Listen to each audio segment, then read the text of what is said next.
Honourable members, the prayer. Lord, the God of righteousness and truth, grant to our Queen and to her government, to members of the Legislative Assembly, and to all in position of responsibility, the guidance of your Spirit.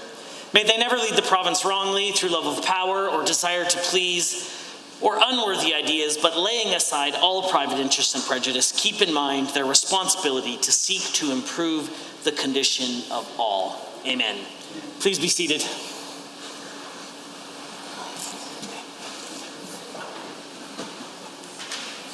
Introduction of visitors.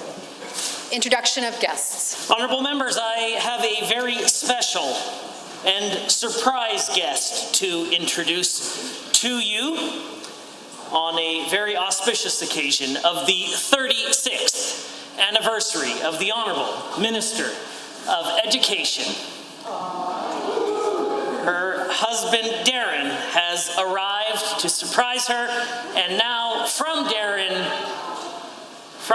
through you to the Minister in the most enduring way, third-party, independent way possible. Happy anniversary, sweetie. Reservations for 7.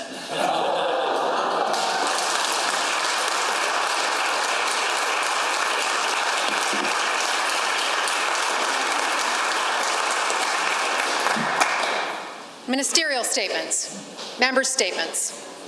The Honourable Member for Edmonton City Centre, or would you like me to return to you? I'm prepared. The Honourable Member. Thank you, Mr. Speaker. Mr. Speaker, I'm not generally a man given to hyperbole. I try to give careful thought and consideration to each word I say and claim that I make. So what I'm about to say to Albertans, I don't say lightly. Folks, the public health care system as you know it is about to drastically change for the worse. The health care system we have today will not be what we have next year. Bill 30 makes it clear. The path this government has set us on is not about making a few tweaks to make our system better. It is not about taking careful steps to thoughtfully reduce costs while preserving and protecting Albertans' health. This is about gutting and uprooting the entire system by which we fund and deliver care, to reduce and divert public investment and make more room for American-style private profit. And we don't know what we're going to get in return, but we do know what will be lost. Thousands of Albertans stand to lose their family doctor. Individuals who spend years building practices focused on serving their patients and their communities, who've invested their dollars and their lives into improving care and bringing more services to their communities, to rural hospitals and healthcare centers. This government has decided Albertans don't deserve that level of care and attention, so they're driving those doctors out. And what will Albertans get instead? Corporate care, clinical franchises where doctors are in the back seat while shareholders take the wheel, where profits come before patients. This government is deliberately weakening the public health care system that Albertans rely on by moving ever more surgeries, tests, and other procedures into the private sector. Because they aren't content to simply give wealthy corporations a $4.7 billion giveaway, they want their shareholders to make a profit off sick and injured Albertans too. In the words of Dr. Lorian Hardcastle, Bill 30 is a stepping stone to a fully two-tier system where health care is accessed on the ability to pay rather than need. Mr. Speaker, that isn't what Albertans voted for or what this Premier promised in his public health guarantee, but our caucus will stand with Albertans and fight for our public health care system. The Honourable Member for Calgary-Fish Creek has the call. Mr. Speaker, Godwin's law refers to an intellectually lazy propensity for internet discourse to degrade to irrational and offensive comparisons to Hitler and his despicable Nazi regime. Instead of accepting that reasonable people can disagree on issues, some sadly choose to conflate their political opponents with evil and heinous Nazis. Mr. Speaker, to do this is irrational, historically ignorant, and extremely offensive, given it diminishes the seriousness of Nazi crimes against humanity, including the horrors of the Holocaust. Yet here I am forced to raise this issue because yesterday, NDP activist Gil McGowan resorted to this disgusting tactic. Mr. Speaker, he accused our government of acting like Nazis, invoking war criminal and Hitler-confident Joseph Goebbels. Mr. Speaker, it sickens me that McGowan degrades Alberta politics with his irresponsible rhetoric. Yet, Mr. Speaker, as this happens, the NDP opposite stand quiet. They don't condemn their friend, former candidate, and NDP party affiliate. Mr. Speaker, they sadly and irresponsibly do not own or disown their comments. His comments. In fact, despite McGowan having a history of offensive comments, the NDP invited him to speak at the legislature just last week and gave his misguided voice a platform. Mr. Speaker, I would like certain members of this House to hear the community impact of this person they legitimize and support. Here is what the President of the Jewish Federation of Edmonton said. He may have a point with respect to a policy and an objection to a policy, but to compare it to a dictatorial regime that was responsible for the murder of 13 million innocent civilians, and some of these actions he's comparing to as a lead-up to a mass genocide, I think is wholly irresponsible. And from the CEO of B'nai B'rith Canada, comparing peaceful enactment of legislation by a democratically elected premier to the strategies of a tyrannical Nazi regime diminishes Nazi crimes and is an insult to Canadian democracy. Gil McGowan owes the Jewish community and all Canadians an apology. Mr. Speaker, to those who would stand by or fail to denounce loudly McGowan's comments, shame on you. The honourable member for Lesser Slave Lake has a statement to make. Thank you, Mr. Speaker. Mr. Speaker, these past few months have been tough for Albertans. Our economy has suffered, people have lost their jobs, and many are concerned about providing for their families. This year has been one of the toughest for Albertans in recent history. The Green Left attempted to cripple our economy with rail blockades. For the first time, we saw oil prices trading in the negatives, and COVID-19 brought our economy to a screeching halt. Floods have forced Albertans from their homes. To say this year has been extraordinary would be an understatement. Albertans have been dealt a terrible hand. But the one thing that has surfaced through all of this, Mr. Speaker, is the will of the people. A determination to never give in and never give up.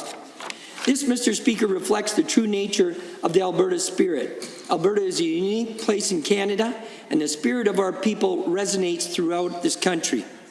When faced with adversity, Albertans don't shy away and hide. We embrace challenges fearlessly, tackling them head-on with determination. This has been shown time and time again, especially in the past few months. In the political world, you often hear of American exceptionalism. Well, I believe that Alberta is no stranger to this notion. Alberta has a unique place in our federation. Our natural resource sector is the economic driver of this country. People from across Canada come here in search of economic prosperity. Albertans are charismatic and tough by nature, and Albertans inherently possess the entrepreneurial spirit. That's what sets us apart, Mr. Speaker. The last few months have been tough, and I know we're not out of the woods yet. But our Alberta spirit, which is so fundamental to our being, will carry us through. It always has before, and it will again this time. Thank you, Mr. Speaker. The honourable member for Edmonton Highlands Norwood has a statement. Affordable childcare, equal pay for work of equal value, maternity leave, action against sexual harassment. This is just some of what we owe to unions. And while there are plenty of disagreements across the aisle, one thing that I hope we can all agree on is that we have a whole lot more work to do when it comes to achieving gender equality. But what is often overlooked is that women's equality is entrenched in the progression of the labour movement. And this is exactly why the attack on Alberta's labour unions by the UCP is an attack on the rights of working women in this province. It's thanks to feminists and labour unions in the 1960s and 70s who worked with other union women and men to put pressure on their unions that we have progress on a number of issues that predominantly impact women. Through striking, it was postal workers who won maternity leave. Yet this is the very type of action that this government seeks to limit. And for decades, unions have fought to get us childcare and pay equity. By bringing these issues to the bargaining table, union women have leveraged labor's organizing power, adding a critical force to the broader political battles of the women's movement. These wins, like maternity leave, pay equity, they were so important for achieving bigger societal gains and extending rights to all women. And it's the power of the feminist movement, combined with women within the labor movement, that continues to break down workplace barriers today. We see dedicated programs encouraging and training women and Indigenous workers to work in the trades. But there's so much more to be done. We cannot, as women, queer women, racialized women, Indigenous women, trans women, allow these hard-fought-for freedoms to be eroded by our governments, and neither can our male allies. And I hope, too, that everyone in this House will join me in advocating for the things that unions have fought for so long, including better access to quality and affordable childcare for all workers. Women deserve better, and we all deserve better. The honourable member for Calgary Falconridge. Thank you, Mr. Speaker. Today, I rise in this House to express my support for Bill 30, the Health Statutes Amendment Act. This important piece of legislation is based on 9 amendments based on 3 primary objectives. First is the strengthening the role of Albertans. Second, meeting our commitments to reducing surgical wait times. And third, modernizing the health system in Alberta to make it more effective. These changes are long overdue. The previous NDP government never made these type of changes a priority during their 4 years in the government. Bill 30 enshrines many of necessary changes that will help modernize Alberta's healthcare system. It will improve governance, accountability, and deliver effective, efficient, reliable health service for Albertans requiring immediate health support. It helps to meet our platform commitment to reduce surgical wait times. Mr. Speaker, surgical wait times are extremely important for Albertans in accessing reliable health services.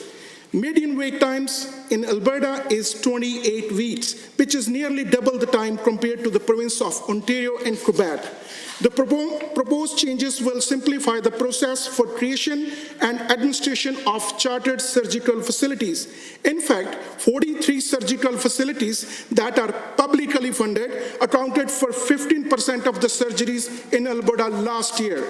The proposed amendments give physicians more options on how they are compensated. Currently, only 13% of physicians in Alberta choose ARP for compensation, compared to 29% of physicians across Canada.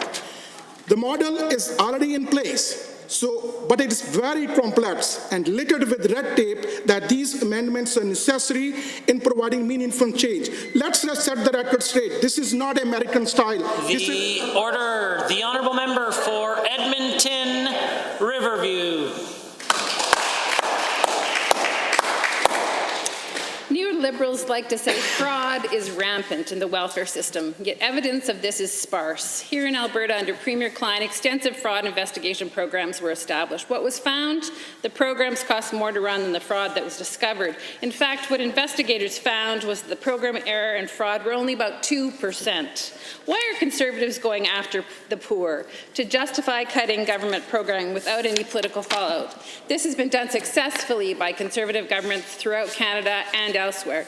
Professor Trevor Harrison of the University of Lethbridge says, finding, publicizing, and prosecuting welfare fraud is an important adjunct to social assistance cuts, reinforcing the erroneous belief held by many that public assistance caseloads are subject to rampant abuse. In turn, these perceptions undermine public support for the poor, providing ammunition for efforts of Conservative governments to slash social assistance funding, while otherwise pursuing an upwards redistribution of societal wealth through tax breaks to corporations and the well-off. Now, this information is not new. We have known and seen the neoliberal agenda at work for the past 30 years. However, what is disturbing to me is that earlier this year, when I sat at estimates for the Ministry of Community and Social Services, the member for Fort McMurray Wood Buffalo brought up this arcane argument. He expressed the Conservative rhetoric that fraud is rampant. He based this not on empirical evidence, but rather anecdotes. When members are letting hearsay guide their policy decisions, trouble is on the way. If anything has been learned from the pandemic, I sincerely hope the members opposite see the value of government programs. Many, many factors are beyond the control of the individual, and thus it is the responsibility of governments to respond with their collective power. None of us can single-handedly mitigate the challenges of COVID-19. That is why robust public programs and progressive policies that are inclusive and fair need to be in place to support citizens. The honourable member for Calgary East. Our government knows that impaired driving is a serious problem that remains a leading cause of death and injury of Albertans. Preventing impaired driving is a major priority of our government. Every year it causes many Albertans lose their loved ones and leaves thousands more seriously injured. This is a terrible but ultimately preventable mishap, which is why our government has introduced legislation to combat it more effectively. Our current system is causing major backlog in our courts and also needs adjustments to effectively deter impaired driving. Prosecutors, judges, and lawyers have more extremely important trials that require their attention, and many known criminal impaired driving cases could be better resolved through alternative methods such as administrative penalties. These new penalties are much stricter than before. They include higher fines, longer license suspension times, and impounding. Mr. Speaker, this model has been used with great success in British Columbia, Manitoba, with both provinces seeing far lower impaired driving rates since this system has been implemented. Impaired driving not only puts the life of the driver at risk, but innocent bystanders as well. This is why it is of utmost importance that we can continue to tackle this issue. Safe Roads Alberta will be a crucial step forward that will ensure our courts can focus on important trials and help Calgary's constituents and all Albertans stay safe on our roads. Thank you, Mr. Speaker. The honourable member for Red Deer South has a statement to make. Thank you, Mr. Speaker. The City of Red Deer suffered and endured under the NDP. The NDP imposed a drug consumption site on my city, disregarding the concerns of civic leaders, local businesses, and families. The NDP mandated distributing millions of needles throughout Alberta for taking illegal drugs, including upwards of 100 needles at a time to drug users. The NDP was negligent. A neglect of internal controls resulted in a proliferation of discarded needles in parks and other public spaces, causing public safety risks. Red Deer, at a recent AUMA convention, sponsored and passed a resolution imploring a provincial strategy confronting the needle debris mess. This strategy is imminent. The fixation of the NDP on harm reduction was a profound failure, enabling individuals to live in their addictions. Their legacy is as follows: profound human costs, economic destruction, and tearing of the social fabric in our communities. Addiction is a challenge of human nature. Success in this complex matter must begin with the end in mind, supporting and loving our neighbors to become free from addictions. This government is beginning and will be accelerating a principled course correction, blessing individuals, families, and our communities, beginning with the end in mind, loving and supporting our neighbors to become free from addictions. Thank you. The honourable member for Livingston-McLeod. Thank you, Mr. Speaker. Alberta's prairies have long been a magnet for the ambitious and hardworking, the homesteaders, the ranchers, and the farmers. My riding of Livingston-McLeod is home to many folks who work and toil in the land, doing long days of honest work. These folks truly embody the hard-working Alberta spirit that has come to represent the prairies of our province. There is no doubt about the contributions made by the hard-working women and men in the agriculture industry. However, they, like so many others, have been faced with new challenges as a result of the COVID-19 pandemic and the broader economic climate in Alberta. On June 29th, this government announced Alberta's Recovery Plan, a comprehensive strategy to create good jobs, build our infrastructure, and diversify our economy. Within that plan are bold steps to support the $8.5 billion per year agri-food industry and the 73,000 Albertans that it employs. Global food demand is increasing, and Albertans are well positioned to help meet that demand. Alberta's recovery plan includes expanding irrigation infrastructure to support the growth of diversified crops and the value-added processing industry that will accompany them. Irrigation infrastructure is an investment that will create good jobs in the short term and support Alberta's economic growth and diversification in the long term. Another pillar of the recovery plan for the agricultural industry is expanding export opportunities for our producers and our processors. Alberta's agricultural and food products are world-class, and making sure that they are able to reach key global markets will be essential as worldwide demand increases. Finally, the recovery plan includes steps to attract investment to Alberta to grow our value-added processing ability. This, paired with the job creation tax cut, will make Alberta one of the most reliable and ready places in the world to do business. This will add value along the entire supply chain. I am so thankful for all our agricultural industry does for this province, and I'm proud of our government's commitment to supporting this industry and our recovery plan. Honourable members, the time is 1:50 and it is oral question period, and the Leader of Her Majesty's Loyal Opposition has the call. Thank you, Mr. Speaker. You know, when it comes to healthcare, Albertans cannot trust this government to tell the truth. The Premier claims that Bill 30 is about modernizing the Public Health Act, but it's really opening the floodgates to more private healthcare. The bill allows for for-profit corporations to contract for insured health services, even at a demonstrable detriment to the public health system. It's not modernization, it's Americanization. Premier, have you noticed what's going on south of the border? Why in heaven's name would you want Albertans to suffer from the same broken system? The Honourable the Premier has risen. Mr. Speaker, there's just nothing new under the sun. The oldest NDP campaign tactic and political message is the famous meta-scare campaign. Every government in Canadian history was going to privatize and Americanize the system. I know it's effective for NDP fundraising from some of their gullible members, but it's completely untrue. Under the NDP, 15% of surgeries were contracted out to privately operated and owned surgical facilities. If it was good enough for the NDP, it's good enough for Albertans under this government too, Mr. Speaker. The Honourable Leader of the Opposition.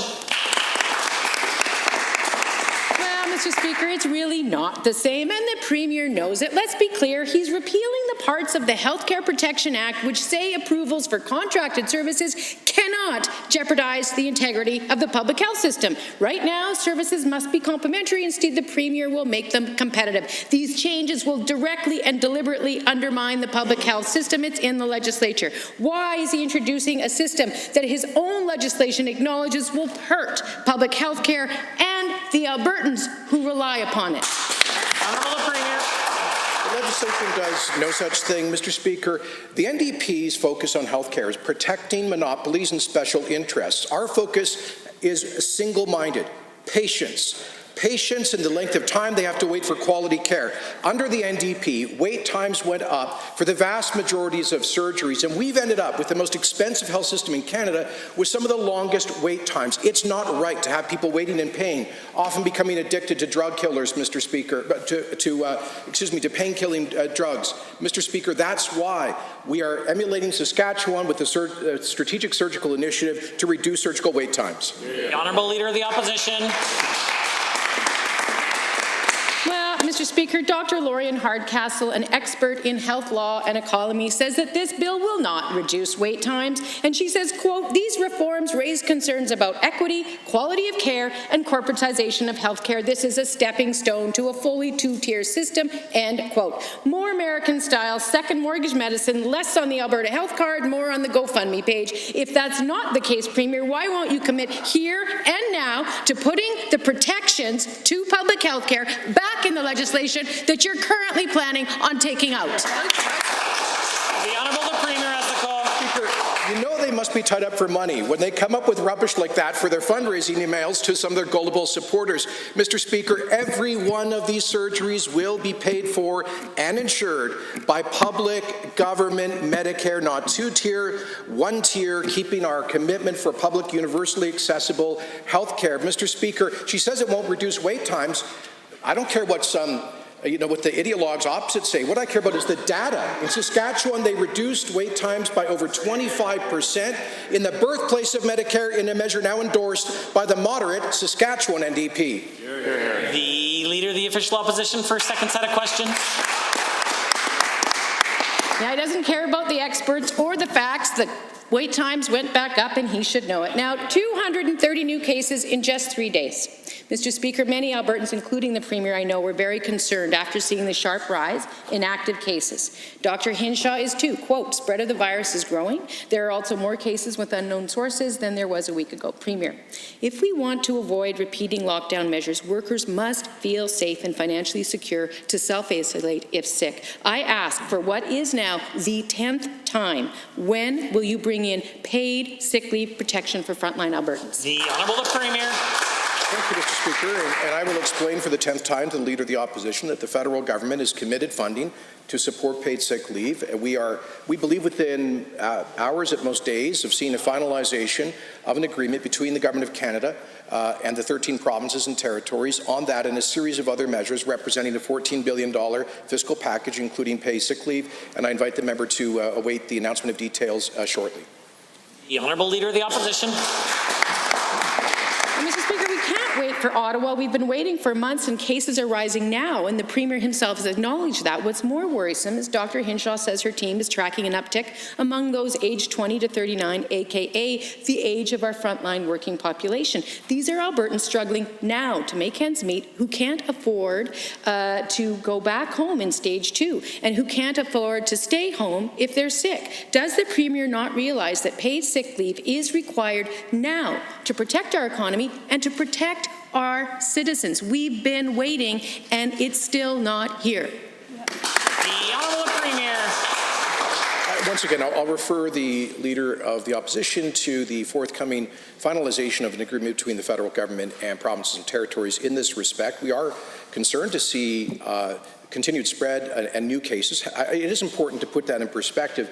We've also continued to ramp up testing. So on Saturday, with 96 new confirmed cases, that was on 10,000 tests. So the good news is that the number of new infections continue to be generally below 1% of the tests performed. But the bad news is we're not out of the woods yet, Mr. Speaker, and all Albertans must be vigilant against COVID-19. The Honourable Leader of the Opposition. All Albertans do need to be vigilant because we do know there'll be more cases, and if we want to be ready for a second wave, we need to empower our most vulnerable workers by making sure that they can protect themselves by staying home. Instead, we're working on legislation to remove their rights, to lower their pay, to make them more vulnerable. Why does the Premier think these workers are expendable? Why won't he protect their notice to temporary layoff? Why won't he protect their sick leave? Why won't he give them the support they need now to stay home, to self-isolate, and to keep Albertans safe? Mr. Speaker, I don't. We will, and we will. Here, here. The Honourable Member for Edmonton City Centre. Thank you, Mr. Speaker. This government's attacks on doctors are having horrendous effects on Albertans when they are most in need.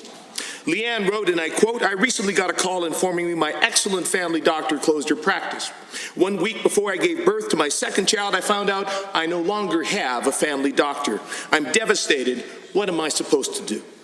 To the Premier, why are you continuing to cause chaos in our healthcare system? Do you not see the destruction and disorder you're causing Albertans when they need their doctors the most? The Honourable Premier. Mr. Speaker, when they haul out words like destruction for the most expensive and expansive public health care system, certainly in Canada, if not the world, you know what's going on. They're trying to cover up for the fact that the loony left, the loony left is out of its cage, Mr. Speaker.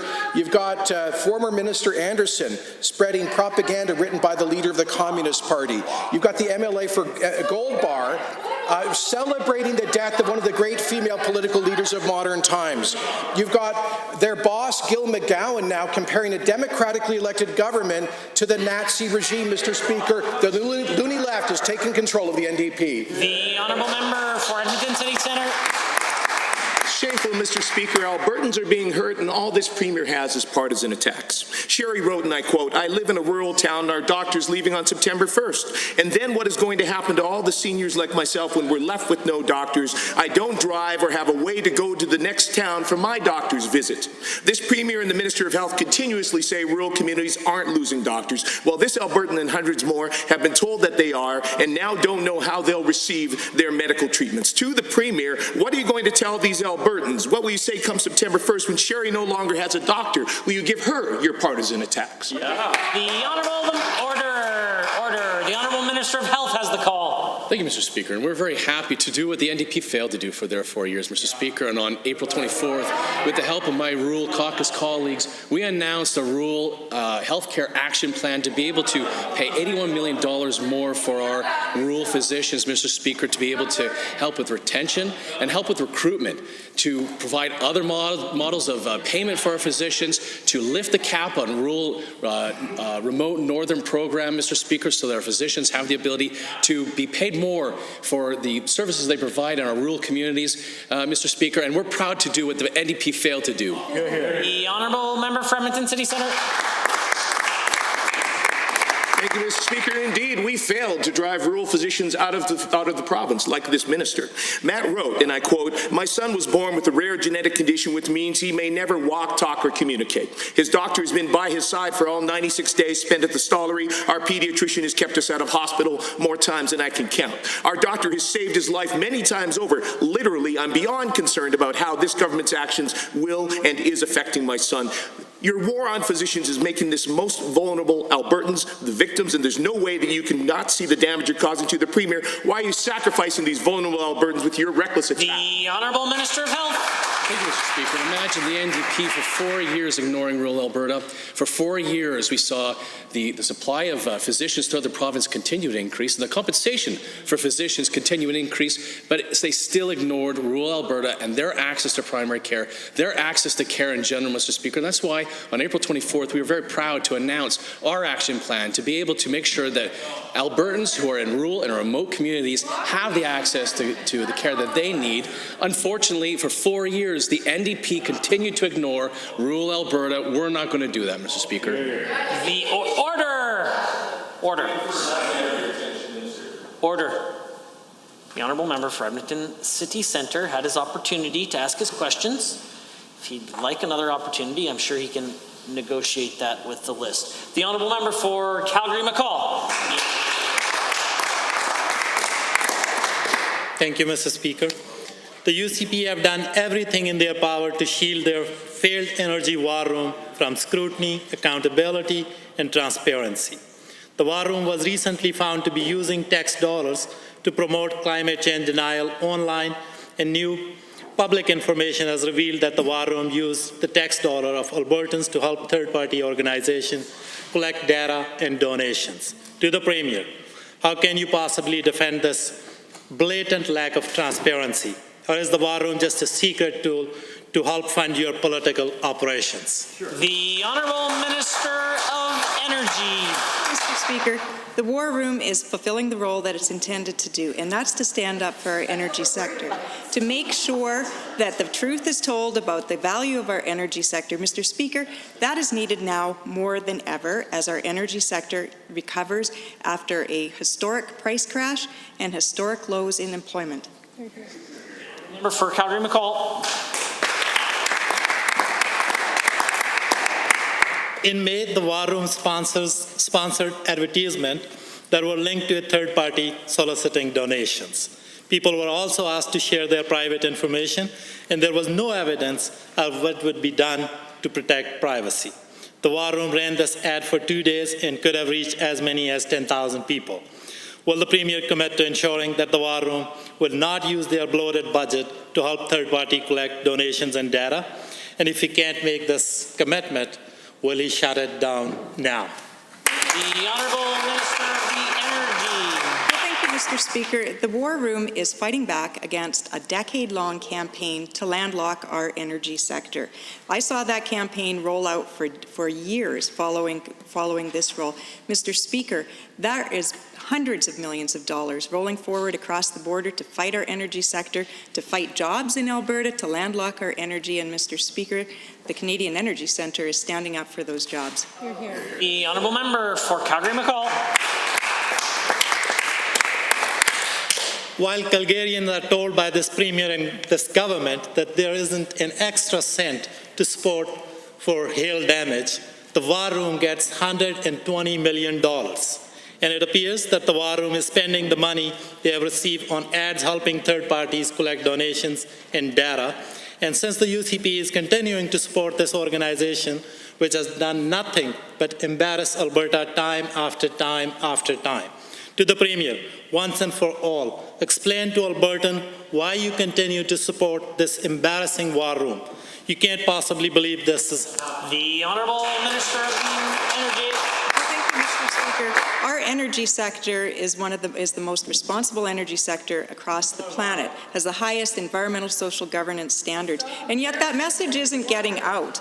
That message isn't getting out, and for a decade, our energy sector has been challenged. The role of the Canadian Energy Centre is to get that information out, to ensure people understand the value and the importance of our energy sector, and to know that it's the best in the entire world. The honourable member for Calgary-Glenmore. Mr. Speaker, last week this House passed Bill 28, the Protecting Albertans from Convicted Sex Offenders Amendment Act, a piece of legislation that will make it harder for those guilty of heinous crimes of sexual violence to hide from their actions. This bill will also serve to enhance public safety. So you might imagine, Mr. Speaker, that I was shocked to hear that on the weekend, the member from Calgary-Buffalo said that this bill was, quote, bad for Albertans. To the Minister for Service Alberta, could you tell this House why this bill was in fact necessary and why the member is so very wrong? The order, the honourable member for Minister for Service Alberta. Thank you, Mr. Speaker. After 15 months as an MLA, I thought I'd seen it all and that nothing the NDP could do would surprise me. But the member from Calgary-Buffalo has shown me that the NDP are capable of sinking to even new lows. I'm shocked that he thinks that protecting Alberta children, families, and communities is bad for Albertans. Bill 28 is so important because it will ensure that no convicted sex offender will ever be able to change their names, hide from their past, and hide in our communities. The member from Calgary-Buffalo may not think that this is good legislation, but child advocacy centres across the province do, survivors do. This side of the House is on the side of survivors and Alberta families, even if the NDP is not. A point of order is noted at 2:06. The honourable member for Calgary-Glenmore. Given, Mr. Speaker, that the member for Calgary-Buffalo in fact said that, quote, all of the UCP bills are bad, and given that this government has passed many urgent and necessary pieces of legislation, including the Protecting Survivors of Human Trafficking Act, and given that this presumably means that protecting vulnerable Albertans from the horrific crime of human trafficking is also, quote, bad for Albertans, to the Minister of Justice, can you explain to the House why this legislation was necessary, what it does to protect vulnerable Albertans, and why the member should reconsider his apparent opposition?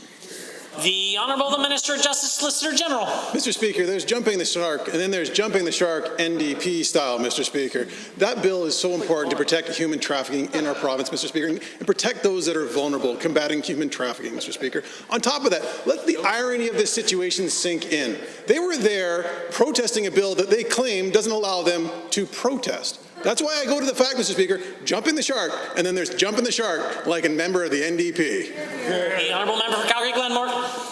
Given, Mr. Speaker, that this government was elected on a platform that made significant commitments to help combat sexual violence, and given that vulnerable Albertans deserve these additional protections, and given that sexual violence in our society disproportionately affects women, to the Minister for Culture, Multiculturalism and the Status of Women, can you tell the House why these pieces of legislation are important to vulnerable women in our province and what kind of message the opposition member is sending by opposing them?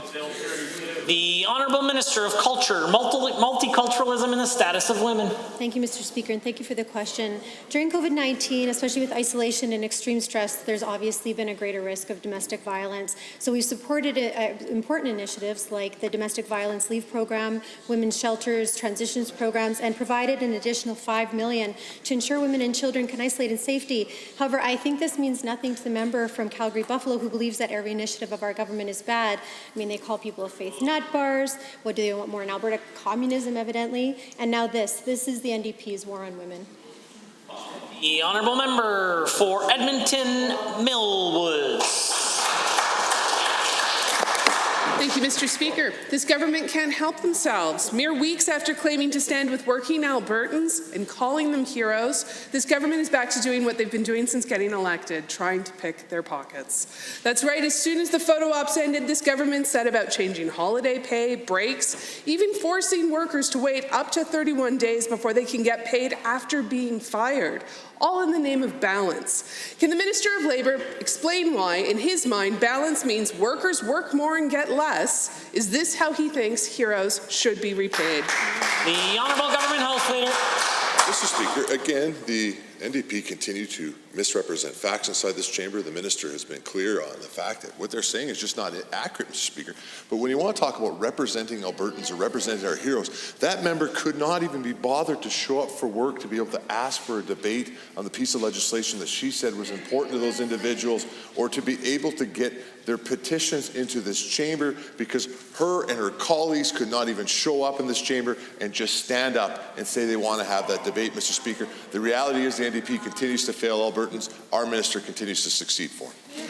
The Honourable Government House Leader knows it's wildly inappropriate to comment on the presence or the absence of a member in this Assembly, and I'm sure that that won't happen again in the future. The Honourable Member for Edmonton Millwoods.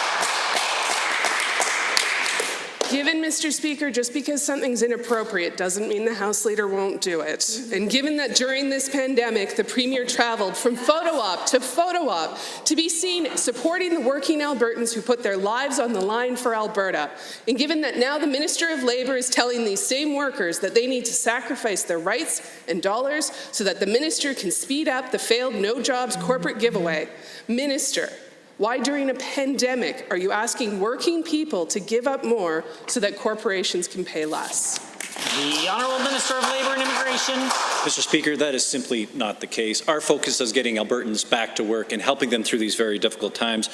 Mr. Speaker, this is what we were elected to do. We started this work a year ago with the Open for Business Act, and we will continue it with Bill 32. Mr. Speaker, the NDP passed labour legislation that swung the pendulum significantly to the benefit of their union allies and added significant costs to job creators, driving jobs and investment from this province, Mr. Speaker. Bill 32 will restore balance for labour laws, reduce costs on our job creators, and help get Albertans back to work. That's what we were voted to do, and that's what we're doing, Mr. Speaker. The Honourable Member for Edmonton Millwoods without a preamble. Given that since the UCP do not have a jobs plan, instead they have a failed corporate handout paid for in part by picking the pockets of working Albertans, and given that the only jobs they actually created have been in their disastrous energy war room and by giving high-paid jobs to unqualified cronies like Dave Rodney, can the Premier explain to the grocery store workers why they will face being paid less for general holidays, changes to their breaks, employer-imposed changes to their overtime averaging arrangements now, while Dave Rodney gets $250,000 a year? The Honourable Minister of Labour and Immigration. Mr. Speaker, we will not be lectured on that side of the House in regards to how do we create jobs. Mr. Speaker, I was very proud when our Premier stood up last week to announce our economic recovery plan, including the acceleration of the job creation tax cut to bring investment back to Alberta and to create jobs, including historic investment in public infrastructure and economic diversification. Mr. Speaker, our focus is getting Albertans back to work. That's what we were elected to do. We are going to do that, and we're not going to listen to the other side that destroyed both investment and jobs here in this province. Hear, hear. Honourable Member for Calgary Mountain View has a question to ask.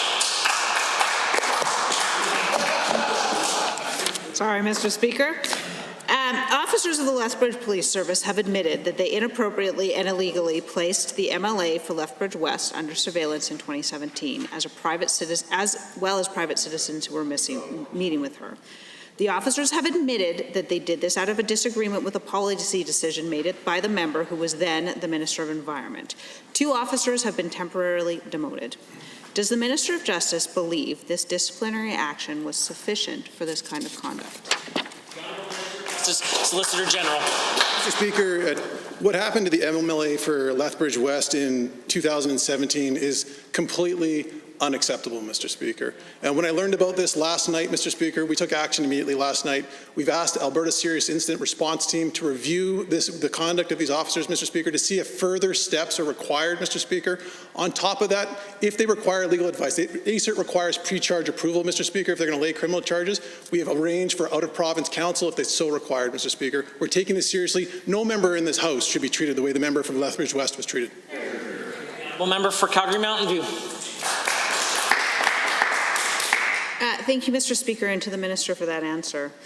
Given that this matter was reviewed once already by Lethbridge Police, which did not bring it to a satisfactory conclusion for either side, I'm pleased to see that ACERT will review the matter. And given that this is a crucial question of community safety, Can the minister confirm that the ACERT review will consider not just this incident, but any other inappropriate searches of information on the MLA for Lethbridge West? Minister of Justice, Solicitor General. Mr. Speaker, we'll leave the responsibility to ACERT to conduct their investigation as they see fit in this matter, Mr. Speaker. We've referred it to the proper place to make sure that that's done thoroughly, Mr. Speaker, and we've done it to make sure that it's done independently, Mr. Speaker, to make sure it's done right. And again, I just want to reiterate for this House, what happened here is completely unacceptable. And again, Mr. Speaker, this is just something that caused an immense amount of frustration for me and in my office last night, Mr. Speaker. That's why we acted right away. Member for Calgary Mountain View. Thank you, Mr. Speaker, and again to the minister. Given that this kind of police behavior can be directed towards an elected member and a minister of the Crown, and then all Albertans are at risk, and given that the incident of this kind strike at the very heart of public trust in our law enforcement, how will this incident affect the minister's current plan for a review of the Police Act, and what new accountability mechanisms will be considered to ensure that police powers are always used in accordance with the law? The Honourable Minister of Justice. Mr. Speaker, I share the concerns raised by the member from Calgary Mountain View as it relates to the fact that these police conducted a surveillance the way that they did in this matter, Mr. Speaker. That's why we have to get to the heart of it. That's why we've asked ACERT to review it, Mr. Speaker. That step is underway now. And again, I just want to reiterate for this entire House, our democracy is founded on the independence, Mr. Speaker, of people. They have the freedom to live their lives, Mr. Speaker. And our police, they have an immense amount of power in our lives, Mr. Speaker. They have to do it reasonably. They have to do it within the boundaries of the law. We're going to make sure we review this. And if changes are needed, Mr. Speaker, that's why we're expediting a review of the Police Act to make sure we have the proper governance of police. The Honourable Member for Calgary North has a question. Well, thank you, Mr. Speaker. I have heard from parents in my riding that they want their children to finish school with a thorough understanding of financial literacy. Given that parents want their children to know how to budget, understand finances, and how to manage debt. Further, given that due to this demand, we committed to ensuring that financial literacy become a mandatory element woven throughout the curriculum. Can the Minister of Education please inform the House of the steps you are taking to improve financial literacy education for our students? The Honourable the Minister of Education. Thank you, Mr. Speaker, and to the member for this very important question. We have heard loud and clear from parents that they want their children to have strong financial literacy skills when they finish their K-12 studies. That is why we have partnered with Enriched Academy and Junior Achievement to enhance financial literacy programming within all our schools. These two organizations have established programming that is in alignment with our curriculum and can be delivered across the province, and I'm very excited to see this enhanced programming roll out this fall. Hear, hear. The Honourable Member for Calgary North. Thank you, Mr. Speaker. Given that in 2018, an Ipsos survey found that a large majority of Albertans agree that there is a lack of financial literacy amongst the public, given that 96% of respondents agree that curriculum needs to better prepare students by teaching financial literacy skills, and 86% wished they had more in finance and economic instruction throughout their education. To the same minister, please explain why you chose to partner with Enriched Academy and Junior Achievement to help fill that gap. The Honourable Minister of Education. Thank you, Mr. Speaker. Given the economic uncertainty facing the globe, there has never been a more critical time for our students to have a thorough understanding of financial literacy. Enriched Academy has seen thousands of students go through their program, and their feedback has been overwhelmingly positive. Junior Achievement is already in our schools, and this expansion will help them reach more students. Simply put, these two organizations have a proven track record, and their programming will help our students be set up for success. Honourable Member. Thank you, Mr. Speaker. Given that the Minister has heard directly from students herself about the need for increased financial literacy education, given that some members of this House may have seen or participated in junior achievements programming like myself, and further given that junior achievements programming is provided to urban, rural, and Indigenous students, can the Minister please explain how expanding junior achievements programming will help Albertan students? The Honourable Minister. Thank you, Mr. Speaker. Like many members of this House, I've had the opportunity to engage in junior achievements programming firsthand. Junior Achievement has been educating Alberta youth since 1960, and their Southern and Northern Alberta chapters are collaborating to provide even more students with access to hands-on, experiential financial literacy.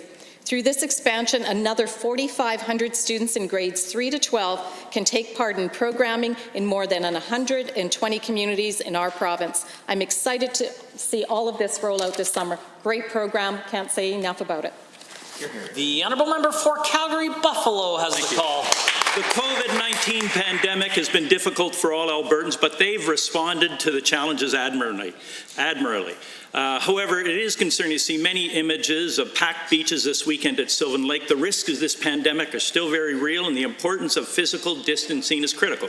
The City of Sylvan Lake has reached out to the provincial government asking for support and clear direction on crowd control and encouraging those who attended to get tested for COVID-19. Can the Minister of Municipal Affairs tell me if he's spoken to the Mayor, and will the province be offering support to make sure this doesn't happen again?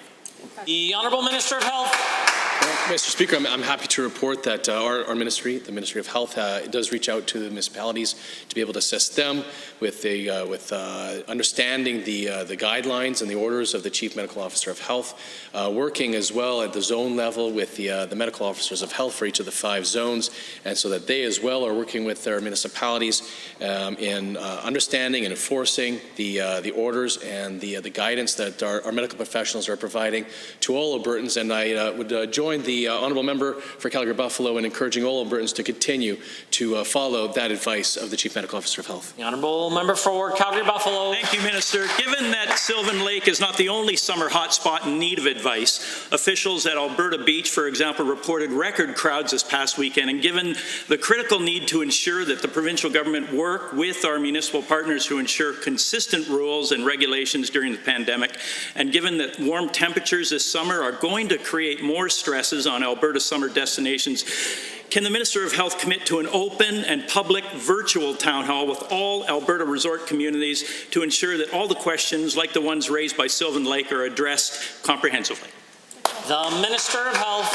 Well, I think the honourable member is correct that one of the most important things is that we have the consistent rules, and that's why our ministry worked to develop the watch level program so that Albertans can see when their local municipality is open, when we have more than 50 cases per 100,000 in a local municipality, they become a watch level, and then working with those municipalities when they get to a watch level and working with them, understanding how transmission happened and getting their feedback on whether further restrictions would be needed, and we're happy to continue to do that at the local level.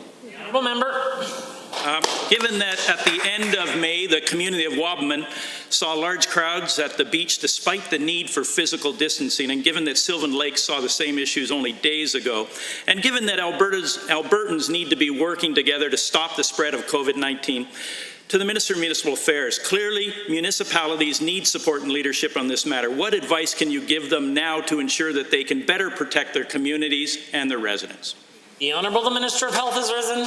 Thank you, Mr. Speaker, and it's a matter of us continue to work as we have for the last 4 months with our local municipalities through my ministry and my colleague, the Minister of Municipal Affairs, so that the councils and the local municipalities, both rural and urban, Mr. Speaker, have the understanding of the advice and the guidance, the orders of our medical professionals. We're also happy to continue to work with RMA and the AUMA as well, Mr. Speaker, so that we're reaching out to all those municipalities and that those local leaders understand what needs to be done. Member for Edmonton-Glenora has a question to ask. Thank you, Mr. Speaker. This morning I had the honor of attending a rally just a few meters from here. There were hundreds of students and staff and families who showed up to send a message to the Education Minister, the Premier, and the entire UCP. Last night, the government cancelled the morning sitting for today, so the Minister and the Premier weren't in the House. So my question to the Minister is, what was so much more important all morning that the Minister couldn't spend a few minutes with the students and families who were here at the Legislature? The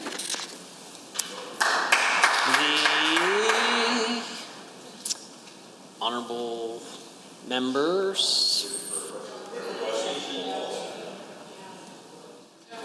If the honourable member for Edmonton-Glenora might like to make the question about government policy, perhaps the government will be willing to answer. The Honourable Minister of Education.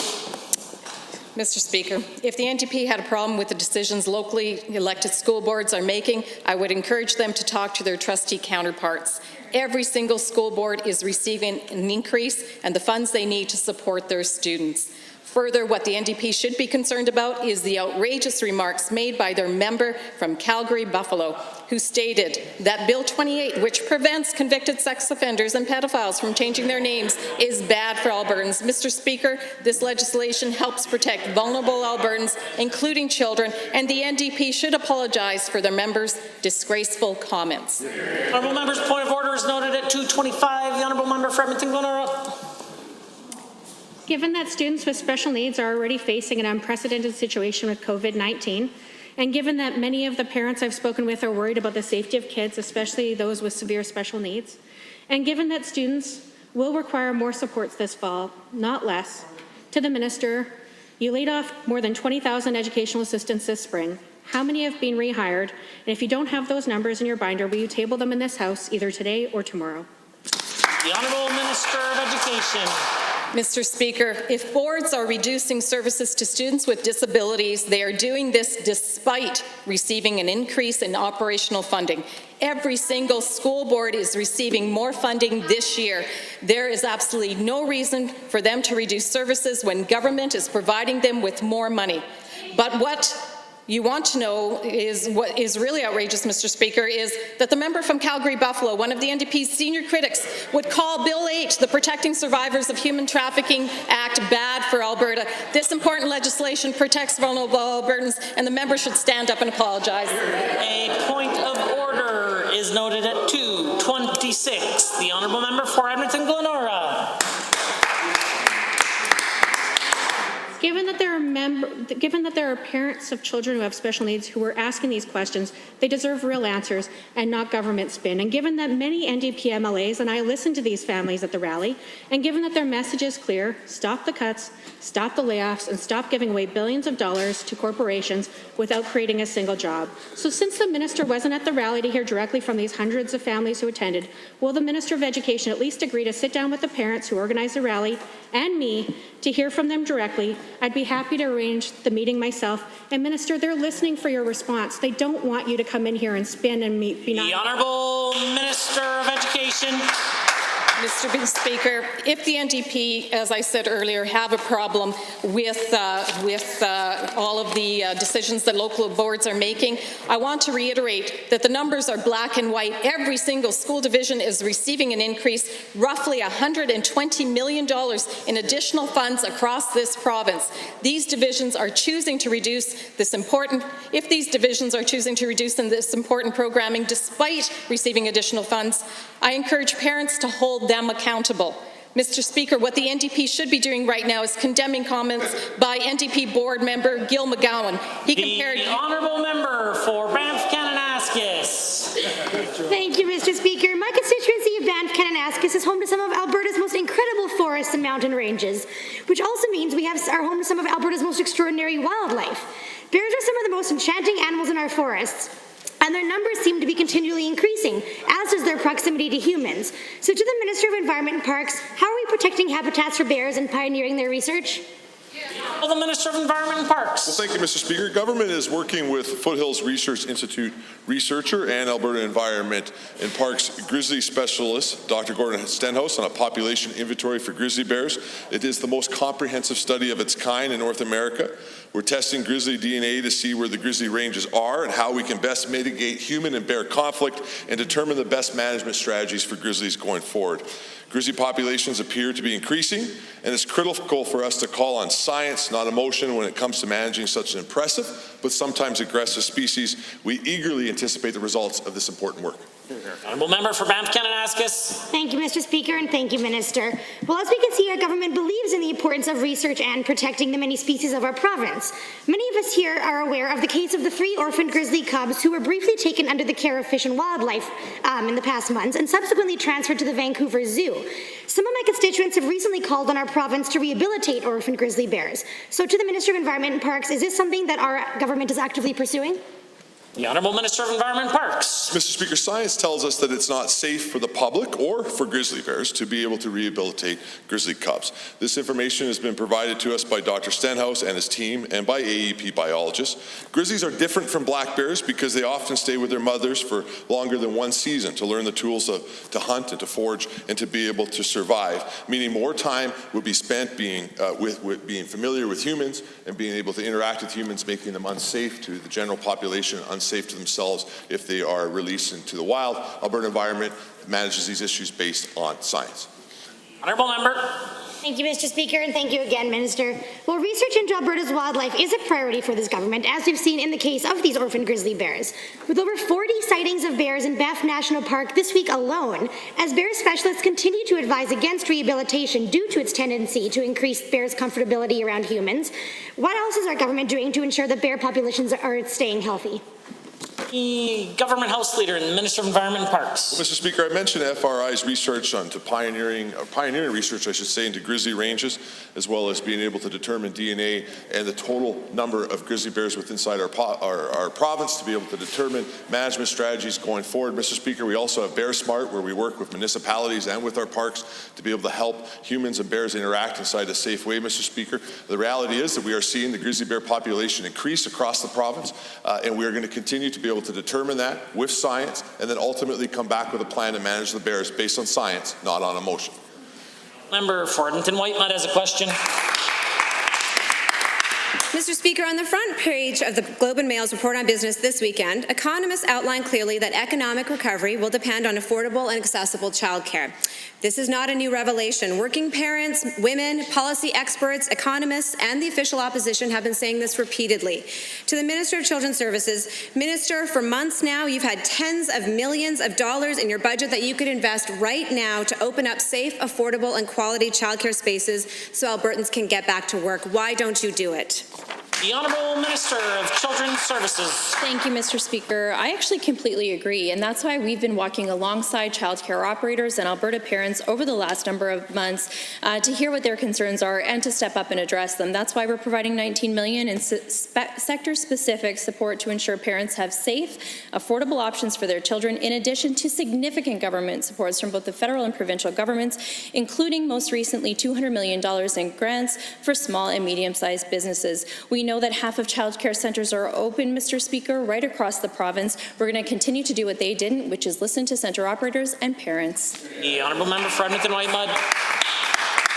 Well, thank you, Mr. Speaker. Well, given that the Children's Services budget alone for childcare is $33 million per month, and it grows every month that the sector is not operating at full capacity, but given that the minister has only redirected $11 million to date to help the sector recover from the effects of the pandemic, and given that I've talked to countless childcare operators who are at risk of closing and working parents who have no idea how they'll manage going back to work without affordable and accessible childcare, Minister, I'm going to ask you a straight question, and I hope you'll give us a straight answer. What exactly are you doing with all the unused dollars in your childcare budget? The Minister of Children's Services. Thank you, Mr. Speaker. I wish the member opposite would not continue to mislead Albertans about the budget that was put forward, as they know full well that a lot of the budget was tied up in their failed pilot project supporting 4% of childcare centres across this province. That inequity that their pilot project created was exacerbated during this pandemic, Mr. Speaker. That is what we heard from operators. That is what we've heard from parents. What was their plan, Mr. Speaker? A record of racking up debt, picking winners and losers, ignoring small businesses, women entrepreneurs, and preschools entirely, and spending nearly $50 million on less than 1% of Alberta parents. The Honourable Member.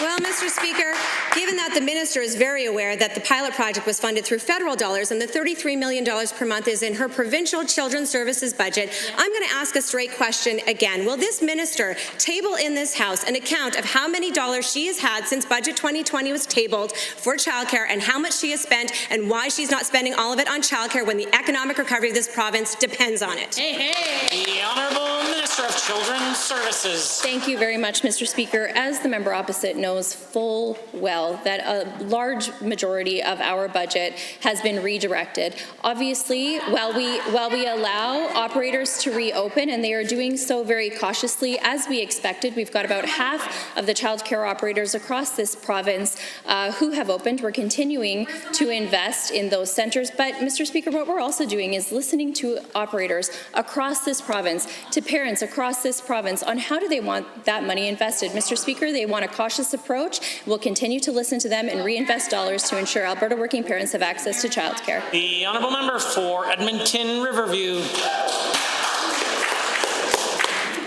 In May, disturbing reports came out of Ontario and Quebec regarding long-term care homes. The scathing reports by the Canadian military during the COVID-19 pandemic detailed cases of severe neglect. In some disturbing cases, there have been bug infestations, and the cries for help have been ignored by employers of long-term care facilities. The minister has denied that similar issues are occurring in Alberta continuing care. To the Minister of Seniors and Housing, what steps are you taking to ensure that conditions in Alberta's continuing care homes are up to standard? The Honourable Minister of Health has risen.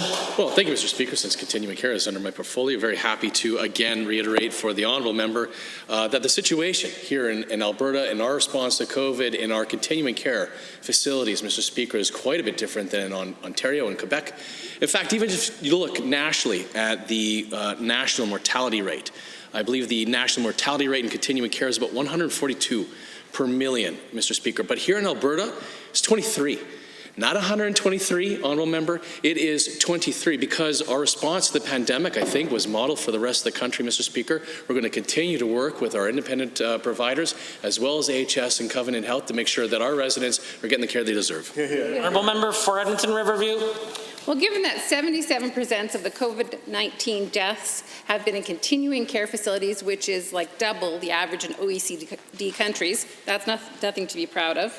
And given that in May, the executive director of the Alberta Seniors, Communities and Housing Association, ASHA, called for a review of the COVID-19 response in continuing care facilities, and given that the organization said publicly that facilities should not focus just on the medicine, but also resident well-being, and given that calls for a review of the private-public model in Alberta is long overdue, to the Minister of Seniors and Housing, since the start of the pandemic, have you consulted with key stakeholders and Minister of Health? Thank you, Mr. Speaker. And I have good news for the honourable member. As I've already mentioned in this House, that even before COVID, we had begun a review of the 6 different pieces of legislation that we have right now for continuing care in this province, as well as 6 different regs, 3 different standards of practice. We're going to review all of that. We started that work before COVID-19 and the pandemic epicenter came to North America.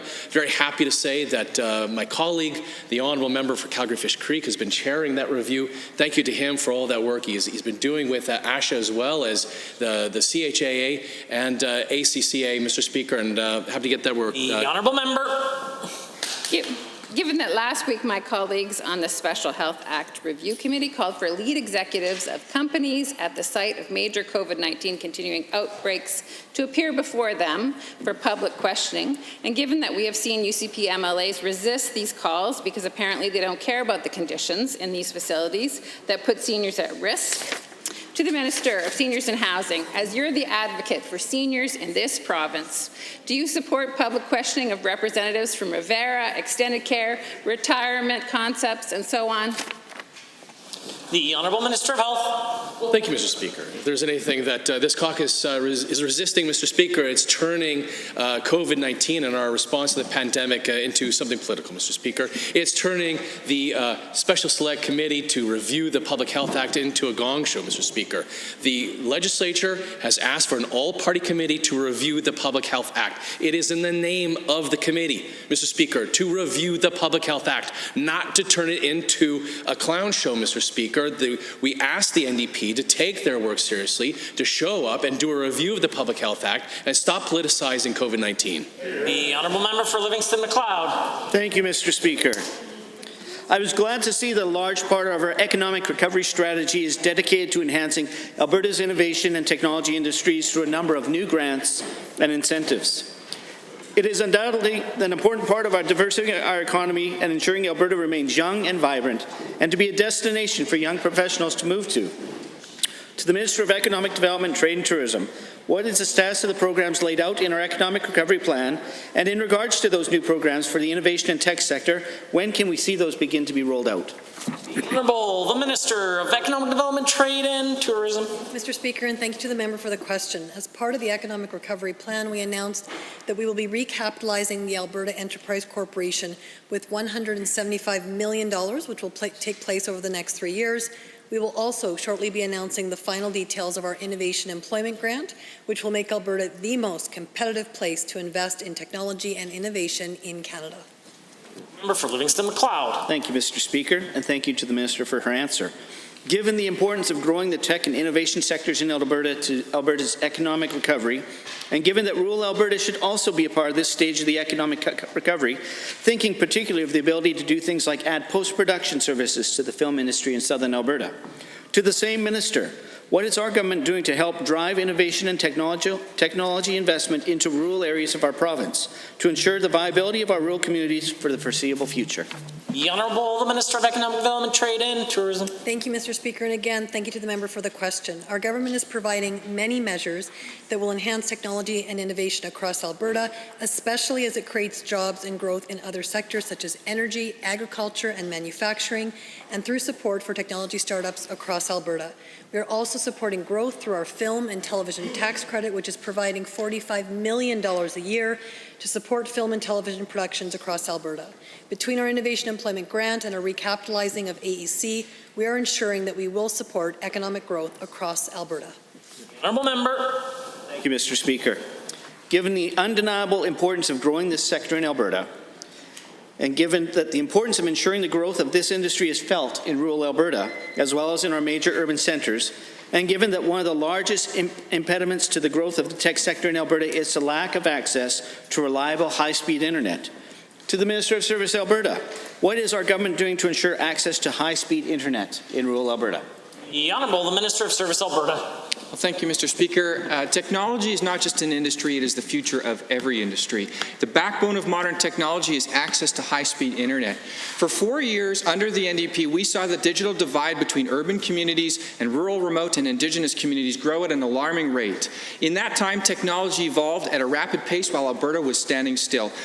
My department and I are working to develop a Made in Alberta strategy to determine the best approach to broadband internet expansion that will meet the needs of underserved communities in Alberta and support Alberta's economic recovery. The NDP neglected this for 4 years. I'm working hard to get this back on track. Honourable members, in 30 seconds or less, we will proceed to the remainder of the daily routine.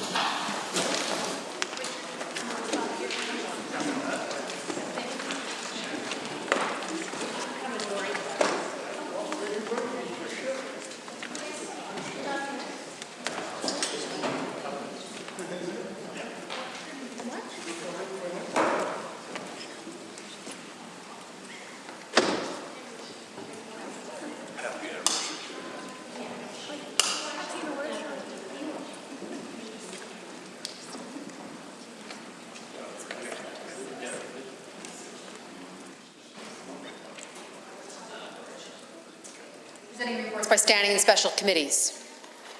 Presenting petitions. Notices of motions. Introduction of bills. Tabling returns and reports. Honourable members, are there tablings? The Honourable Member for Edmonton-Whitemud is risen. Thank you, Mr. Speaker. I rise to table on behalf of the member from Calgary-Buffalo the requisite number of copies of communications from Albertans extremely concerned and disappointed with all aspects of Bill 29, the Local Authorities Election Amendment Act.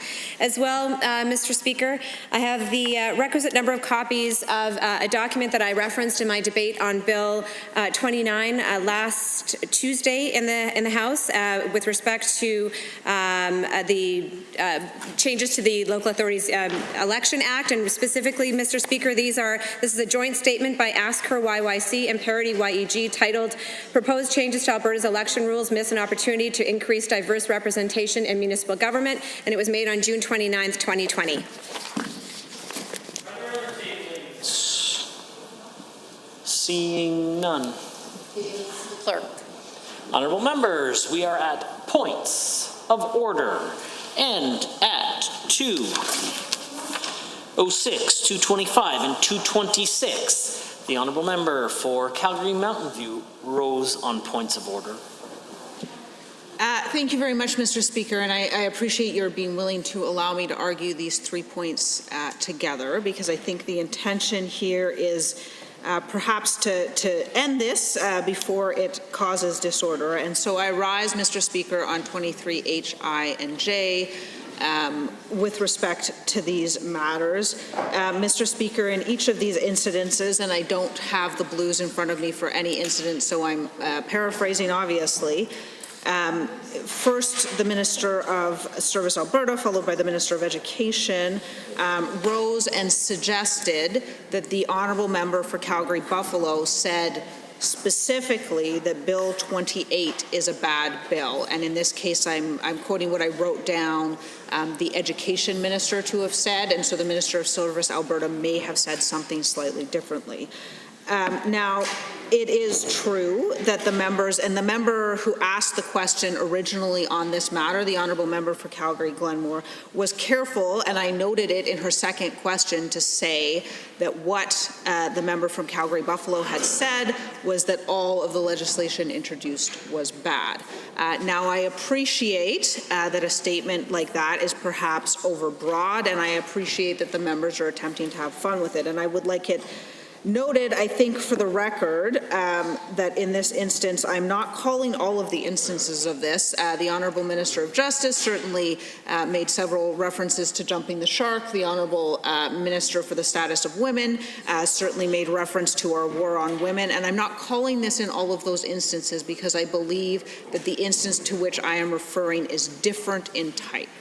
And so, in this instance, I'm not referring to words which have been ruled out of order previously. I am, Mr. Speaker, suggesting that certain things ought to be ruled out of order in order to prevent disorder from happening in this place. Mr. Speaker, specifically the Minister of Education, at least, and I believe the Minister of Service Alberta as well, what they implied. Yeah, 23HINJ, that's what I said right up top. The minister certainly implied that the member for Calgary Buffalo was against, and these are not exact words, but they're pretty close, was against the protection of children from sexual abuse. Mr. Speaker, that's a really serious allegation. I appreciate that the individuals are trying to make fun of something, and you know what, that's fine. There are instances in which that is okay. But when we are talking about children who are victims of sexual abuse, it's not fine anymore. Sorry. Mr. Speaker, I think that these things are a bridge too far. We have seen a degeneration of decorum in that place, and I am willing to, in this place, and I am willing to place that on the shoulders of everyone in this chamber. But, Mr. Speaker, I think the suggestion that any member of this House is not in favor of protecting children is ridiculous. And so, Mr. Speaker, it is my hope that we can, in this place, proceed in future to avoid making such allegations. And I would hope that at minimum, the Minister of Education will stand and apologize for the statements that she made, because I simply believe it is too far, and I believe it contributes to disorder in this place. Thank you. House Leader. Well, Mr. Speaker, if the Honourable Opposition House Leader is worried about members of this chamber accusing governments and or oppositions or other members of the way that they treat children and not wanting to care about children, I would suggest that she goes back and takes a look at Hansard of almost every question that her caucus colleagues have asked the Honourable Minister of Education, Mr. Speaker, because it's outrageous for her to be able to stand inside this chamber and in any way to try to say with a straight face that their side of the House doesn't continue to accuse that honourable member of not standing with children, Mr. Speaker. In fact, they have accused that honourable member of things that I think are horrendous, Mr. Speaker, but the reality is that is their right inside this chamber to do that. No, Mr. Speaker, it's my turn to argue the point of order. The reality is, though, that that's complete hypocrisy coming from that honourable member. At the end of the day, though, Mr. Speaker, we rise on what is clearly a matter of debate. Now, I would submit that it isn't a matter of debate, though, when you look at the honourable member from Calgary Buffalo's comments. He said, and I quote, every bill they, referring to the government, have brought, he then says 33 bills. Mr. Speaker, we brought 34, though, so we'll help him clarify that. He says, are bad for Alberta. They're bad for people, he says. Now, let's be clear.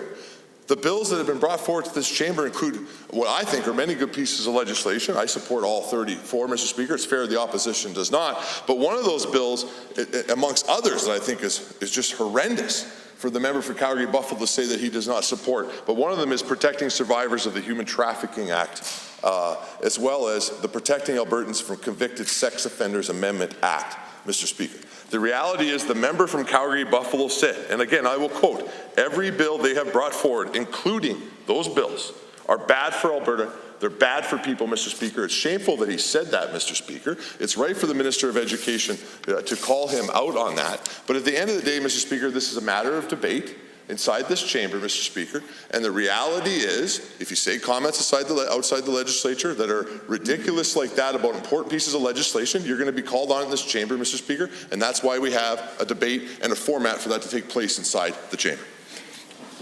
Honourable members, I am prepared to rule unless there is any other submissions.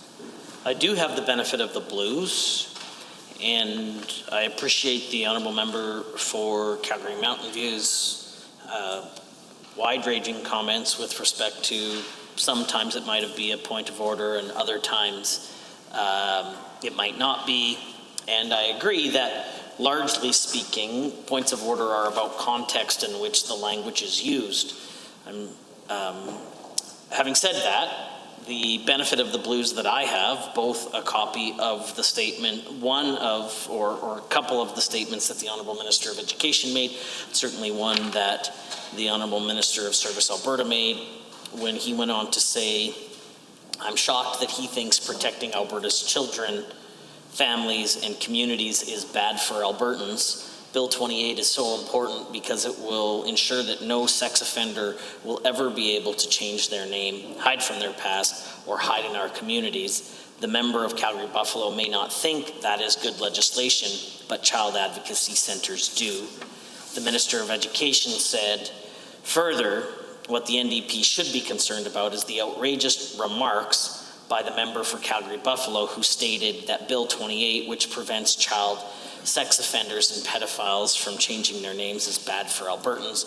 Mr. Speaker, this legislation helps prevent vulnerable Albertans, including children, and the NDP should apologize for their members' disgraceful comments.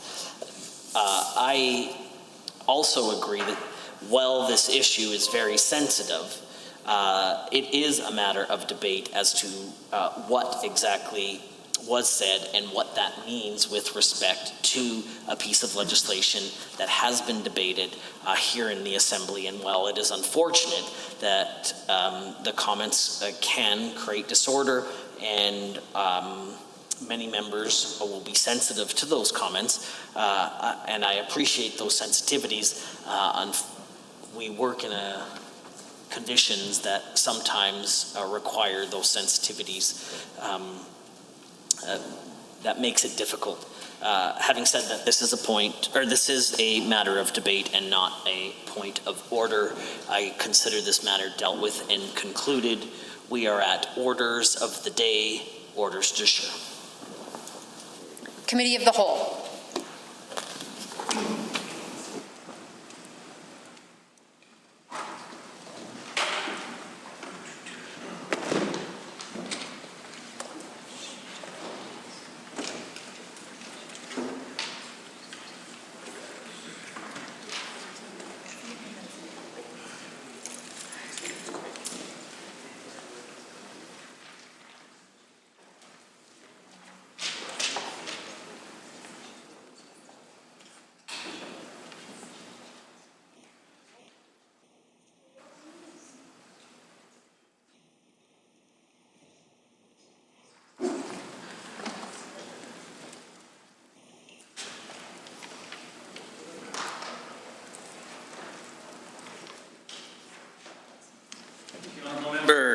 I would like to call the committee to order. The Committee of the Whole has under consideration Bill number 21, Provincial Administrative Penalties Act.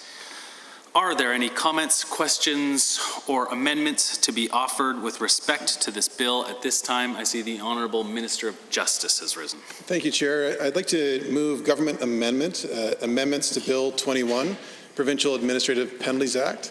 Mr. Chair, would you like me to read the full amendment? Yes, and if you could please pass the copies to the Sergeant. Thank you. And then go ahead and... the original's right here. I'll read the original. Oh. I'll make sure I give them the original one. So just give... Oh, I'll trade you. Okay. I'll trade you. There we go. Thank you. And then for the benefit of all those members in the House, this will be referred to as Amendment A1. Perfect. The bill is amended as follows. A, Section 21, Sub 1 is amended by striking out prescribed grounds wherever it occurs and substituting grounds prescribed in the regulations or the regulations under a prescribed enactment. B, Section 23, Sub 1 is amended by striking out prescribed exceptional circumstances and substituting exceptional circumstances prescribed in the regulations or the regulations under a prescribed enactment. C, Section 44 is amended. Sub A, in subsection 22, in the proposed section 36 sub 2, sub I, by striking out a person and substituting an affected person. Roman numeral 2, by striking out another person and substituting another affected person.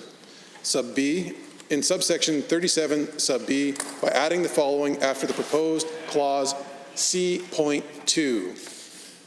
Then we go to subsection C.3, prescribing vehicles that are not motor vehicles for the purposes of section 87.1 sub 2 sub A. Then we go to sub C in subsection 64 in the proposed amendments to section 173.1 sub 3 by striking out and any reconsideration by the registrar under division 3 of part 1 and substituting and any review by the registrar under division 3 of part 2.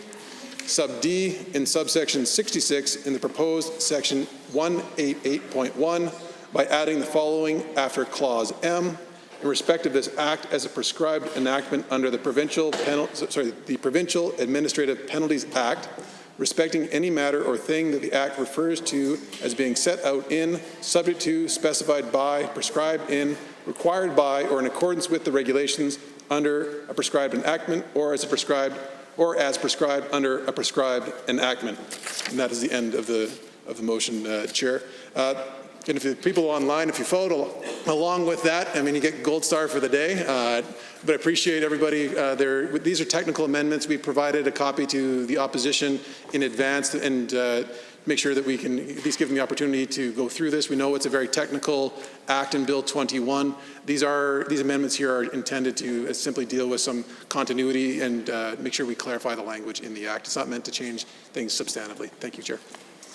Thank you, Honourable Minister. Are there any honourable members looking to join debate on A1? I see the Honourable Member for Edmonton Manning has risen. Calgary Mountain View has risen. Thank you. Sometimes with the seating during COVID. Yeah. Fair enough. Thank you, Mr. Speaker. We do have the benefit of having been provided with this particular amendment by the government, and thank you to the Minister for that. I rise to speak in support of the amendment. My reading, having of course not the resources that the government does, but my reading of this amendment would suggest that these are mostly technical amendments and sort of amendments to the language to ensure that that language best expresses what the government is trying to express. So perhaps better than that last sentence. In different areas, in different provinces, it's sometimes the case that certain things are expressed in certain ways, and it just makes it easier for courts when they are interpreting to continue to interpret those things in a consistent way. And so my understanding is that most of these changes are simply to achieve that purpose, that is to ensure that the legislation does bring forward that which the government intended to bring forward. I do believe that we have potentially coming forward several amendments to this bill, one of which may be a sub-amendment to this, but with respect to just these specific provisions, I would urge members to vote in favor of these specific provisions. With respect to the overall bill, I mean, obviously, these simply support the intent of the bill, the intent of which I think is quite laudable, that is to protect individuals from impaired driving. I think as committee of the whole wears on, we will have multiple questions about technicalities about this bill, because it is a very, very long bill, and it is a very legally challenging bill, and one really has to dig in, and there's a lot of expertise around this area. So I think as we carry on, there will be a lot of conversation from members of all sides of the House on this bill, but with respect to this specific amendment, it is my view that members of this House ought to support it. Thank you. Thank you for those comments from the Honourable Member for Calgary Mountain View. I see the Honourable Member for Edmonton Rutherford has risen for comments on A1. Thank you, Mr. Chair. I appreciate the opportunity to address this amendment to Bill 21. I hope also, while we are here in Committee of the Whole, to have a chance to speak a little bit further to some of the other aspects of the bill that caused me pause. I would never say I was against the bill, so I just was hoping for a bit of dialogue actually today, in part so I can go back to the communities that I speak to on a regular basis about the bill. And with regard to this particular amendment, I see that the focus of the amendment is largely around providing some good clarity to the bill, making sure the language is consistent and clear to people. And as such, I must say that I appreciate that the minister's taken the time to introduce this amendment, because these kind of bills are written in such a technical way that sometimes it's difficult for members of the community to fully comprehend the nature of the bill, and yet they are deeply influenced by the bill. So this sort of amendment that helps us all to make sure we're speaking to the bill in an appropriate way, and that the bill speaks to the citizens of the province of Alberta in an appropriate way are welcome. I do add to my comments that I have been spending some time speaking with members of the communities that I work with about the nature of the bill.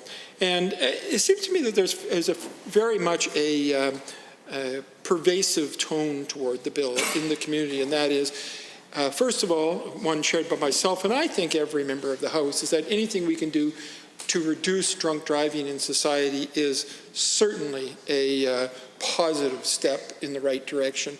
And as such, I truly wish to see some action being taken, and so I hope that this bill has the desired effect. We'd certainly like to see that. I know that in part this bill has been modeled on the British Columbia model of a similar kind of bill, where administrative penalties are used to reduce drunk driving. Done in our own way here in this province, but I know that there was at least some research done on the British Columbia model.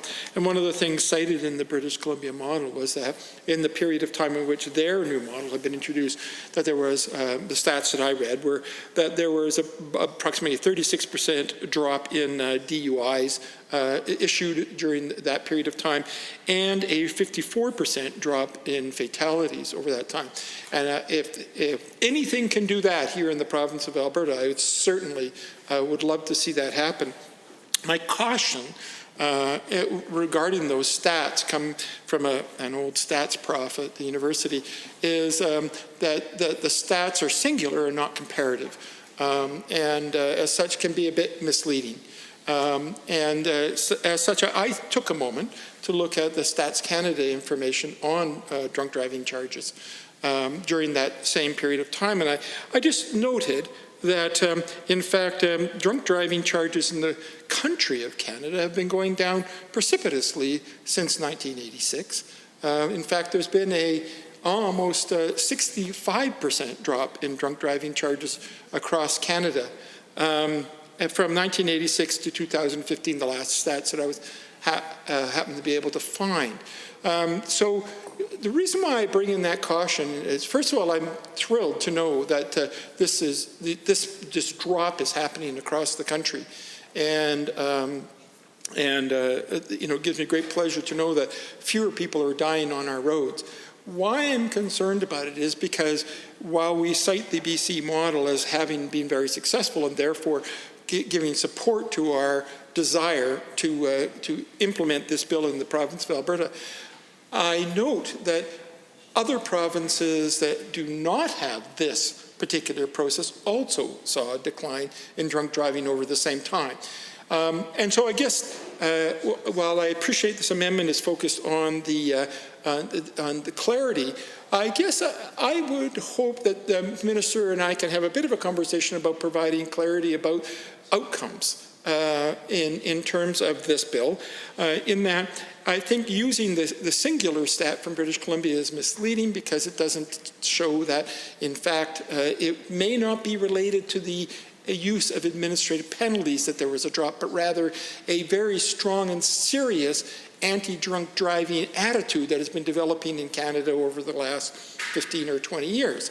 And as such, we don't know from the stats from British Columbia whether or not this particular approach, although I'm more than happy to give it a try, but this particular approach is in fact causal, or if it simply is correlational, that it happened to happen at the same time because of the overall and pervasive anti-drunk driving concerns of Canadians, and the great championing of this cause by groups such as MAD, Mothers Against Drunk Driving, and other groups that have absolutely done tremendous work on behalf of the citizens of Alberta and across Canada to reduce the number of drunk driving incidents and therefore the number of fatalities.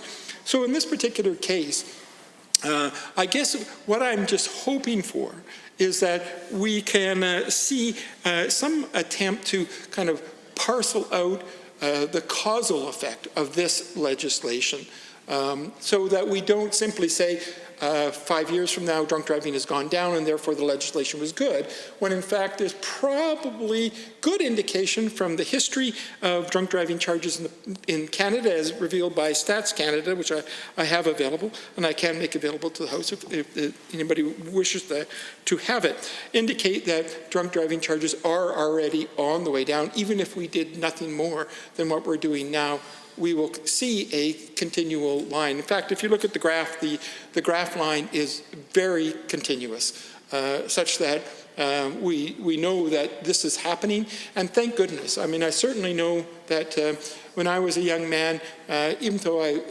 not much of a drinker, I did not worry about maybe having a single beer and getting into the car and driving home, thinking, well, that's not much beer, I'm not going to have an effect. But I know the younger generation, my children, don't make that choice.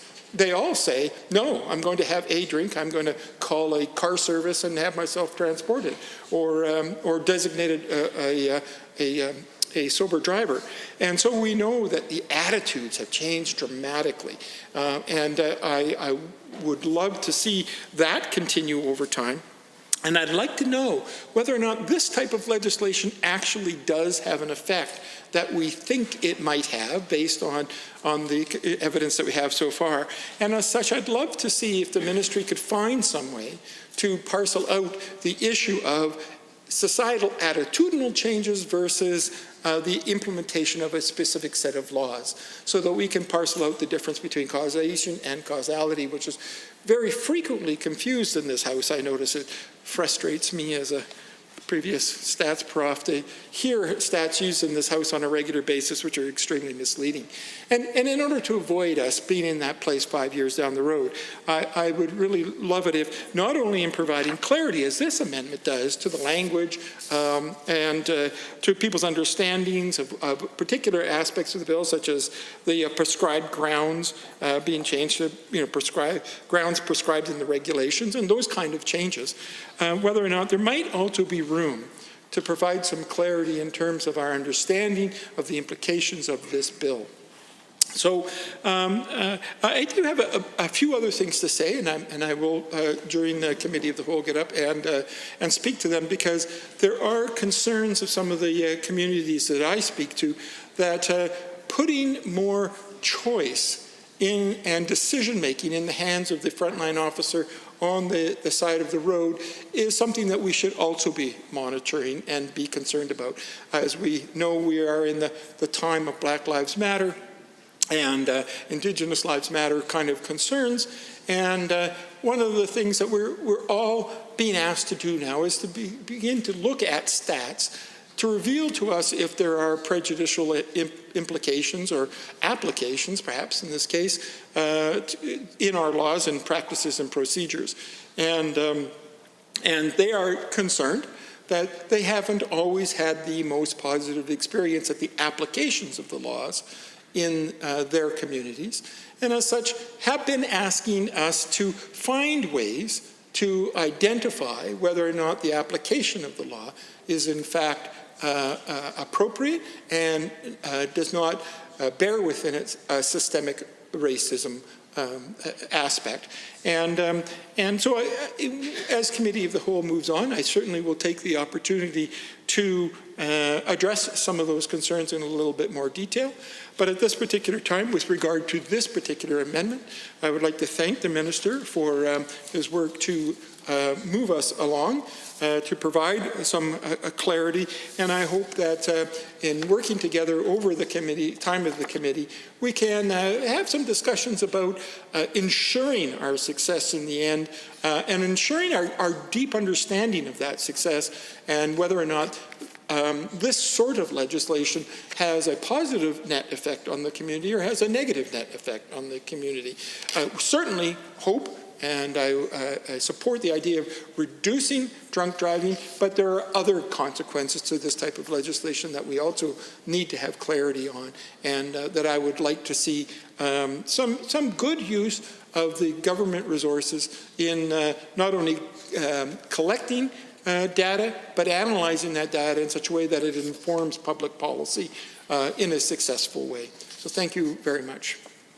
Thank you, Honourable Member. Any other Honourable Members looking to join debate on Amendment A1? Seeing none, on Amendment A1 as proposed by the Honourable Minister of Justice, are you agreed? All those in favour, please say aye. Aye. Any opposed, please say no. That is, I believe, unanimously carried. Moving on to Bill 21 proper. Are there any Honourable Members looking to join debate on 21? I see the Honourable Member for Calgary McCall has risen. Thank you, Mr. Chair. And I rise to speak to Bill 21, the Provincial Administrative Penalties Act. I think it's an important piece of legislation that relates to each and every one of us, our constituents and people we represent, because it's in everyone's interest to make sure and do everything we can in our power to make our roads safe, make our communities safe, and certainly anything that helps us reducing impaired driving, that helps us make our roads safe, that helps us save lives, and there is certainly no question about it. And that's the reason that we fully support the idea of reducing impaired driving, idea of making our roads, making our communities safe. The area which I represent, I do have a constituent who lost his son in 2014 to an impaired driver, just close to my constituency, just in the outskirts of my constituency.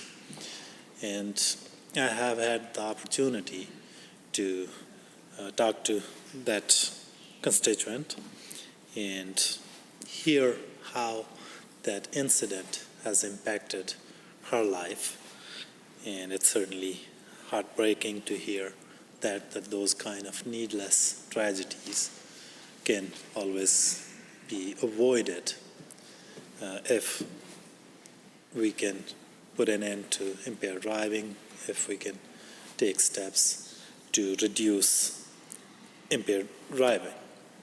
At the same time, as much we want to reduce impaired driving, I think whatever steps we take, we have to thoroughly consider all the aspects, different aspects of any legislative scheme we are putting forward. We have to thoroughly assess its implication for road safety and its implication for people's rights, because there is no denying that there are certain rights, constitutionally protected rights, that will be at play in this new model that government is proposing. So idea is that we should duly debate, we should pay due attention to this piece of legislation and try our best to strike a balance where we are achieving the intended outcome of reducing impaired driving, where we are achieving the intended outcome of keeping our roads safe, where we are achieving the intended outcome of making our communities safe, where we are getting the intended outcome of saving lives, and balance that with Albertans' rights that they have under the Constitution, under the Charter, so that we can avoid this legislation getting challenged in courts, because it's my understanding that it's modeled after BC. In no way, shape, or manner an expert on criminal law or on the model that BC put forward. I do have legal background, but I never practiced per se criminal law. So I do understand that once that piece of legislation was challenged in the courts. So that's why it's equally important that we get this legislation right. And it's important that the balance we strike on two competing interests. We have a vested interest in, as I said, in keeping our roads safe and saving lives, and in reducing impaired driving. So we have a vested interest in that. But at the same time, we also have a vested interest in making sure that Albertans' rights are also protected. So during this debate, I think we should take this as an opportunity to make sure that we are getting this right, and if that means that we have to engage with organizations who are working on impaired driving, associations like Mad Canada, if we have to engage with those victim advocacy groups, we should do so, because they have been going through that. They bring lived experience. They will help us inform the debate in this House. And at the same time, there are civil liberties group who may have to say something, may have to offer something on this important issue, and having those views, having diversity of that opinion will help us inform the debate in this House and help us strike a balance that will help us achieve the goal of reducing impaired driving and saving lives, making our communities and streets safe. So with that, I think we do have some questions as well for the government front bench, with a view to understanding this model better, with a view to, understanding what these changes will mean in practice. For instance, we do know that recently cannabis got legalized in Canada. And when federal government did that, we were in government, and then Minister of Justice and now MLA for Calgary Mountain View engaged extensively with the public, with law enforcement, with all interested Albertans advocacy organization to learn about their concerns with respect to impaired driving and come up with a model that follows the federal guidelines and also achieves the purpose that we were trying to achieve. And at that time, we heard from many Albertans, and I think, if memory serves me correctly, the top 2-3 concerns were that how to keep roads safe through with impaired driving. The other one was that how to keep it away from children.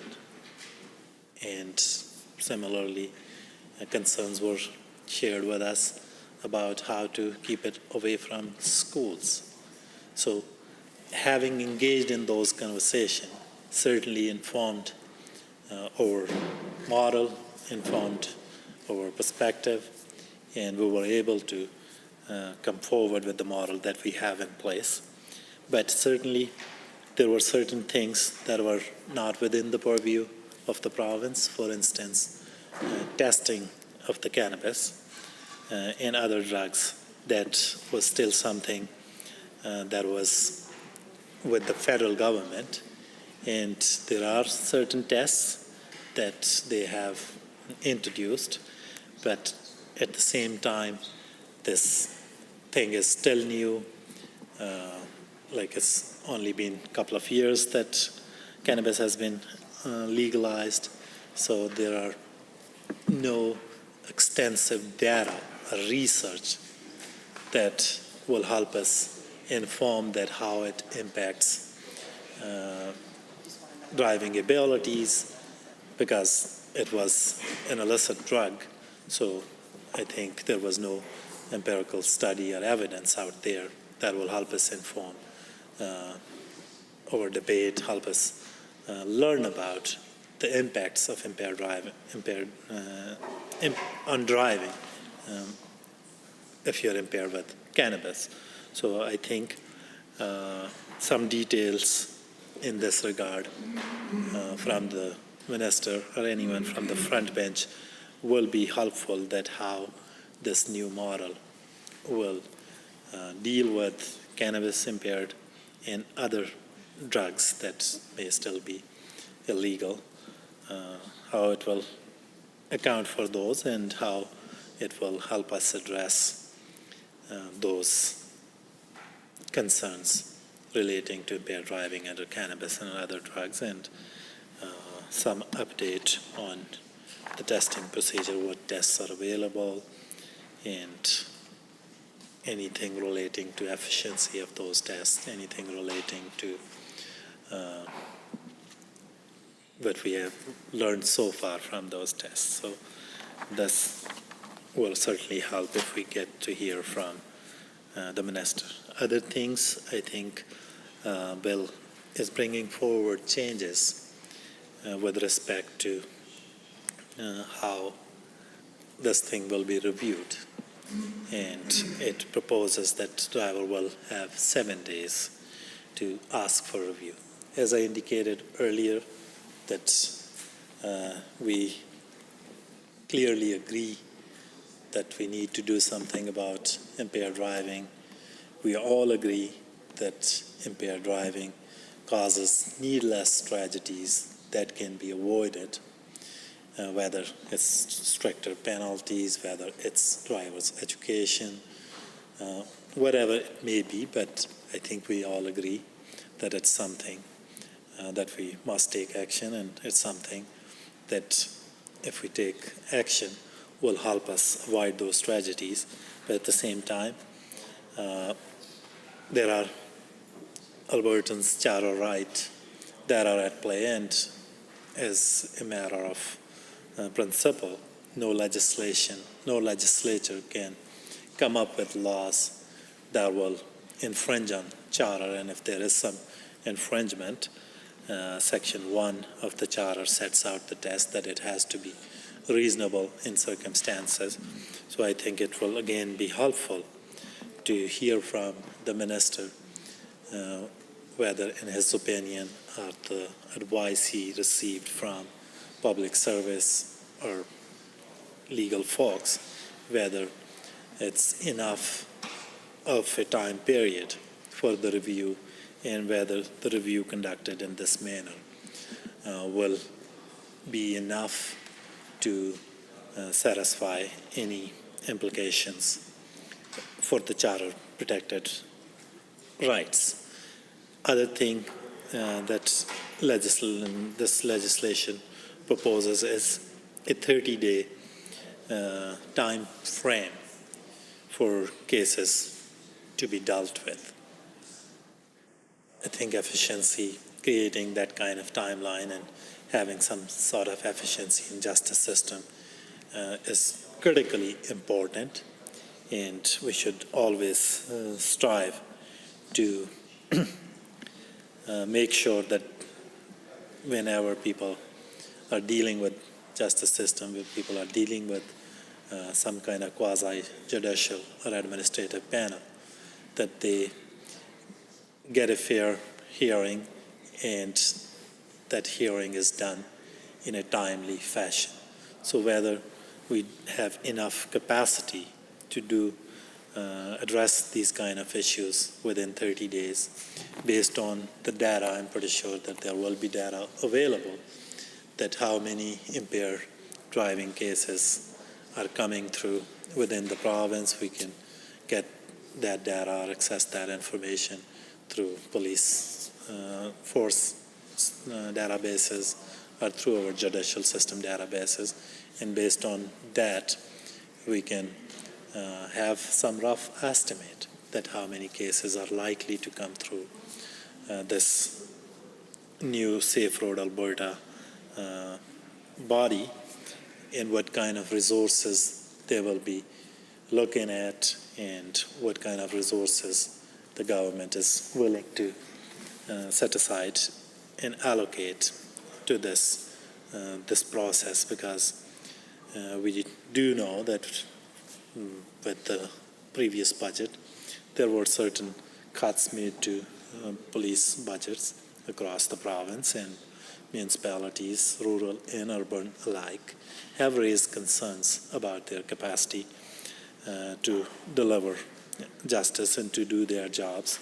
And if we are not able to fund those priorities, how we are going to fund this Safe Alberta road operations. And I think what I'm trying to ask is that it would be helpful if we hear from the front bench and the Justice Minister that what kind of costing they have done on this piece of legislation, and how many, employees, what kind of resources we are looking at, and also some indication that how it's freeing up some time from the justice system or from police forces, what kind of efficiencies we are looking at on that side of the equation. So these are some of the comments, and I think with the questions or concerns I have raised, and I hope that government will address them, I think we can have a more healthy, more informed debate in this legislature on this important piece of legislation. Again, I want to reiterate that I fully understand that it's a very important issue. I fully recognize that this issue impacts each and every one of us in our constituencies, and our constituents, those who elect us, send us here to represent. They certainly have a vested interest in this piece of legislation. Certainly, they have an interest in making sure that we are taking action on impaired driving, in making sure that our roads are safe, our communities are safe, our streets are safe, and there is no question about it, that we are in support of that goal. We are in support of that objective, and the question we are raising are just to better understand this model, to better understand when we say it compares to BC model, or whether it's model after BC. I think it will also be helpful to fully understand the statistics that BC is putting forward. It will be helpful to understand that when their model went to the court and court scrutinized that model, what was the debate there, what were the arguments there, what were the grounds there for the challenge to their model. So those are the kind of things that would put this bill in perspective, and that's the kind of information that will help us understand this bill better. And I look forward to a healthy and informed debate in this House. Thank you, Mr. Chair. Thank you, Honourable Member. I see the Honourable Minister of Justice has risen to debate. First and foremost, I just want to thank the members opposite actually for a real positive experience in bringing forward this piece of legislation. In particular, the member from Calgary Mountain View, and we've met a couple times now to talk about this bill. She's very passionate about this piece of legislation. I couldn't possibly speculate about previous governments' activities as to what they were exploring, but it seems that she has a deep depth of knowledge in this topic area. So, as well, I'll do my best to try and answer it. A couple different questions have been raised by different members. I'll do my best to try and get through some of those different areas. One of the reasons why we thought that this bill made a lot of sense was that Mothers Against Drunk Driving, chiefs of police, many other groups were very much in favor of the steps that have been taken, particularly in the province of British Columbia, which was seen as a trailblazer in this area for over a decade now. So when we did our homework on this potential, bring forward legislation of this kind, we wanted to make sure that it had that broad-based support, that the stats were indicative of a system that actually would help us save lives in the province of Alberta. I know there was a question about stats, and stats can be put in lots of different ways, but the stats that we've been shown and the advocacy groups in this area all seem to point to this being a very effective way to save lives in a province. So that's why that's foundational for us. Is will this save lives? Everything that we've seen indicates that it will save lives in the province of Alberta. So that's really important to us. We then, in doing our homework on this, we were comforted by the fact that BC. This matter was litigated numerous times. It went up to the Supreme Court, and it was held to be a valid system. So there was a few things in commentary coming from the courts to make sure we had that appropriate appeal mechanisms built in. That is there in the legislation to make sure that it has that fairness component built into it for those that face an administrative penalty through this system. So that was another piece of it that we wanted to make sure we brought in. But it is that certainty, the significance of the penalty and the immediacy, which are really important. It's the speed and the certainty that seem to drive behavior patterns. That's why that's really important for us. But even if for some reason you said, you know what, those stats, I don't believe you, even though the stats seem very valid to everything that we've seen on it, there's so many other benefits to the justice system as well. From a court's perspective, this will save us about 8% of the trials at the provincial court level. That saves judicial capacity, clerk time, prosecutor time. That's all very important stuff for us. As well, from police time perspective, if a file of an impaired it would take, under the conventional criminal code, would take about 8 to 10 hours of time to process that paperwork, put the person through the system, potentially appear numerous times for a criminal proceeding. It takes up an immense amount of police time. By going to the administrative process for these individuals, it's about 60 minutes to 90 minutes of police time is involved in it. So it allows us to get our police back out there in our communities where if they happen to pull over an impaired driver, that would take up their entire shift. This allows them to get back out there into our communities and help keep our communities safe. So that's another big part of what we're looking at here. And I do believe, and I don't want to speculate on amendments that may be brought forward by the opposition, but I would guess that they may have an amendment on data and data collection.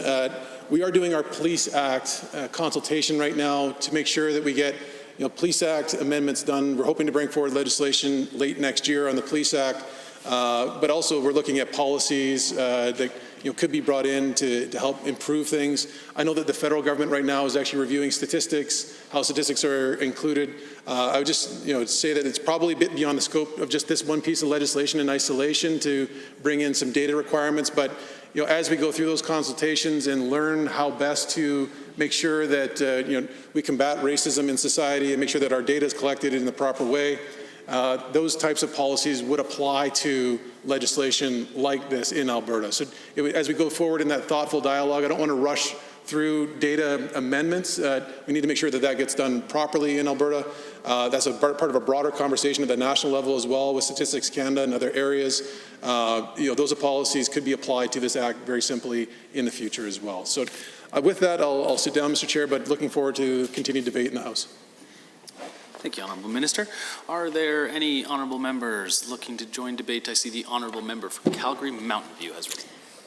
Thank you very much, Mr. Chair, and I rise to move an amendment, not the one just referenced, but another one, so I will await that arriving at you. Make sure you keep a copy. Yes.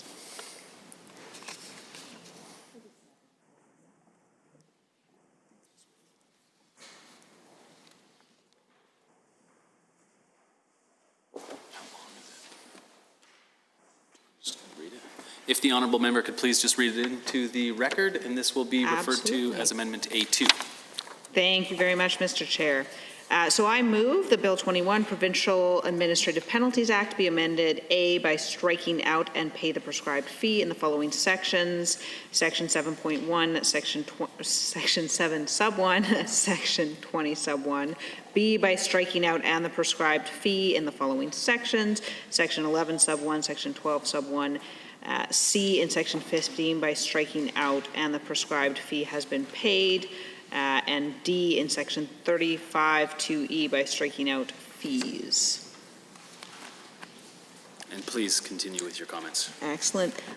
So the intention here is, so presently it's the case, and I want to be really clear about this, because the intention here is not to strike out fees that people are paying for being convicted, because that would, in my view, be a very bad idea.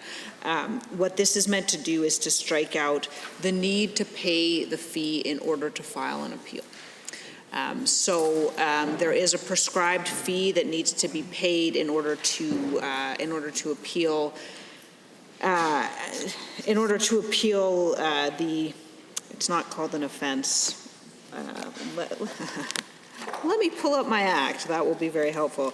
In order to file it is a type of appeal. So there's two appeals in this act. First, there is an immediate roadside appeal by which one can demand, in the case of alcohol, and the cases are different for every type of impairment, but in the case of alcohol, one can demand an immediate roadside appeal.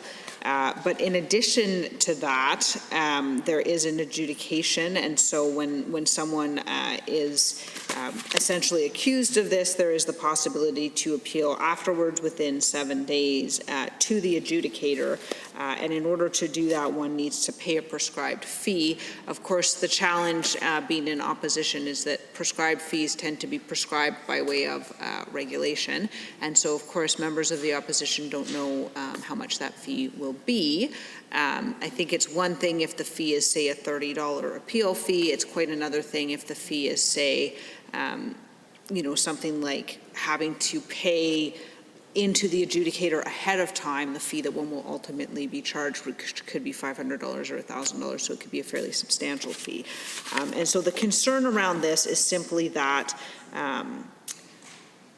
a lot of people in this province, and this, in my view, doesn't apply just to those who are most vulnerable. I think a lot of people in this province find themselves frequently in the position where they're living paycheck to paycheck.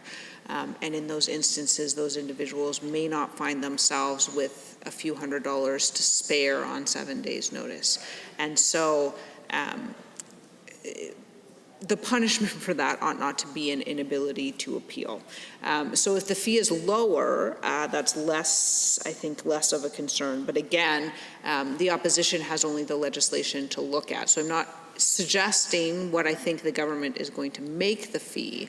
I'm simply saying from the perspective of opposition, we can't see what the fee is, and given that the fee could be quite high, there is some concern that people will essentially be unable to appeal, not because they don't have a good and valid case, but because they haven't the funds to make that appeal at the time. And this is a problem that I suspect the minister is quite familiar with. It used to be the case that I think work was underway when we were in government, and I think that work has continued under the current minister with respect to individuals who are held on sort of low dollar amount bail, like $100 or $200, because we ought not to be holding people on the basis that they don't have $100. We should be holding people on the basis that we consider them a danger to society. So this is sort of in a similar vein. Our hope is to not have individuals having to pay the prescribed fee in advance of the appeal, but certainly we think it's very reasonable to pay a fee in the instance in which one is, I don't think convicted is the word used, but found to have committed the infraction in this case. And so that is all that is intended by this particular amendment. I think, again, this bill is an incredibly important bill. I think it does a lot to move us forward. I think the concern is just with a few very small technical aspects here. Thank you, Honourable Member. Are there any other Honourable Members looking to join debate on A2? I see the Honourable Member for Edmonton Highlands Norwood has risen. Thank you, Mr. Chair. I'm not going to speak too bit to the bill, but tie it back to the amendment. A couple of things come to mind here, and we've got an opportunity, and as the the Minister for Justice just talked about, we've had a pretty reasonable debate here on this piece of legislation. I think we all share the wish that impaired driving cases need to be lowered, and we all absolutely agree that if there's anything that we can do within this chamber to save lives, we ought to do that. And I also think, as we are deliberating a piece of legislation like this that will have an impact on people's lives, I just think about the call to justice that we all need to consider here. And with this amendment, removing the prescribed fees, I think will help folks, as my colleague mentioned, especially folks who are, low income, folks who are struggling, as she said, paycheck to paycheck, and we all know that's a lot of Albertans. And we know there are cases where, folks are wrongly accused and want to appeal, And I think as legislators, we should be, we shouldn't be, supporting any additional barriers that might help folks seek justice. So I think this amendment is a simple one, but an effective one that will help. I was thinking a little bit about I've heard, I haven't actually been able to hear a lot of the debate on this bill, but I know there have been some stories shared in this chamber around folks who've personally lost friends, family members to impaired driving, or folks who have connections to people who've lost friends and family members. And so this is why I'm, like I said, I'm quite appreciative of the fact that we're having a fairly reasonable debate on this piece of legislation. But I do think there are some opportunities to tweak it and to make it a little bit better. And this amendment will do just that. I'm a big believer in when people do make mistakes as well, that there's a path to, a path to them being able to go re-enter society and be supported as well. And again, I think any opportunity that we have in this House to ensure that there aren't additional barriers for folks who are low income, folks who might be vulnerable. We've had the opportunity to talk a little bit about the justice system in this House. I think about the conversation we had around Victims of Crime Fund and the concerns we had around, removing supports for folks who've already had to navigate what can be a really challenging system. Folks who, someone who may be low income, who's needing to access supports like therapy, whether that's, psychological services, whatever it might be. I talked about the example of a young person who was randomly assaulted and used the money from that fund to access supports for her PTSD. And so why I bring that back to this, or why I bring that example up, is to to bring it back to the need to make things more accessible. And she talked about how she's someone who's a frontline worker and doesn't make a very high wage, and she said, without those supports, she wouldn't have been able to,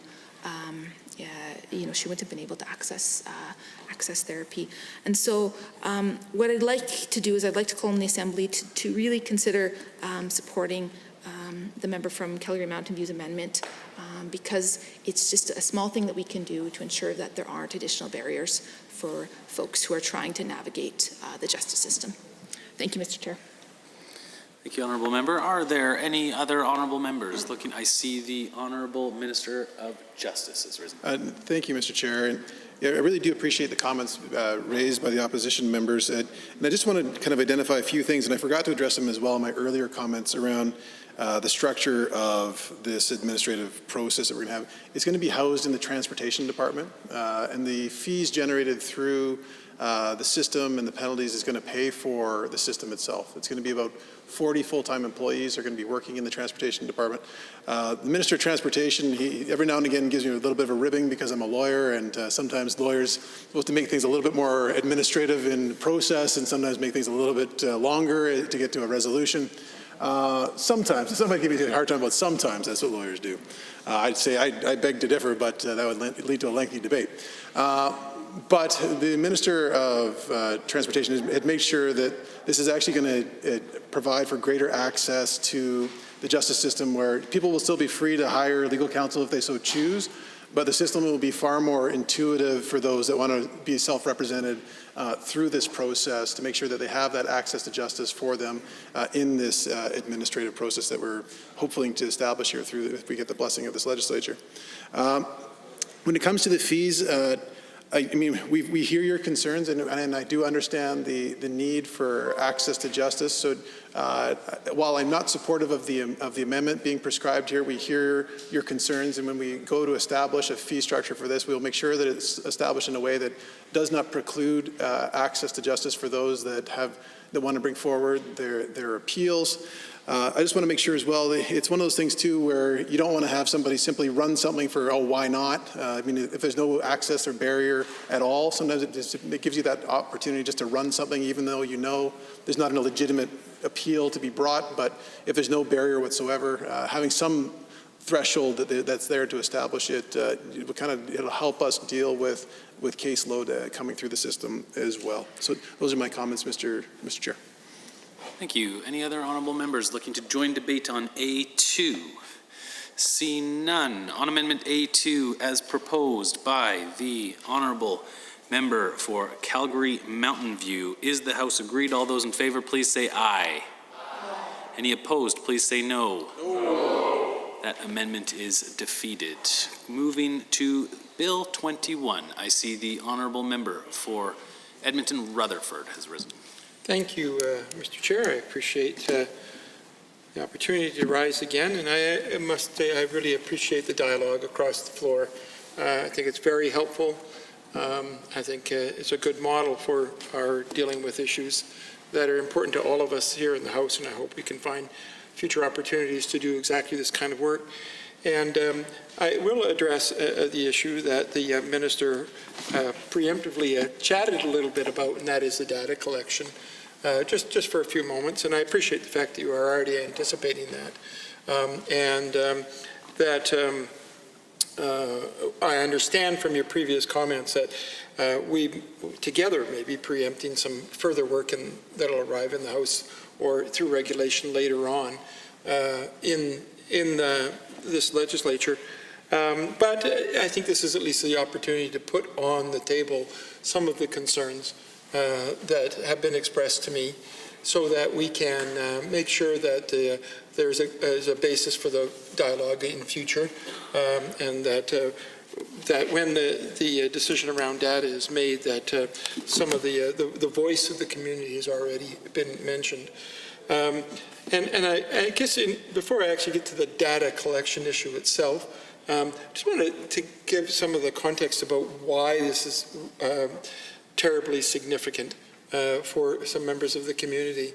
And that is that the implications of this legislation are very strong, and they are strong in a way that they have a differential effect on people, depending on a number of circumstances. For example, if and perhaps the Minister can correct me if I've read this wrong, but my understanding is the length of time that your car can be impounded is increasing at this particular time. And that length of time is going up to approximately 30 days, based on a decision made on the street before appeal. And in fact, if it was originally 3 days and now up to 30 days, even if you do put in an appeal, it takes 7 days for the appeal to occur, to be put in. So inevitably, cars are going to be held for a longer period of time. Now, that would seem to be a fairly reasonable decision if indeed somebody has been drinking and driving, and one that we would support in terms of getting them off the road and not having them in that dangerous vehicle and threatening the lives of others for as long as we can possibly have that happen. However, the very nature of an appeal suggests that perhaps that isn't true, and that they were not, in fact, drinking and driving, but that there were other factors that led to the decision to apply the penalty that is there. Now, of course, we hope that that's always on the basis of good judgment by law enforcement or whoever else is involved in the situation, and we certainly support the desire to have law enforcement make good judgments and the appropriate training that would be necessary, particularly in this difficult time of trying to apply laws originally designed for alcohol consumption to the use of various other kinds of drugs, which has got to be a much more complex reality. And we're still, in fact, I think, waiting for strong roadside tests for various types of drug. And so there may be some further complexity that comes up in the future. But at the present time, we know that members of the community are very concerned that if that judgment is made and that judgment is incorrect, the cost or penalty to some groups of people is differentially experienced than others. And it can be, for example, based on the fact that their geography is different. If you lose your license in the city of Edmonton or the city of Calgary or perhaps Red Deer or Fort McMurray or Medicine Hat or any of the other major cities in our province, then there is a huge inconvenience factor, which is maybe appropriate in these circumstances, but one that can be resolved somewhat readily through the use of public transportation or through driving services that are available, and perhaps even walking in many situations.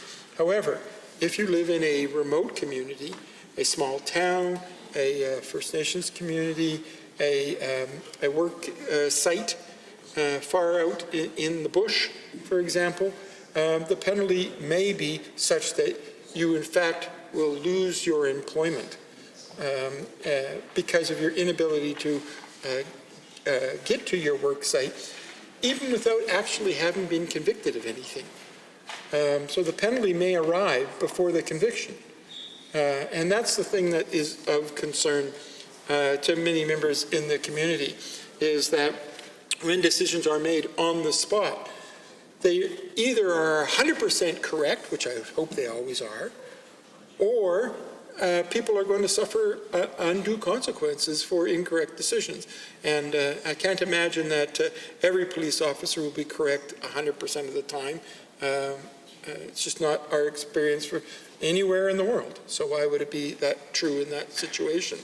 And so we have a differential effect here, that the person who lives in downtown Edmonton receives an inconvenience, and the person who lives in a small work camp in far reaches of northern Alberta receives a loss of employment, perhaps for the next year, because jobs are hard to come by in some of these small communities.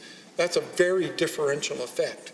And in fact, in some sense, that's what we would say is a systemic problem, that the application of the same law, it does not equate, and therefore something that we should be concerned about.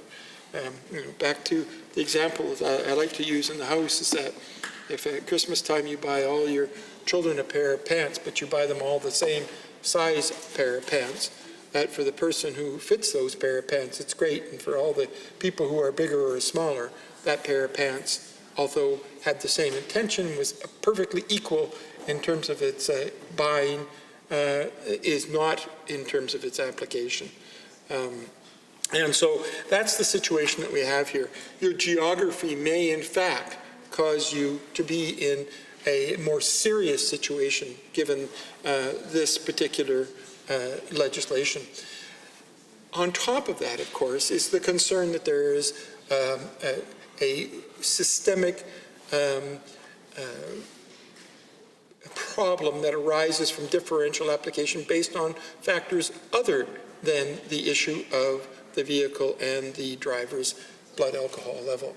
And we know that members of identifiable communities have come forward and have said that they feel that decision-making on the part of officers of the law sometimes are influenced by decisions, other than the facts at hand in the situation where the law is being applied. And they would identify, for example, race, ethnicity, or sometimes even clothing, how someone looks, what they're wearing. If you're wearing a leather jacket versus if you're wearing a sport coat, perhaps those kind of things make a difference in terms of the decision-making by the officer at hand. Now, I don't know that. Not an accusation. It's a question. And it's a question that leads to the ultimate request that I think that we need to be speaking about in future, and that is, how do we understand where the systemic racism or the systemic biases in these kind of laws, and particularly in their application, may arise? And do we have a process for identifying the fact that there is a differential effect based on race or ethnicity, or, in my other example, based on geography?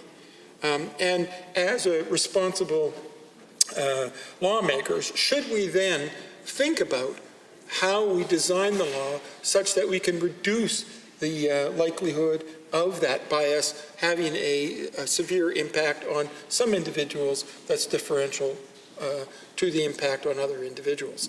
And so I guess I am hoping that as time comes on, we'll be able to have a further conversation about the processes that we use to ensure that it's not just a law equal in the sense that the wording remains the same for every person and that the rules remain the same for every person, but that the outcome for everybody remains the same. That it's not just the fact that you make one law and apply it to each person, but that you have to stop and question, is it being applied rightfully, but more often to one group of people versus another group of people? Or when it is applied, does it have a differential effect when it is applied on one group of people versus another group of people? And if you can discover that, in fact, there is a differential between those groups of people, then you have a systemic problem.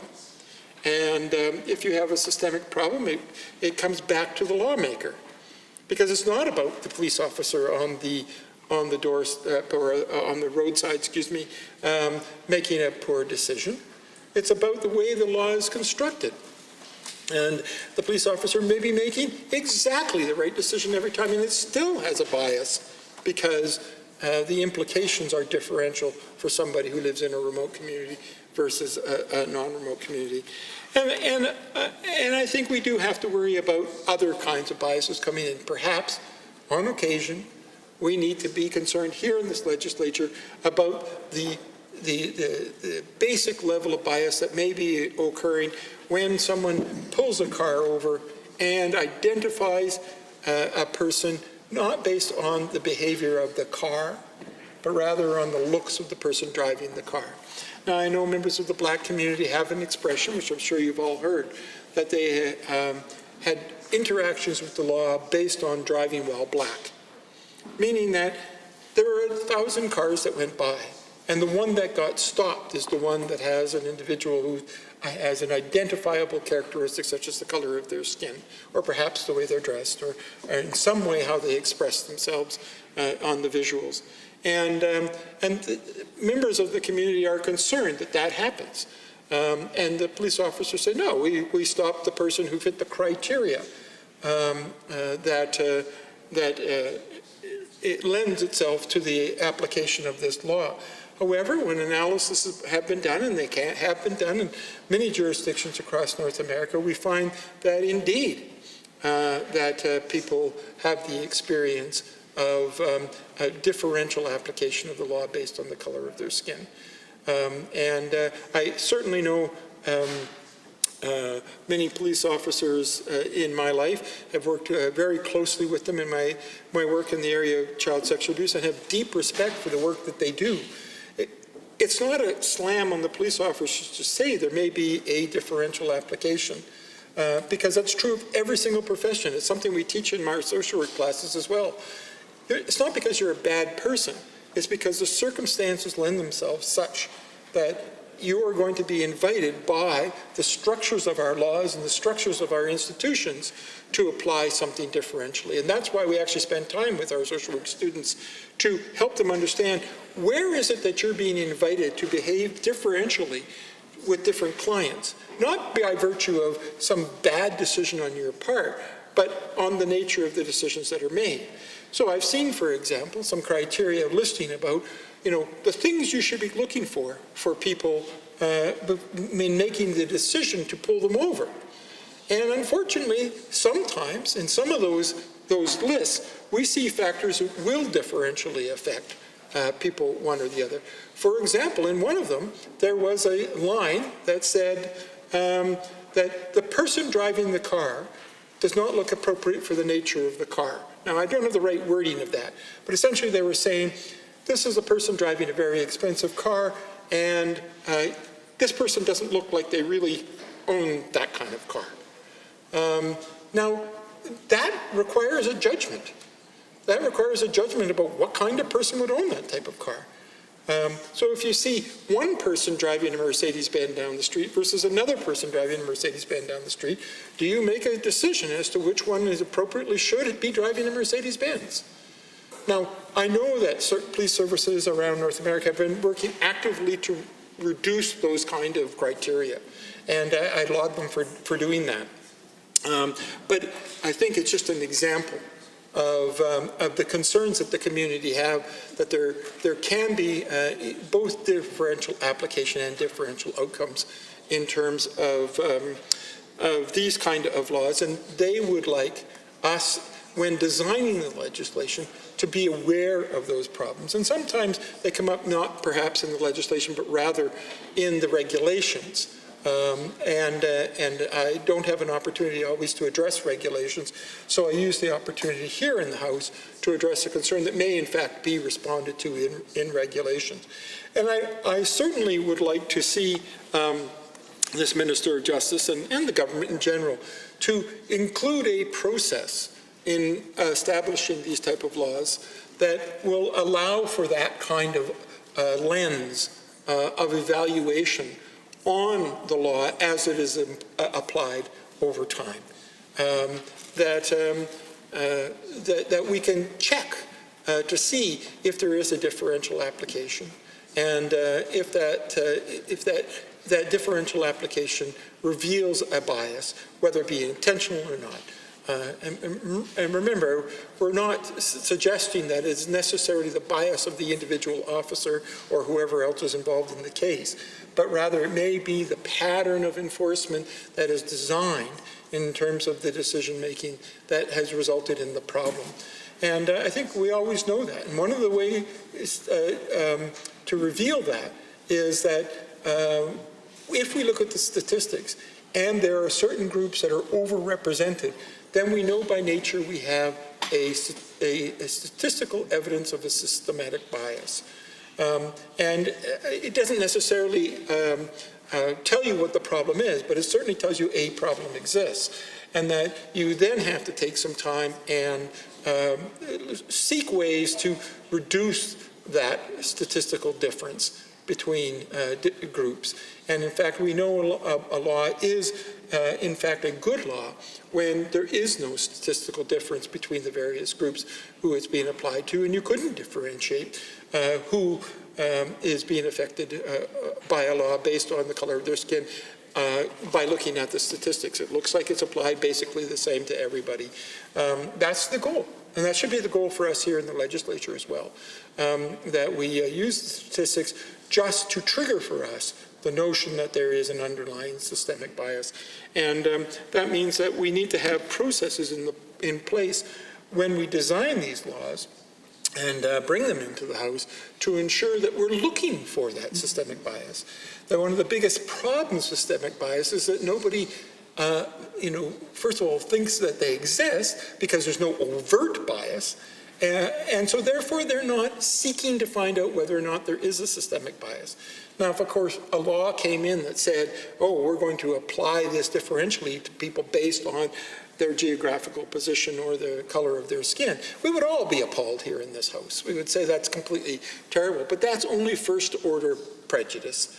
We need to make sure that we are eliminating second order prejudice, which is those invisible prejudices that people frequently are not aware of because you can't be, because they're not overt. And you really need the statistics to highlight for you a problem which you would not normally recognize as a problem.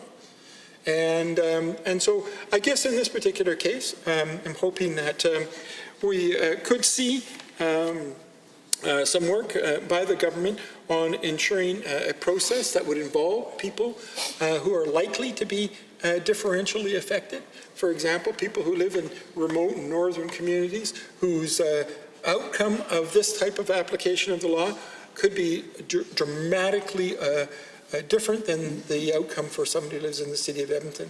If you live in a small work camp, if you happen to work in the oil field, for example, or if you happen to work in forestry, and you, by the nature of your work, are living in a place that is 2 hours away from anywhere else, then losing your car is also losing your income.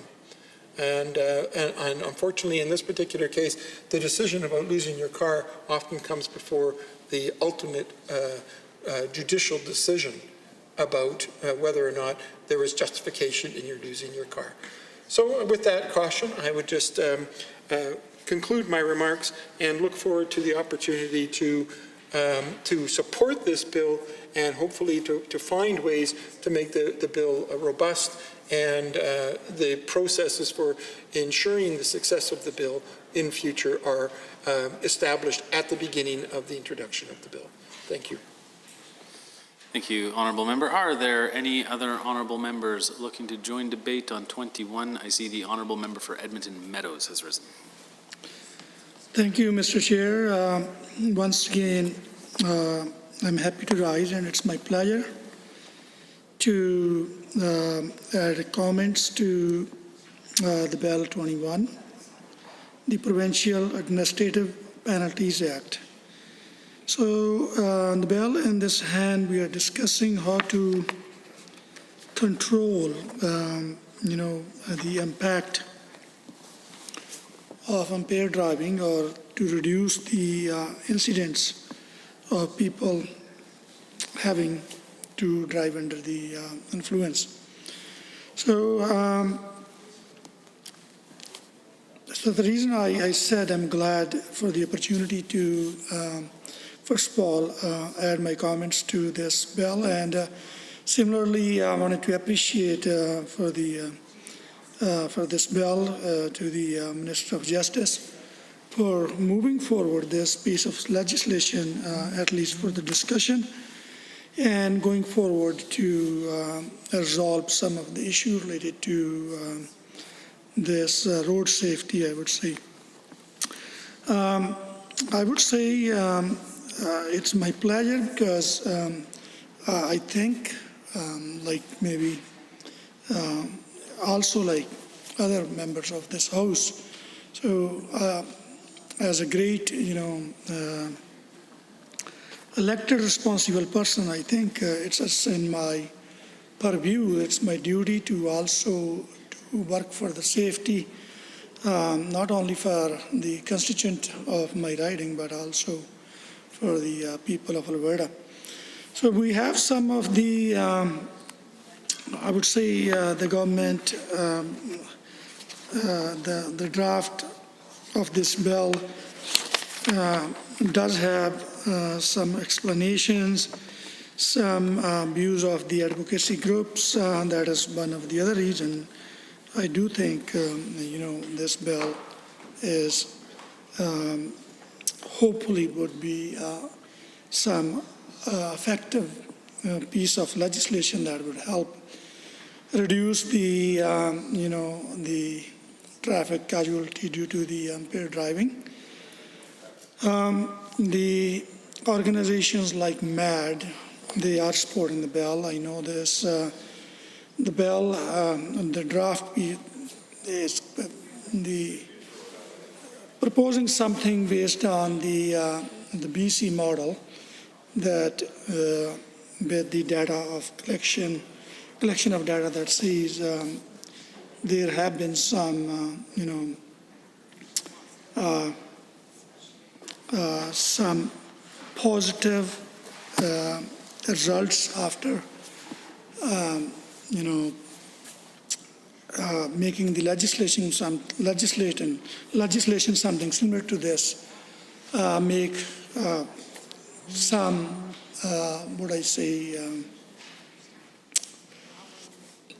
the positive effects that we could learn from them, and the government decided to take some of those steps and move forward to make the law in Alberta. When I referred to the advocacy group of MAD, their endorsement to this bill, I do too understand. They have been working on this for very, very long, concerned, advocating, educating, awareing people, and about the effect and the impact, and to mitigate those, impact on Albertans. And I do have stories also. I often get calls from my constituents and from my communities. They have stories, and beyond the explanation, the impact of those incidents on the families, I still remember that going to my memory lane from back 25 years, where the young family that moved from England to Edmonton to reunified, basically his greater family, his parents, sisters, and brothers, was driving from Edmonton to Vancouver, was somewhere on the road. I don't exactly remember the place, but it was part of the BC province, where they collided with a car that turned out to be the person under the influence, driver was under the influence, coming from south to north, had a huge everlasting impact on this family, where the head of the family, the person and his son lost lives in that very accident. And watching that, the impact on that very family from very closely in so many different ways, not physical, not only mental, financial, economical. I just struggle where to start and where to end that story. So it did not really ruin the life of wife, son, or the parents, the impact on the relationships between the relatives, and very painful stories. When I look upon those things, that's one of the reason that give me some encouragement and feel a little more confident and happy that if my role in this house can, contribute even anything to stop those kind of incidents or accidents happening with the people within the province of Alberta or, around in other jurisdictions, the people of Alberta experiencing these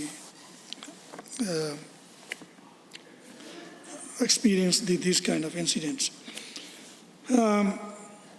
Similarly, I have another story. There's the member from Edmonton, Rutherford, actually spoke about, and the member of, the Minister of Justice also acknowledged some of the concerns he was bringing up into the discussion, and also acknowledged that the piece of work that is being done, the ongoing review of the Police Act, he mentioned. We debated yesterday the government motion of 24, the motion on anti-racism, that we were debating the amendment that was put forward by me. So the great length of discussion on that, and then by the argument brought forward by my colleague and the acknowledgement from the Minister of Justice.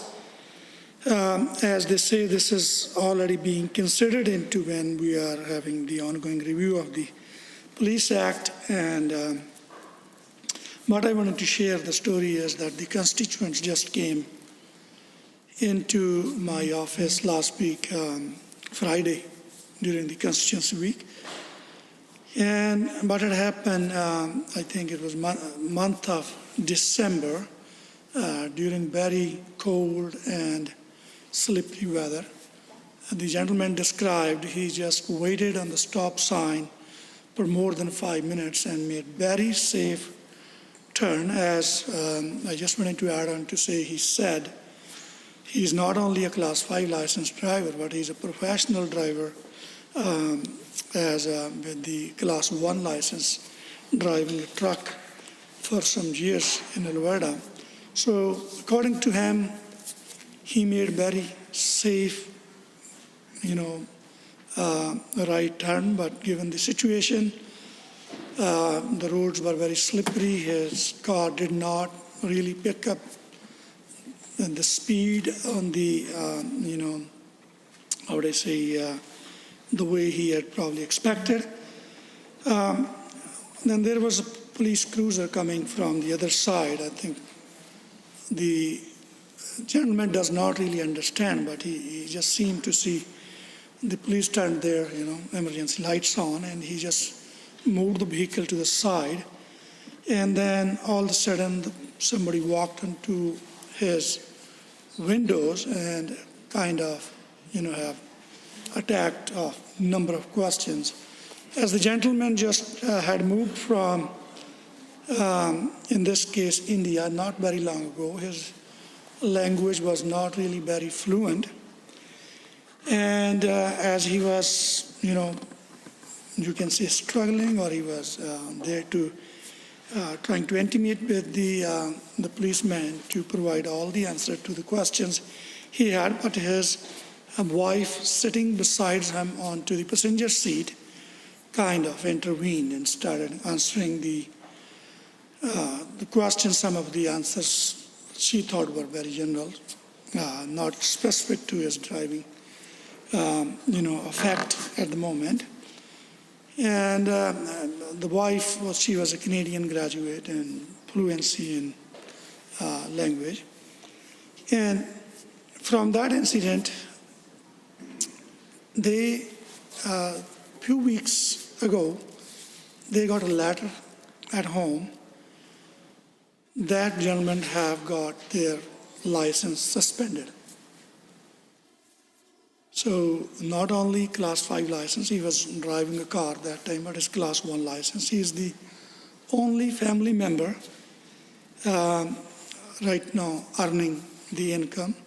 The wife stays home, and then the family going through very tough situation, and his mother is on stage 4, struggling with stage 4 brain tumor, very much on the last stage, and he has to visit her to go back to India.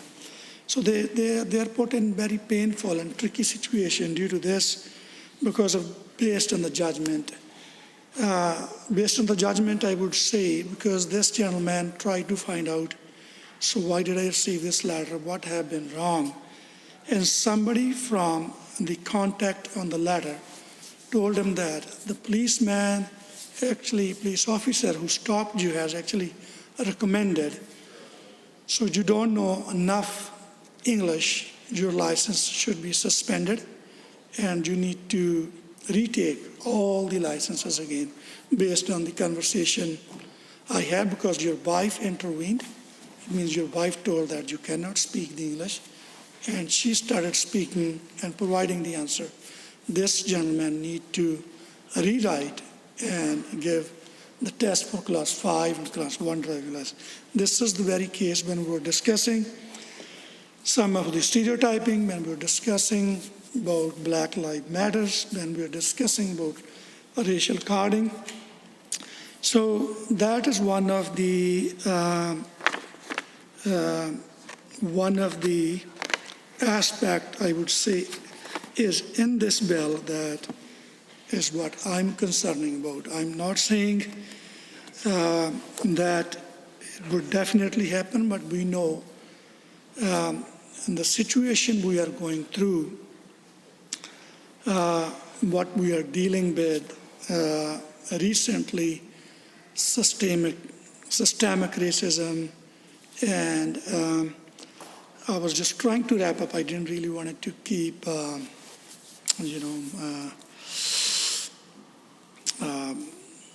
spend lots of time on this issue. But I wanted to say, looking into broader context, we, in this modern society, we are at this point when,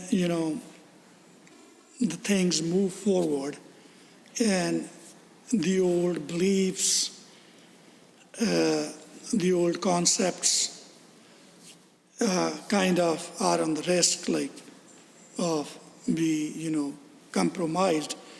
It's naturally painful for a lot of people. It's not easy to accept for a lot of people, but for us as elected, representatives, for those people who put their trust in us, and on that very moment, and we promise with them, we will, on behalf of them, without being or having any personal bias into it, we will look into this. All those issues come to us from our constituents or the people who probably live in our riding or maybe don't live in our ridings, not based on if they have voted us or they have voted someone else, or if they were living in someone else's riding. But we have already seen the way the things have been happening. And I personally also, I'm just trying to be very, very soft. I'm just trying to bring some of the experience into the conversation. I'm not just, really wanted to get into the direction where it seems that I'm opening up probably a blame on one sector of the institution of the province or the society. But what I'm discussing is a reality. This legislation in one way is giving more powers into the hands of the institution, I would say. And I have watched very closely, not only in this province, where I've been living for 27 years, but also, in different part of the world. I have traveled and watched the political elections very closely in US and traveled to a number of European countries and Asian countries, South American countries. It's what the world is struggling in these days, but we had seen the 15,000 people demanding outside this legislature, and similarly other part of the province.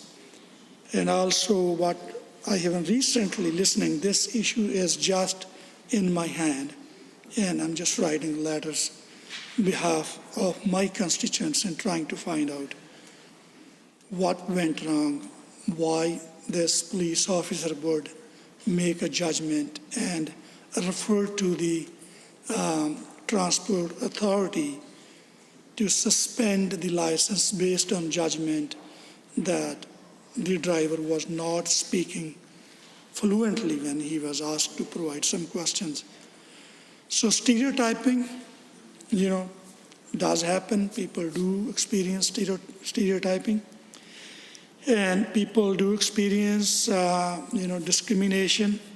And I would not say the whole department, purposely does it, and they don't have intent to resolve this issue. But we have seen the news coming out yesterday. It's not your own, the political bias, your own, how would I say, the limitation of the way you're perceiving things. The news came from, Lethbridge, was very disturbing the other day. So what I wanted to see, all I want to see, to keep in mind, we do need the oversights when we are giving the powers to police. In this case, you have drafted the bill. There are advocacy groups. They're working for this, sector or to mitigate the impact, the experience, the damage, the people of Alberta suffering. I do want to respect all of this, but when we are moving forward, the greater use of the powers have seen over and over, not across North America, not only in Alberta, wherever it is. This is how when the police force, when some of the institutions historically, hundreds of years ago, they were founded, they were perceived to do things like this, and there have been stereotyping still going on, and people, based on their own perceptions, make decisions. My worry in this bill is only, as even I'm happy to support this bill. Thank you. Honourable members, the Committee of the Whole has under consideration Bill number 21. Are there any other members wishing to speak? I see the Honourable Member for Calgary Mountain View. Thank you very much, Madam Chair, and I rise to move an amendment. So this will be known as Amendment A3, but I'll just take a second to get that to you. Did you want me to start reading? Sure, you can start reading it in. Thank you. Okay, and I'll apologize, it's fairly long. So I move that Bill 21, Provincial Administrative Penalties Act, be amended in Section 44, sub 29, A, in the proposed Section 88.1I, in subsection 1A, by striking out Clause A and substituting the following, that a driver operated a motor vehicle while having a blood alcohol concentration that is equal to or exceeds 80 milligrams of alcohol in 100 milliliters of blood. B, by striking out clauses C and D. To Roman numeral 2, by adding the following after subsection 1, subsection 1.1, subject to subsection 3.1, if a peace officer has reasonable grounds to believe that any of the following, the peace officer shall, on behalf of the registrar, take the action set out in subsection 2. A, that the driver operate a motor vehicle while the driver's ability to operate a motor vehicle was impaired to any degree by a drug or a combination of alcohol and drug. B, that the driver has within 2 hours after ceasing to operate a motor vehicle a blood concentration that is equal to or exceeds any blood-drug concentration for the drug that is prescribed in regulation under the Criminal Code of Canada. C, that the driver has within 2 hours of ceasing to operate a motor vehicle a blood concentration and a blood-drug concentration that is equal to or exceeds the blood alcohol concentration and the blood-drug concentration for the drug that are prescribed by the regulation under the Criminal Code of Canada for instances where alcohol and a drug are combined. Roman numeral 3, subject to subsection 3 by striking out B and C. Roman numeral 4 by adding the following after subsection 3. 3.1, the peace officer shall not take the action set out in subsection 2A if, Roman numeral 1, the driver consumed a drug after ceasing to operate the motor vehicle, and Roman numeral 2, the driver after ceasing to operate a motor vehicle had no reasonable expectation that the driver would be required to provide a sample of the bodily substance, or B, if 1, the driver consumed the drug or alcohol or both after ceasing to operate the motor vehicle.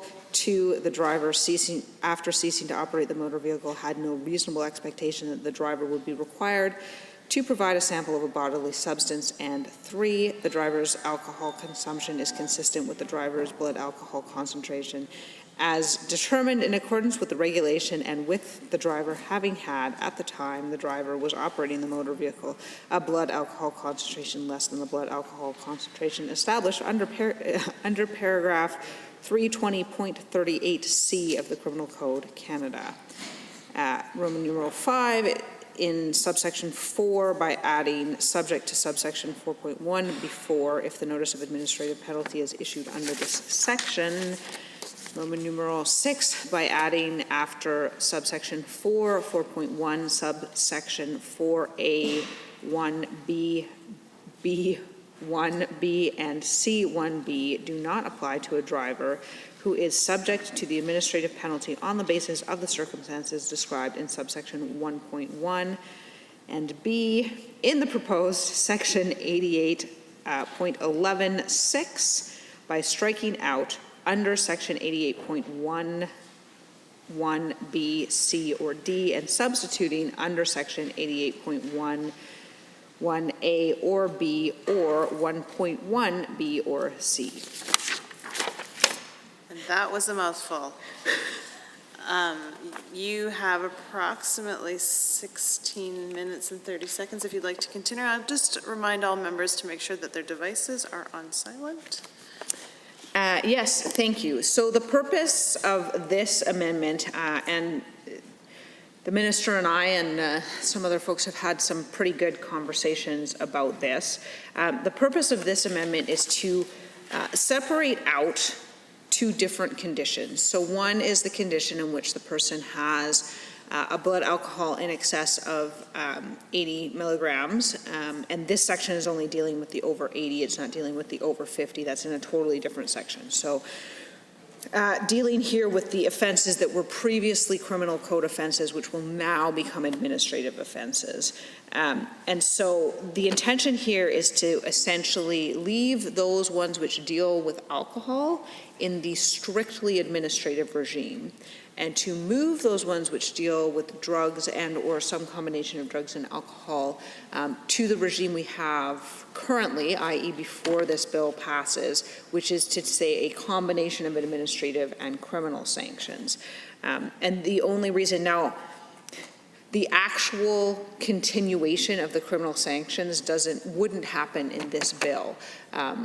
In fact, nothing in this bill would discontinue the criminal sanctions. That's something that the minister will ultimately provide by way of direction to the Crown Prosecution Service. But the intention of the amendment, even though we can't explicitly say, is just to move a few of those things back into the criminal code. And the reason for that is this. So, and we did have an extensive conversation about this one. The science is quite settled with respect to alcohol impairment. With respect to the drug impairment that's listed, and it's listed in the criminal code, I think the science on a lot of that is settled. That's probably true. With respect to the science with respect to cannabis, it's a little less settled, although the movement from 2 nanograms to 5 nanograms, I think, has alleviated some of that. And the fact that there is an immediate roadside appeal to deal with a blood test, so you're ensuring that you're dealing with that delta 9 THC, I think, so that's the impairing byproduct of the THC. Also important. So all of those things are really important. But what this is aimed at is the fact that there are still some things in this. There will still be some small number of cases that are dealt with just by way of the impaired. And that's the case now. So in the criminal code originally, before cannabis was legalized and sort of all this other complicated language came in, there was the impaired and there was the over 80, and the impaired was sort of based on the observations of the officer. And I'm not saying that that's not a legitimate means of prosecution. I think it's a very legitimate means of prosecution. I think the challenge is that when you go by the administrative only direction, when you're talking about an impaired based only on the observations of the officer, cross-examination of that officer becomes more important than it would be in other circumstances. And this administrative model does not allow for that. So the officer writes down their notes, and that goes in as evidence, but there's no ability on behalf of someone who is challenging it to cross-examine the officer. Now, again, in instances when someone is blowing over 80, I think that's actually right. I do believe that that's the correct way to go, because with the roadside appeal, the person has blown into 2 machines. Those machines have registered what they have registered. The science behind that is extremely strong. And the records of those machines, the upkeep records, comes in another method. So I think that all of that doesn't require cross-examination. I think the challenge is, and you know, the minister and the department are correct about this. What I'm referencing here is a very, very small number of cases where they would be proceeding by way of impaired alone and by way of the observations of the officer. The drafting of this is somewhat imperfect in the sense that it may pull in just a little bit more than I wanted. But the intention is just to ensure that in those, again, very small percentage of cases, those individuals who are receiving these quite severe sanctions with respect to the sort of holding of their vehicle and the disqualifying of them from driving, that those individuals have the opportunity to cross-examine the officer on that evidence. And so that is the intention of this particular amendment. I do think it strengthens. I do think that it strengthens the bill. I think that, and I've had conversations with Mothers Against Drunk Driving about this as well. They don't think that this is as big a concern as I think. that it is. And I do take their comments on this very seriously. I do understand what they're saying, which is to say that in the majority of cases, even when you're dealing with an impaired by drug, you're dealing with a blood test, and that the science of that is good and solid. And I take very seriously the research of Mothers Against Drunk Driving on this issue, because they really do understand this area and have an expertise in this area and a perspective in this area that I think is very important. I think the remaining concern is just those few cases where we're talking about the evidence of an officer who is not available for cross-examination, and the sort of observations of that officer proving the case such that the individual who wants to challenge the case has the onus on them to challenge the case, but they don't have the officer available to them to cross-examine. So I appreciate the reasons why what I just said is a very technical and a very specific concern that I am trying to address by way of this, but it would be my hope that members would vote in favor of this, because I do think that those small minority of circumstances, and let's be clear, it doesn't let the person off the hook, and in fact it arguably punishes them more. The sanction is less immediate, but it does carry a criminal record with it, right? And a criminal record follows you around for the rest of your life in a way that can impede your employment, it can impede your education, so it is a fairly severe sanction. And so I do appreciate that in some ways this is moving a small minority of cases back to the old model that would have existed before Bill 21, but that's not because I don't take them seriously, it's just because I think that the sort of status of the proof in those instances is slightly different. And I do think that prosecution by way of criminal code is a viable alternative in this case. And so those are my comments on that amendment, and I thank all members for considering it. Thank you, Honourable Member. Are there any Honourable Members looking to join debate on Amendment A3? I see the Honourable Minister of Justice has risen. Again, I want to thank the member for Calgary Mountain View for her efforts in bringing forward thoughtful amendments to this legislation. We did give it some real consideration at our department as to whether or not we could make these types of changes work. In consultation with our department, they read the mind that these types of amendments would actually potentially create a two-tiered system dealing with similar charges that would normally have conventionally gone through the criminal justice system in a certain way, and would also potentially create 3 times the work in administering different processes and different systems. As well, the law in this area has evolved. I mean, dealing with impaired drivings as it relates to individuals that are under the influence of drugs, including cannabis and other drugs that are out there, has evolved over the last few years, where we're comfortable that we have the certainty in the law to be able to deal with this under an administrative process. While I appreciate the amendment being brought forward, I would encourage the House to vote against this amendment. Thank you, Honourable Minister. Are there any other Honourable Members looking to join debate on Amendment A3? Seeing none, on Amendment A3 as proposed by the Honourable Member for Calgary Mountain View, are you agreed? All those in favour, please say aye. Any opposed, please say no. That is defeated. Moving back to Bill 21. Are there any Honourable Members looking to join debate? I see the Honourable Member for Edmonton McClung has risen. Thank you, Mr. Chair. Pleased to rise on main Bill 21 today, and especially representing the views of many constituents and, of course, millions of Albertans who are affected by this legislation and impaired driving in particular. But I am representing it in very specific terms. One mother against drunk driving, and that mother being mine, who I know is watching today, and I'll give her the old Carol Burnett tug and let her know we're saying hello. But certainly her input and life experience and that of my family has affected my thoughts with respect to this piece of legislation. And I know that it's a discussion that resulted in some accommodation being made in the thought process with regard to the depth and severity that this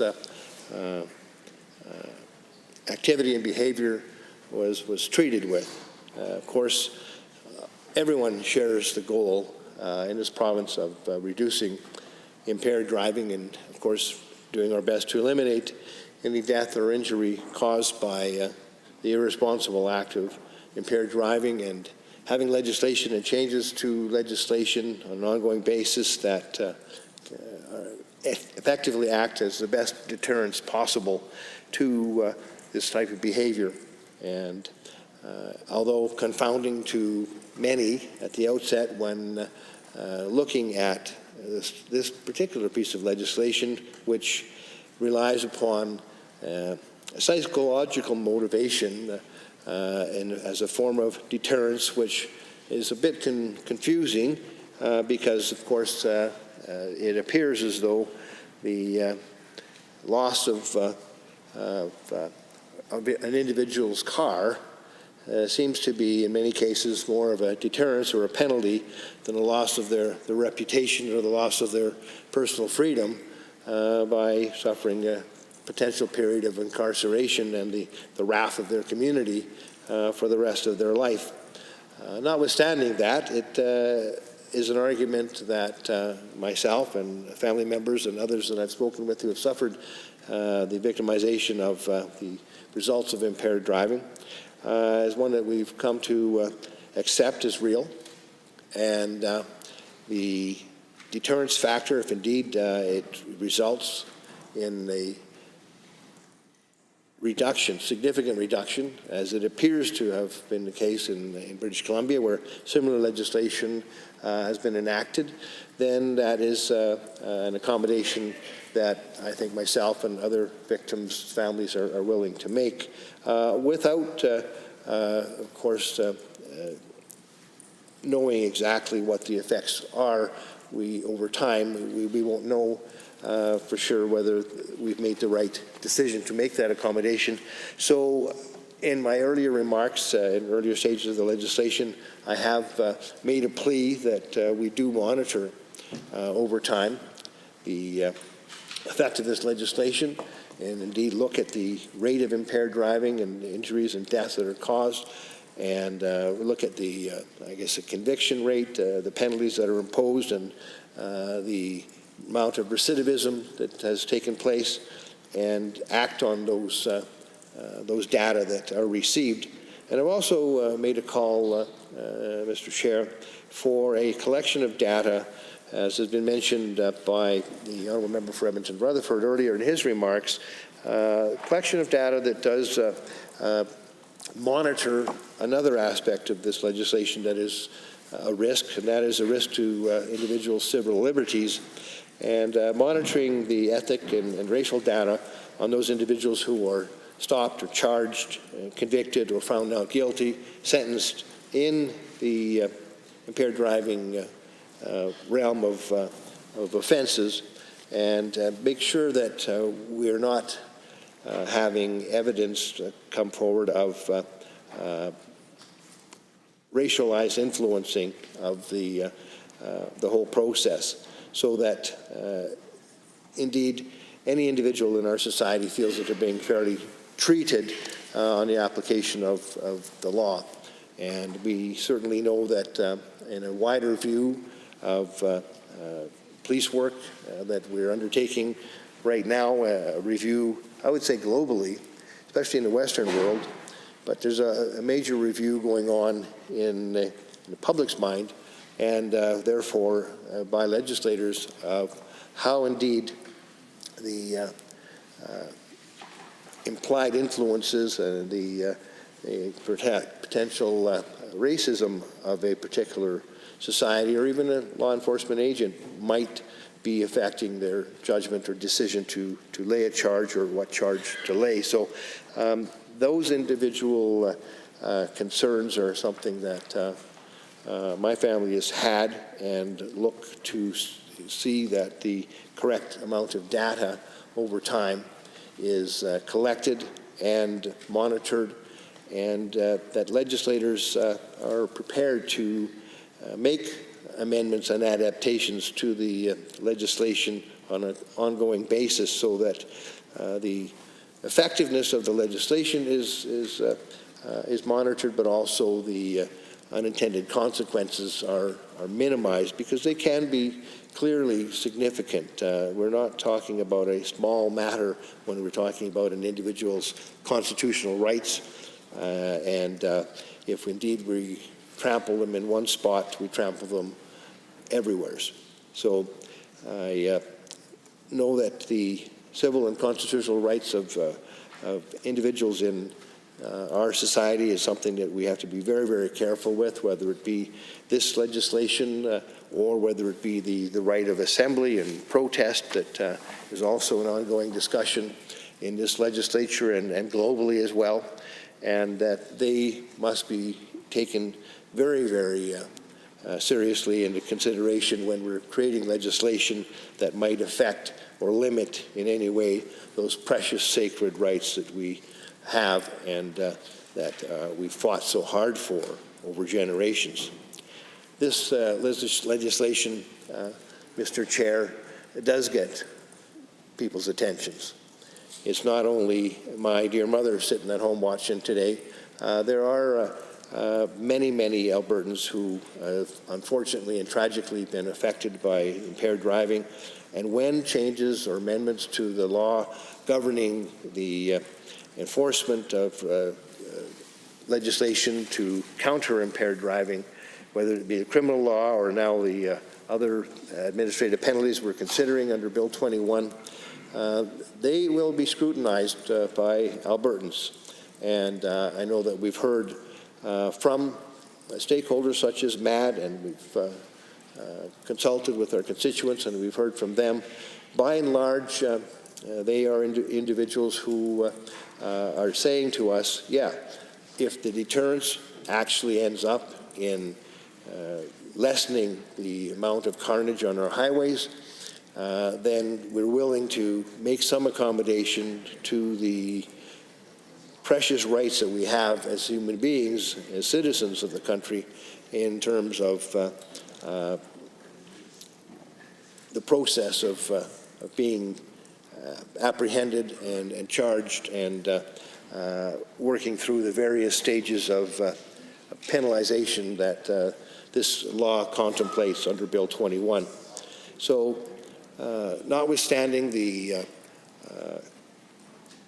concerns that we have, my family has, that Matt has had, and that my constituents have expressed, I do stand in support of the legislation, but I certainly know that it will be, I think, an ongoing piece of legislation that is probably amended again in the future as we watch with great interest how Albertans respond to their responsibility to adhere to the rules against driving while impaired. I refer once again to the example I quite often like to use when people suggest to me or others in my company that one drink is all right, a couple drinks get behind the wheel, well, what's wrong with that?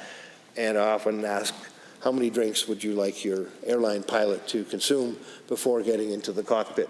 And you have an equal level of responsibility, in my view, whether you're in charge of a vehicle that has 100 people in it or whether it's just yourself. The members of the driving public on that road with you are also at risk if indeed you're impaired. So at some point, Mr. Chair, I think I would like to see a further movement towards zero tolerance for impaired driving or any type of consumption of intoxicating substances for drivers of motor vehicles, of course, or boats, for example. We're in the summer season right now, and there are some rather effective television commercials that I think describe the dangers quite well of how people perceive impaired driving of a boat, a recreational boat.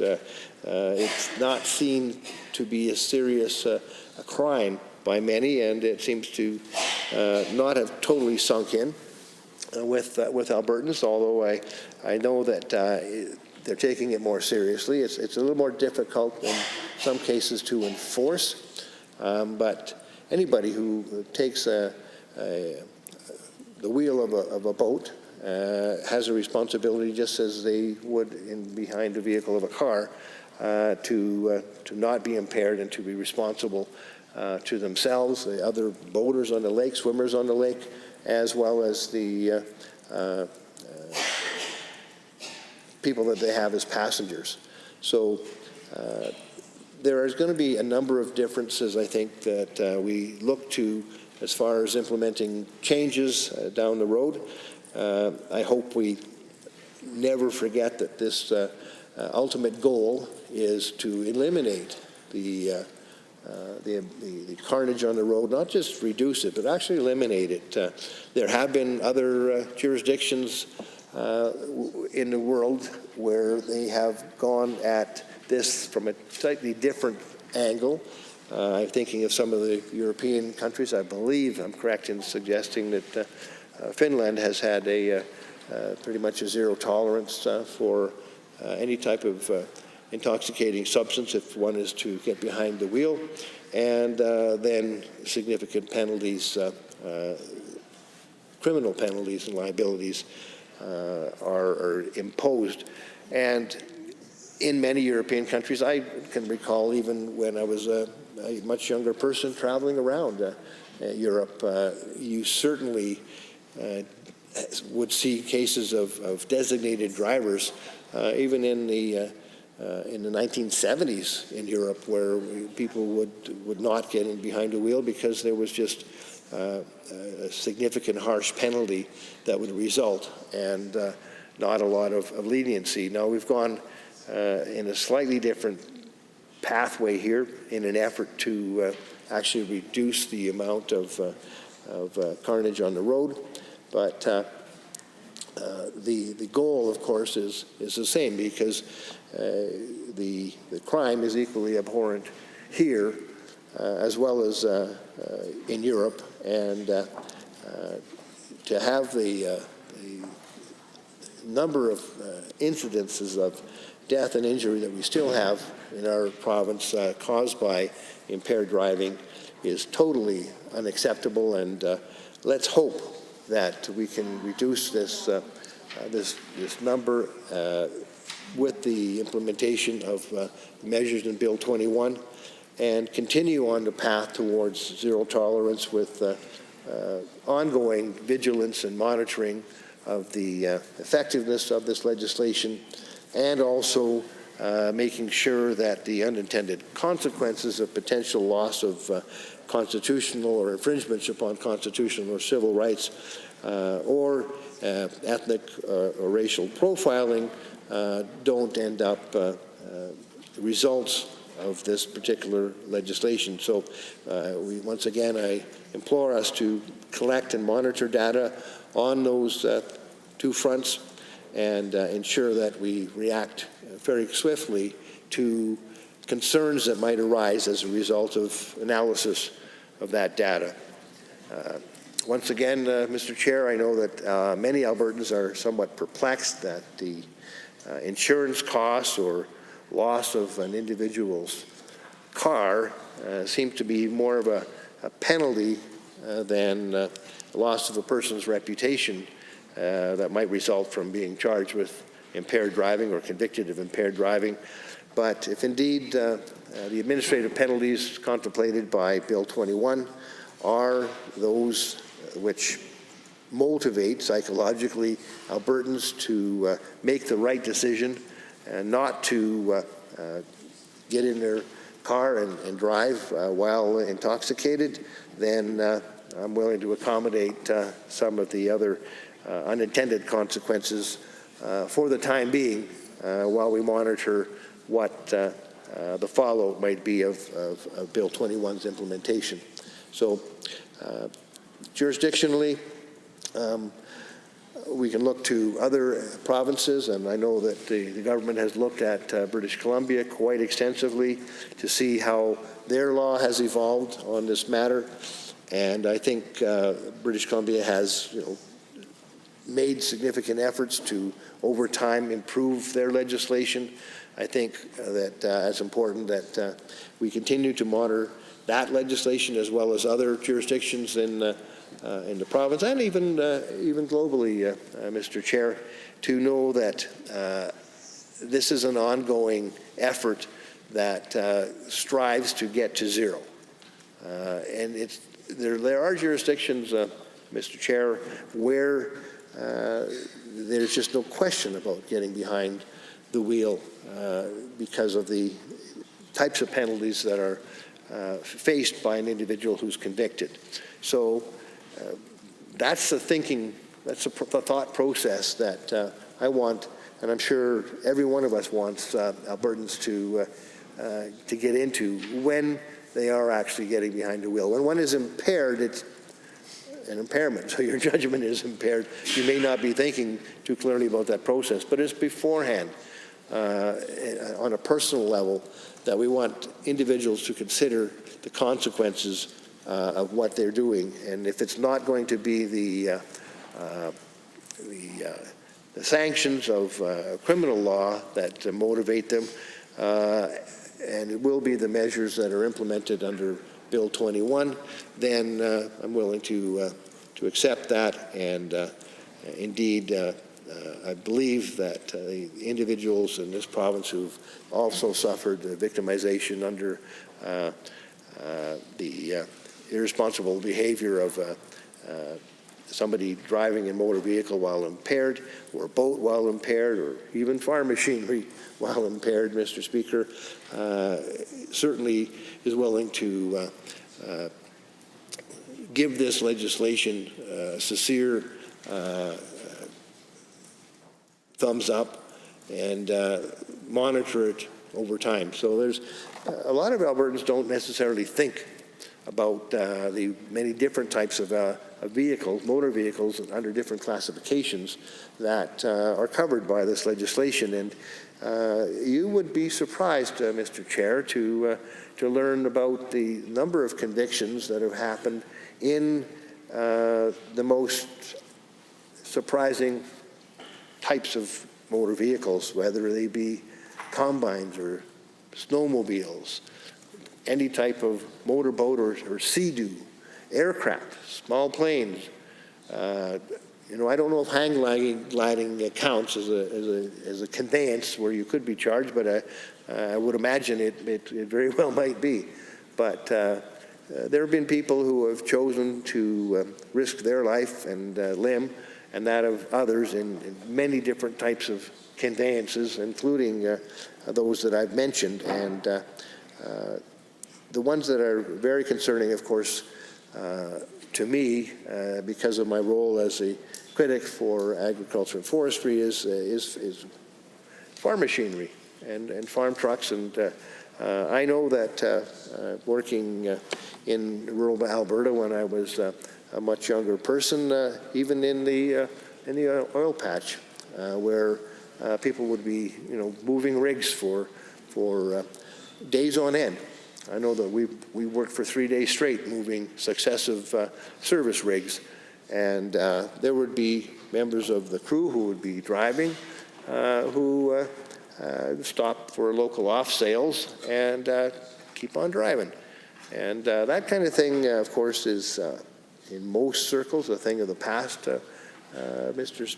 Chair, but there's still some circles in this province where they practice that kind of. Thank you, Honourable Member. Are there any other Honourable Members looking to join debate on Bill 21? I see the Honourable Member for Calgary Mountain View has risen. Thank you, Mr. Chair, and I rise with an additional amendment here. So I will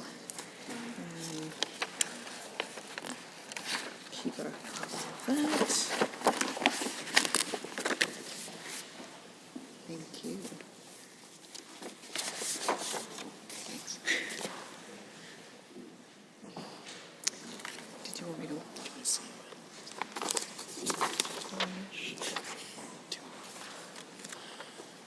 In this case, just because the amendment looks like it's quite extensive, and long. What I will say is that perhaps in order to the best use of our time would be for members to obviously, there will be copies, of course, at the tables, and of course all members can receive copies if they just put up their hands.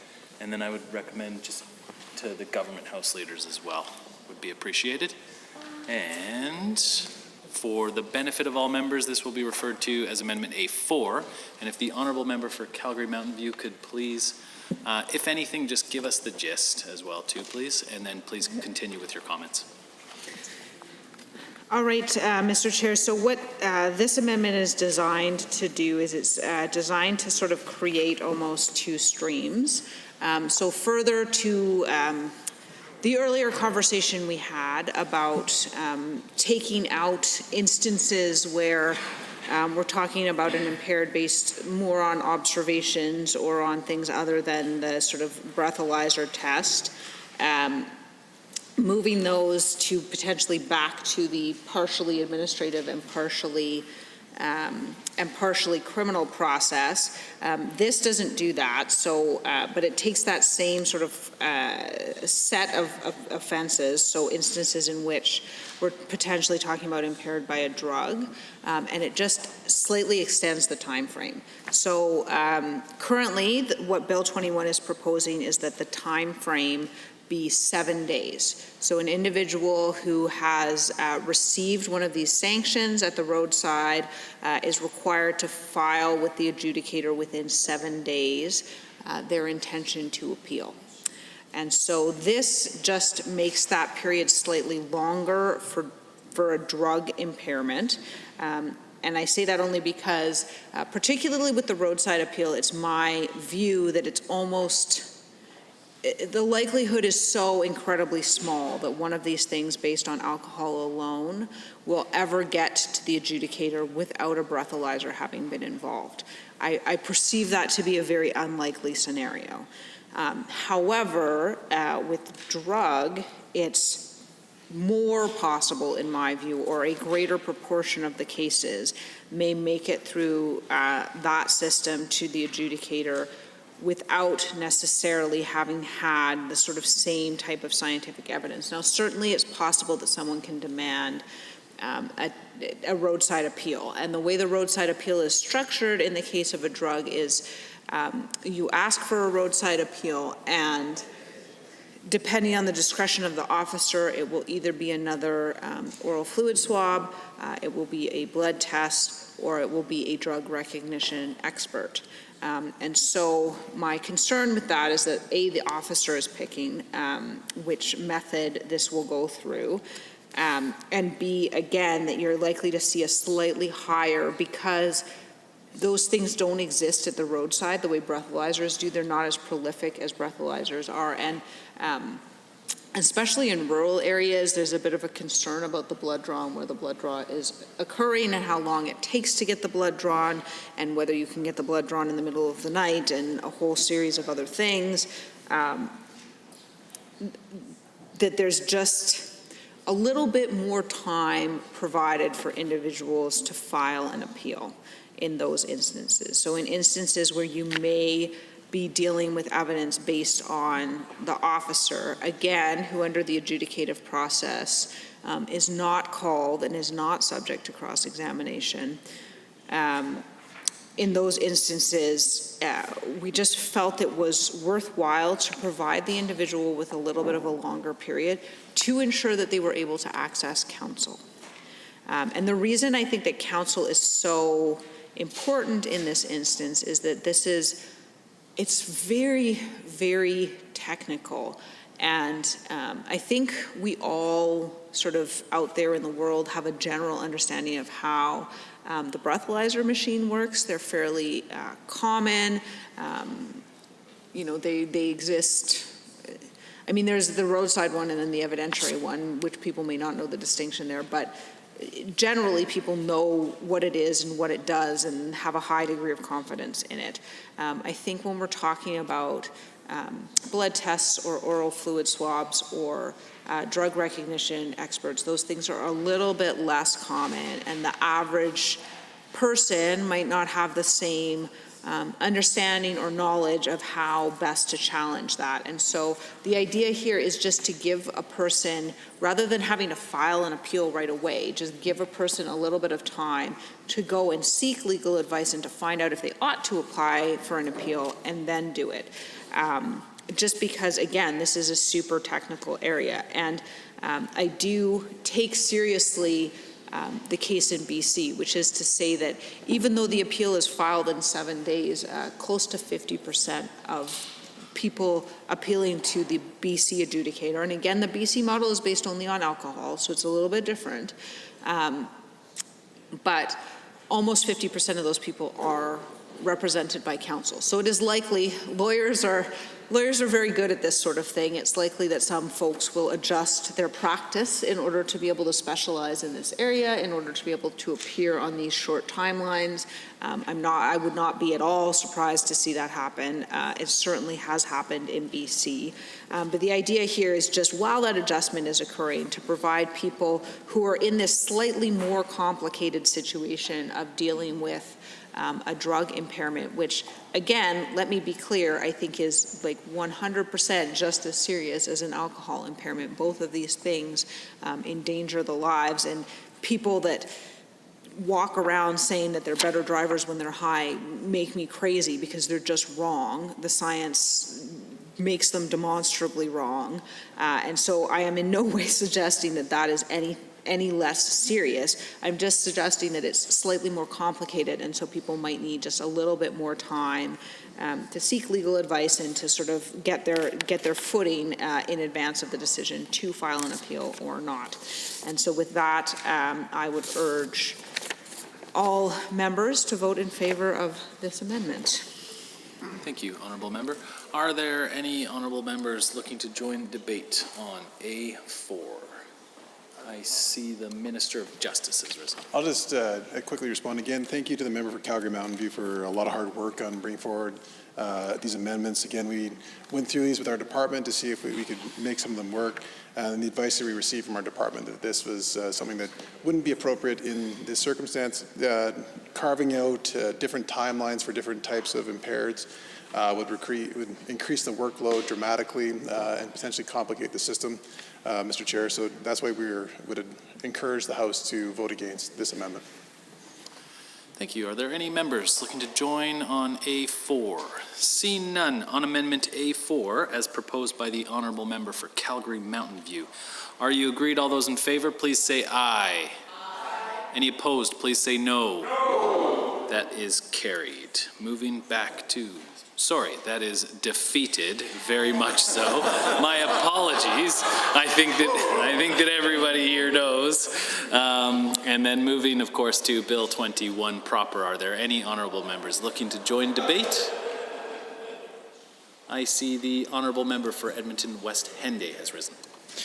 Well, thank you, Mr. Chair. It's an honor to rise to speak to Bill 21, the Provincial Administrative Penalties Act. And I have been listening quite closely this afternoon and through the entire debate on this piece of legislation, because I think it's an extremely important piece when we talk about the importance of protecting those on the roads, and also recognizing that through this legislation, as we move a bit closer looking at the model of BC and some of the changes that they've implemented, which I think overall are a good thing, but we also have to recognize that in certain circumstances we are giving more power to the ability of police officers to carry out this work. And I think that in this instance, it's a fair recommendation that we're seeing through this legislation. When I have to tell you, when I first saw the announcement for this legislation, and even following some of the conversations on social media, the idea of decriminalizing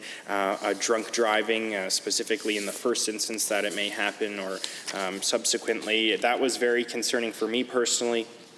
As well as many people on social media before we really had some time to digest and dissect what was actually happening in this legislation. And I appreciate that the Minister of Justice has brought this forward and recognize that in jurisdictions like BC where these changes have been made, that as best as we can tell, that it was the right decision, I think, in most circumstances and instances. And so I appreciate that. We're taking action on this important issue.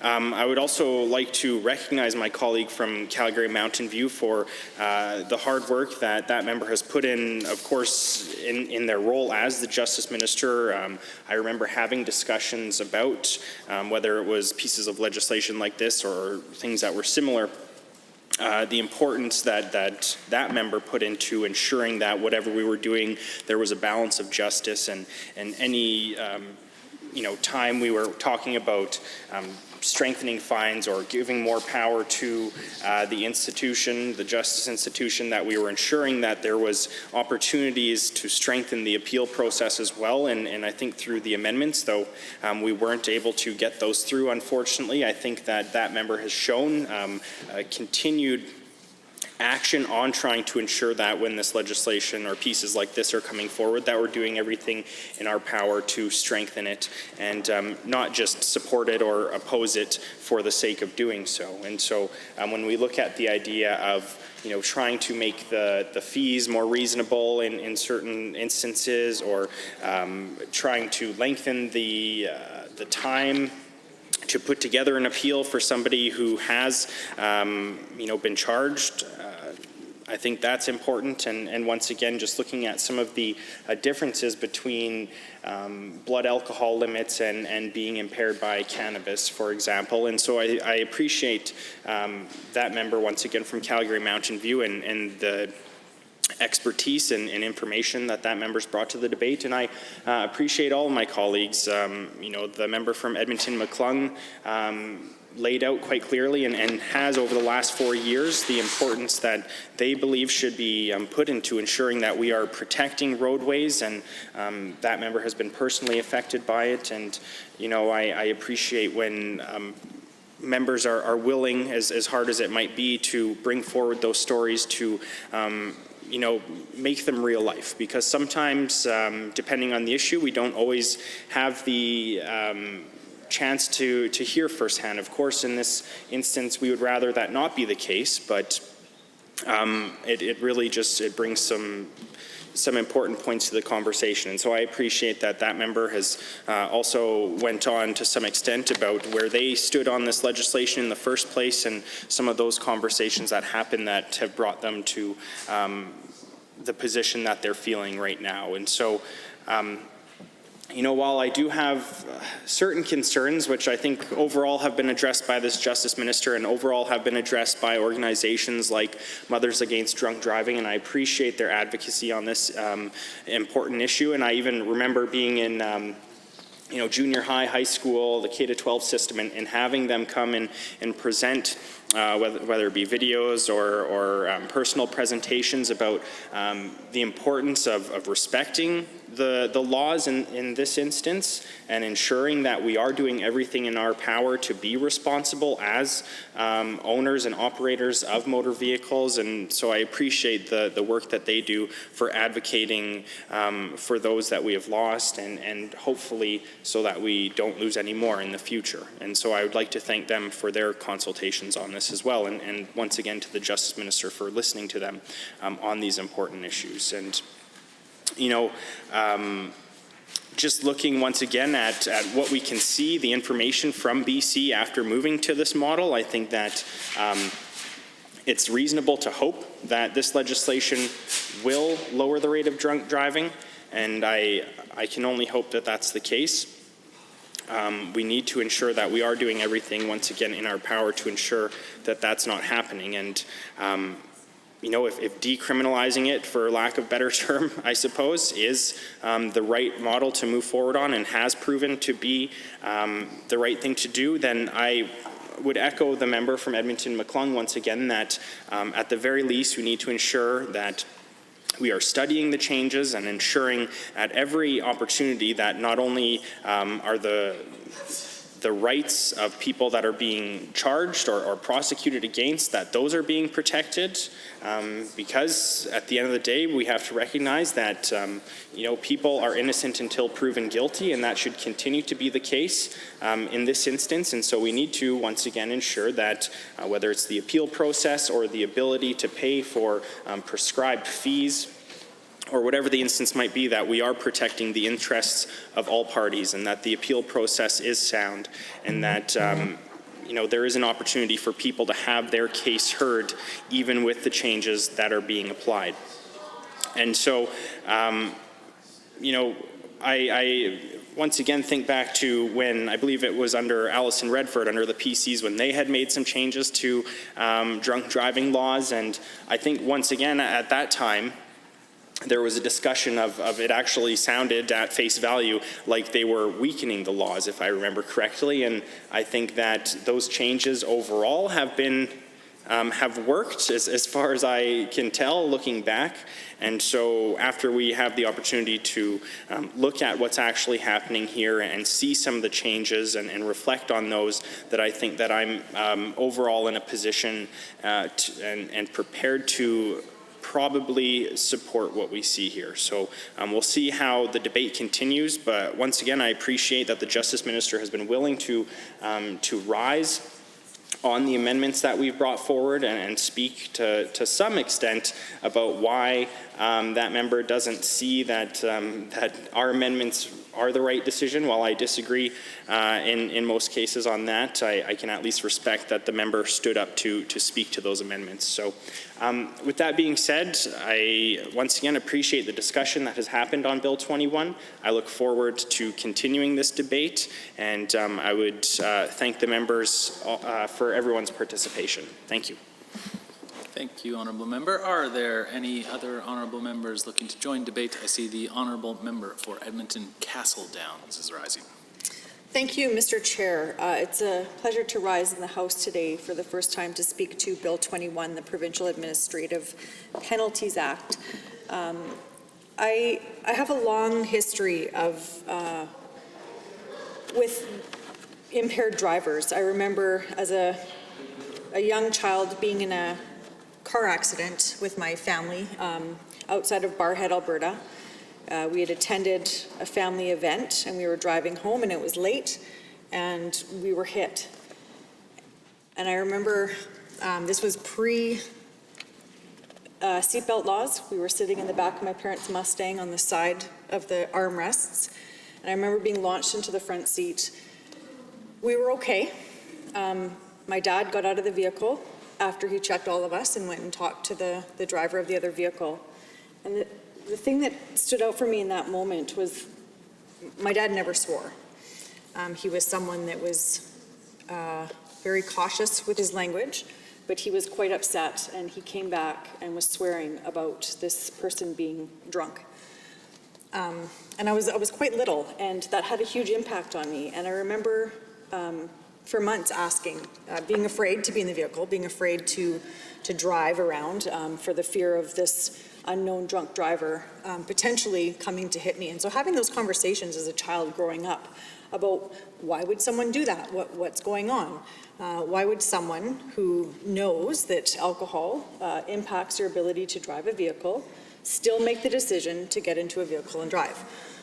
So throughout, those are questions that I had as a child, and quite honestly, Mr. Chair, those are questions that I still have, but now with the education and the understanding of an adult, I have different responses to those questions. So when I look at a piece of legislation that's been introduced by the Justice Minister, I think it's important that we're looking at ways that we can absolutely reduce impaired driving and saving lives. Without question, this is something that needs to happen in the province. But I have a different understanding now about the why behind what causes someone to get behind the wheel while intoxicated. And I know that throughout my career and throughout my life, I've witnessed friends have that debate whether or not 1 or 2 drinks was enough, if they had eaten that day, all of these different decisions. And over the years, those conversations have changed. And I think the majority of those conversations have changed because as a society, as people, we are having those conversations, and we've determined that this is something that is absolutely not accepted, and there should be a consequence for those that choose to operate a motor vehicle while under the influence. And while this doesn't, my understanding is, doesn't specifically speak to cannabis and other impairing substances, I know that it speaks to alcohol, which is probably the most, I would assume, statistic reason for having an officer pull over someone is the suspicion of alcohol. So when we talk about the importance of penalties for those drivers, I think about, what led to that situation, what led to them getting behind the wheel. So certainly education, I think, is something that's had a huge part in that, and I credit MAD for a lot of their education campaigns. They make it personal. They talk about their family member that was killed or severely hurt by someone who got behind the wheel intoxicated. And I think those stories have a huge impact. And so knowing that MAD is behind this piece of legislation is quite comforting, because I know that their campaign throughout Canada has had huge impacts on the way that society views the decision to drink and drive. We can all recall those commercials, the visual impacts that they have, those emotional stories, hearing that pain from someone who has lost a loved one from impaired driving is so important to hear those stories. I was really listening when the member from Edmonton Rutherford was speaking about differential responses and underlying systemic bias. And I mean, when we're talking about police having options about how to proceed, it made me think about some of just the simple things that I've learned throughout life. I knew when I had graduated from college, I bought a red sports car. And I had a hard time insuring that sports car. Why? Because statistically, it was pulled over a lot more and had, because of its color, apparently, police flagged it more for speeding. So I couldn't get it insured with my original insurance company. So just the simple fact that my car was red led to me not being able to insure it. So that tells me that there's some underlying bias that comes with simply the color of your car. So by knowing that, I would suspect that there's many other underlying systemic bias that we have. I think, I'm not sure if the officer, former officer, he's saying it's not true. My insurance company at the time denied my insurance based on the color of my car. So I think this conversation led me to think about an episode from a sitcom called Blackish. There's a scene where the main character, his name is Dre, he's black, he's driving a Mercedes, and he's got his gangster rap blaring in the car, and he gets pulled over by the police.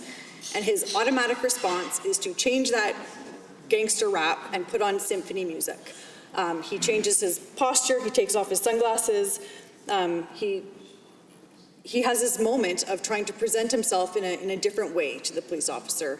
And I think that that's speaking to that underlying systemic bias that he assumed, because of the color of his skin being black, that he was driving a Mercedes and that he was listening to gangster rap, that he could be treated differently.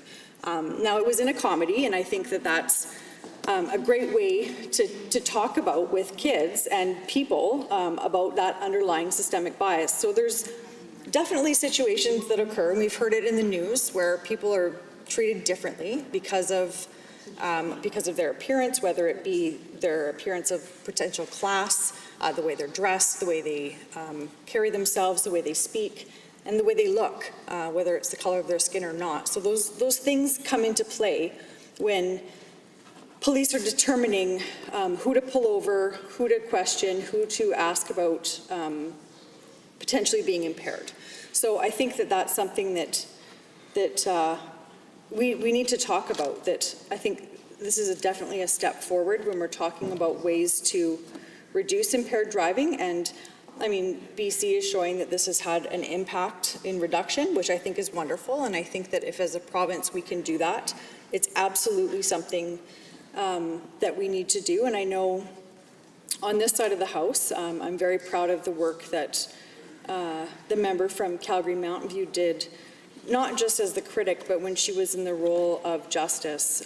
She had those meaningful conversations. She had the interactions with many different communities, marginalized communities, minority communities, to talk about those things that are unfortunately impacting groups of people more than others. And I think when we look at bias, I think that this is definitely an area where that needs to be considered.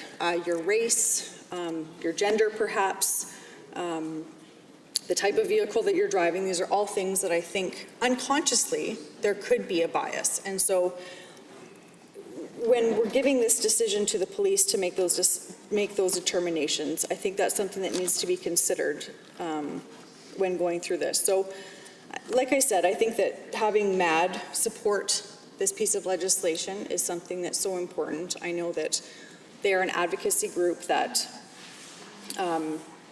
ultimately wants to see zero impaired drivers on our roads. And I know that that would be their goal. And the fact that they're thanking government for its leadership in this tells me that this is a good step.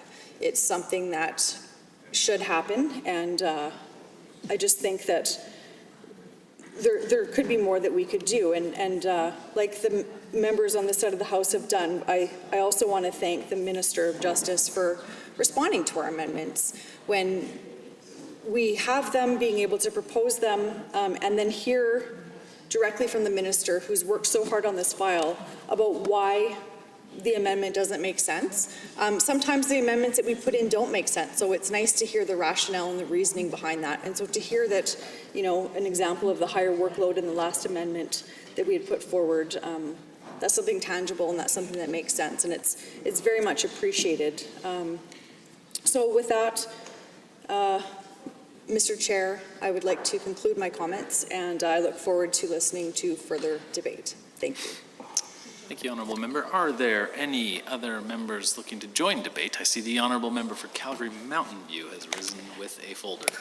Me again. I rise to move an amendment, Mr. Chair, and I will, sorry, I'm just going to grab a copy of it.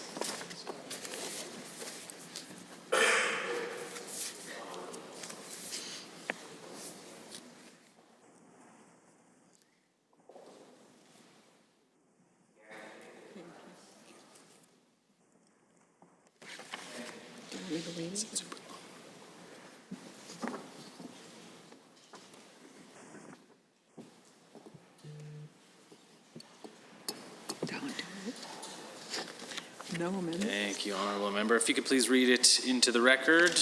And for the benefit of all those, this amendment will be referred to as Amendment A5. And upon reading it in, please continue with your remarks, should you so choose. Thank you very much, Mr. Chair. So I move that Bill 21, Provincial Administrative Penalties Act, be amended as follows. A, in subsection 7.1, by striking out if a recipient and substituting subject to section 23 sub 3 if a recipient. B, by adding the following immediately after section 23. If, and this is the title, sorry, if unable to retain legal counsel, 23.1.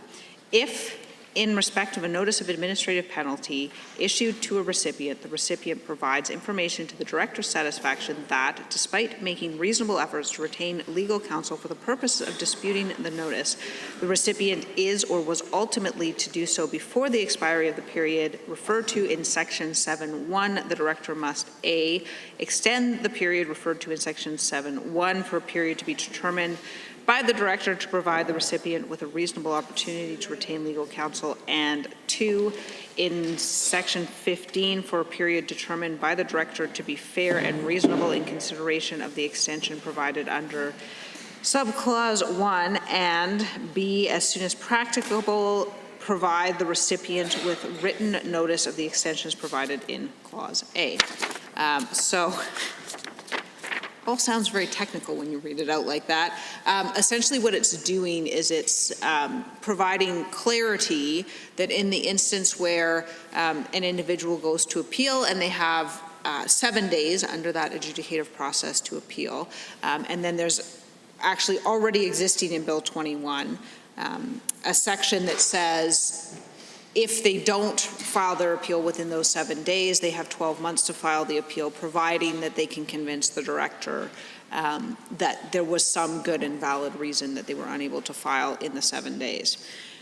All this does is sort of add to that section that the inability to retain counsel is such a reason. So rather than leaving it to the discretion or leaving it to regulation, it simply makes it clear that that inability to retain legal counsel is a reason why the 7-day period to file an appeal ought to be extended. And so again, this is just an issue of ensuring that people have access to counsel. Again, I do take seriously the comments of the minister that there has been a shift in legal practice in BC. So there are a number of lawyers who have moved into this space. There are somewhere between 40 and 50% of instances, cases before the adjudicator in BC are in fact represented by counsel. So I have confidence that the market will sort of move us there ultimately. But in the interim, so most criminal defense lawyers, most people who are working in that space now are typically sort of booking to look at the file like several weeks into the future. And so I do believe that people will move in, the market will sort of shift to allow people to move into this space. They will be able to react more quickly. But in the interim, I think that providing this amendment, just saying that if you're unable to retain counsel, that is a good and valid reason to sort of extend that period to file your appeal is helpful. Again, because this is a super technical area. It's very difficult, honestly, even as a lawyer, it's difficult to understand all of the ins and outs, especially when you sort of move away from the alcohol area into the drug area, because the concentration levels are different under the criminal code. Some drugs it's any concentration, some drugs it's a certain concentration. You know, the sort of validity and the amount of testing that's been done around them is different because most of these things are illegal. So it's difficult to have valid scientific studies of the impairing effects of substances which are illegal, because to even run those studies, you need dispensation from the government to basically break the criminal code. So it can be challenging to do that. Again, I think in most instances, and by far the vast majority of instances, this won't be a problem. This is really just to deal with those very, very small minority of cases where you're talking about something very technical and the person wasn't able to retain legal counsel. Again, this is not to undercut the severity of the behavior. The behavior is extremely severe, but even in the case of severe behavior, we need to give people procedural rights because that is the system in which we live. It's important. It's an important aspect of the system in which we live. And so this, I would urge members to vote in favor of it. It is, again, simply an attempt to ensure that while we sort of await the legal market kind of adjusting to this new model, individuals who are unable to retain counsel in the necessary time do have a valid excuse to extend their appeal. And so I would urge all members to vote in favor of it. Thank you, Honourable Member. Are there any members looking to join debate on Amendment A5? Seeing none, on Amendment A5 as proposed by the Honourable Member for Calgary Mountain View, are you agreed? All those in favor, please say aye. Aye. Any opposed, please say no. No. believe that is defeated. I see the honourable member for Calgary West. Well, has thank you very risen. much, On Bill Mr. 21. Speaker. I'd like to adjourn debate on Bill 21. Thank you. Having heard the motion as proposed by the honourable member for Calgary West to adjourn debate and report progress on Bill 21, Provincial Administrative Penalties Act, when the committee rises, are you agreed? All those in favour, please say aye. Aye. Any opposed, please say no. That is carried. Sure. This, I'll finish this after.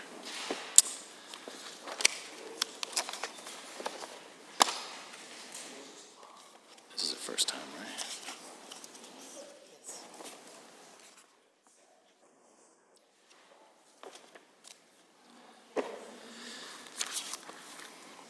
The Committee of the Whole has under consideration Bill 27, Alberta Senate Election Amendment Act 2020.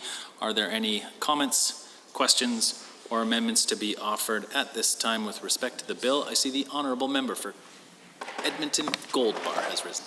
Thank you, Mr. Chair. It's a pleasure for me to rise and offer a few comments with respect to Bill 27. Now, as I understand it, Bill 27 amends Alberta's elections financing laws so that we are allowing third-party spenders to spend up to $30,000 on so-called Senate elections. I have a few points that I would like to make with respect to this piece of legislation. My first point it will deal with the issue of urgency. My second point will deal with the problematic framework that we have when it comes to senatorial elections in the province of Alberta. And then I'm sure my third point will come to me as I'm making my first 2 points, Mr. Chair. So I look forward to what I'm going to say at that point during my speech. The first point that I want to make is with respect to urgency of this bill. Mr. Chair, as I've said on numerous occasions in this chamber during this unprecedented time, Alberta has many pressing issues. We have some serious public health issues. And I note with great concern today the update that was provided by Dr. Dina Hinshaw, the Chief Medical Officer of Health for the province of Alberta, that today we reported 86 new cases of COVID. And that follows on approximately 90 cases reported over the last, for each of the last 3 days, Saturday, Sunday, and Monday. And this is a significant increase in the number of new daily cases reported in the province of Alberta. This is the highest daily number of cases that we've had since May 10th, which was before the government reduced some of the restrictions around activity in the province, and this is incredibly concerning. And I am beginning to question the government's response to this pandemic, and I certainly have concerns with respect to contact tracing. We saw the Information and Privacy Commissioner basically say that the contact tracing app that was developed by the province of Alberta has been a colossal failure. So I begin to wonder if the government's response to containing the pandemic is adequate. And with the last 3 or 4 days dealing with the increase in the number of cases of COVID that we've seen nothing from the government with respect to whether or not they even consider this to be a matter to be dealt with urgently. And yet here we are dealing with Senate election financing. So it's incredibly frustrating for my constituents, Mr. Chair. people in my constituency desperately want to know if their children can hug their grandparents, if their kids can participate in summer camps that were scheduled to be going on. I've had precisely 0 constituents contact me and wonder what the rules around financing a senatorial election will be. So with respect to urgency, I think that my constituents are very frustrated that we are spending the precious time that we have here in the legislature dealing with something that could be dealt with at a later date. On top of the serious public health concerns that we're noting with the COVID pandemic come with serious economic concerns. Statistics Canada released the labour force survey results last Friday, and it was incredibly concerning to me and to many people in Edmonton Gold Bar that Alberta continues to have the second highest unemployment rate of any province in the country. Hundreds of thousands of people are all across the province are still out of work, and hundreds of thousands more have had their hours reduced so that their income security is in question. They don't know what the next months hold for them. Will they be able to hang on to their jobs? Will they be able to afford to put food on the table and keep a roof over their heads? They don't know what's going to happen with respect to whether or not their kids are going to go back to school in September, or whether it's safe to send them back to school in September, and what the uncertainty with respect to kids in school will have on their economic security. There are no answers from this government with respect to these incredibly important questions.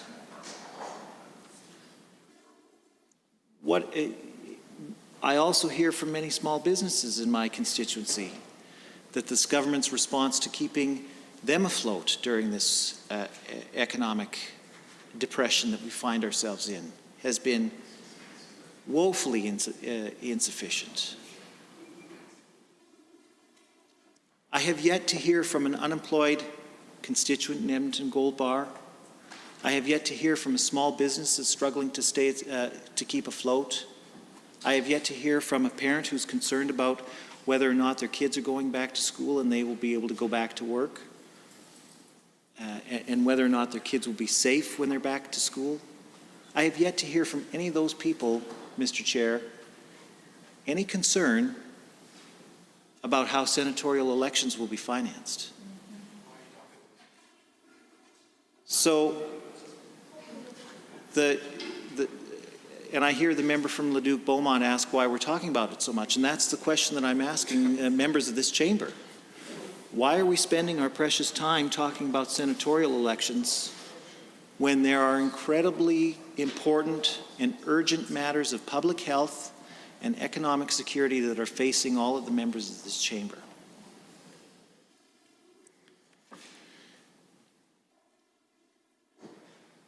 Now, I've heard from many constituents also some speculation as to why we're spending our time dealing with this issue.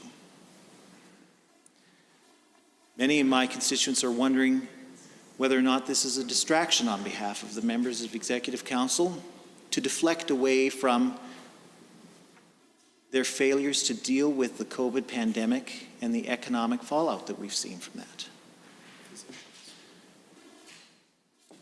And I don't have a good answer for them.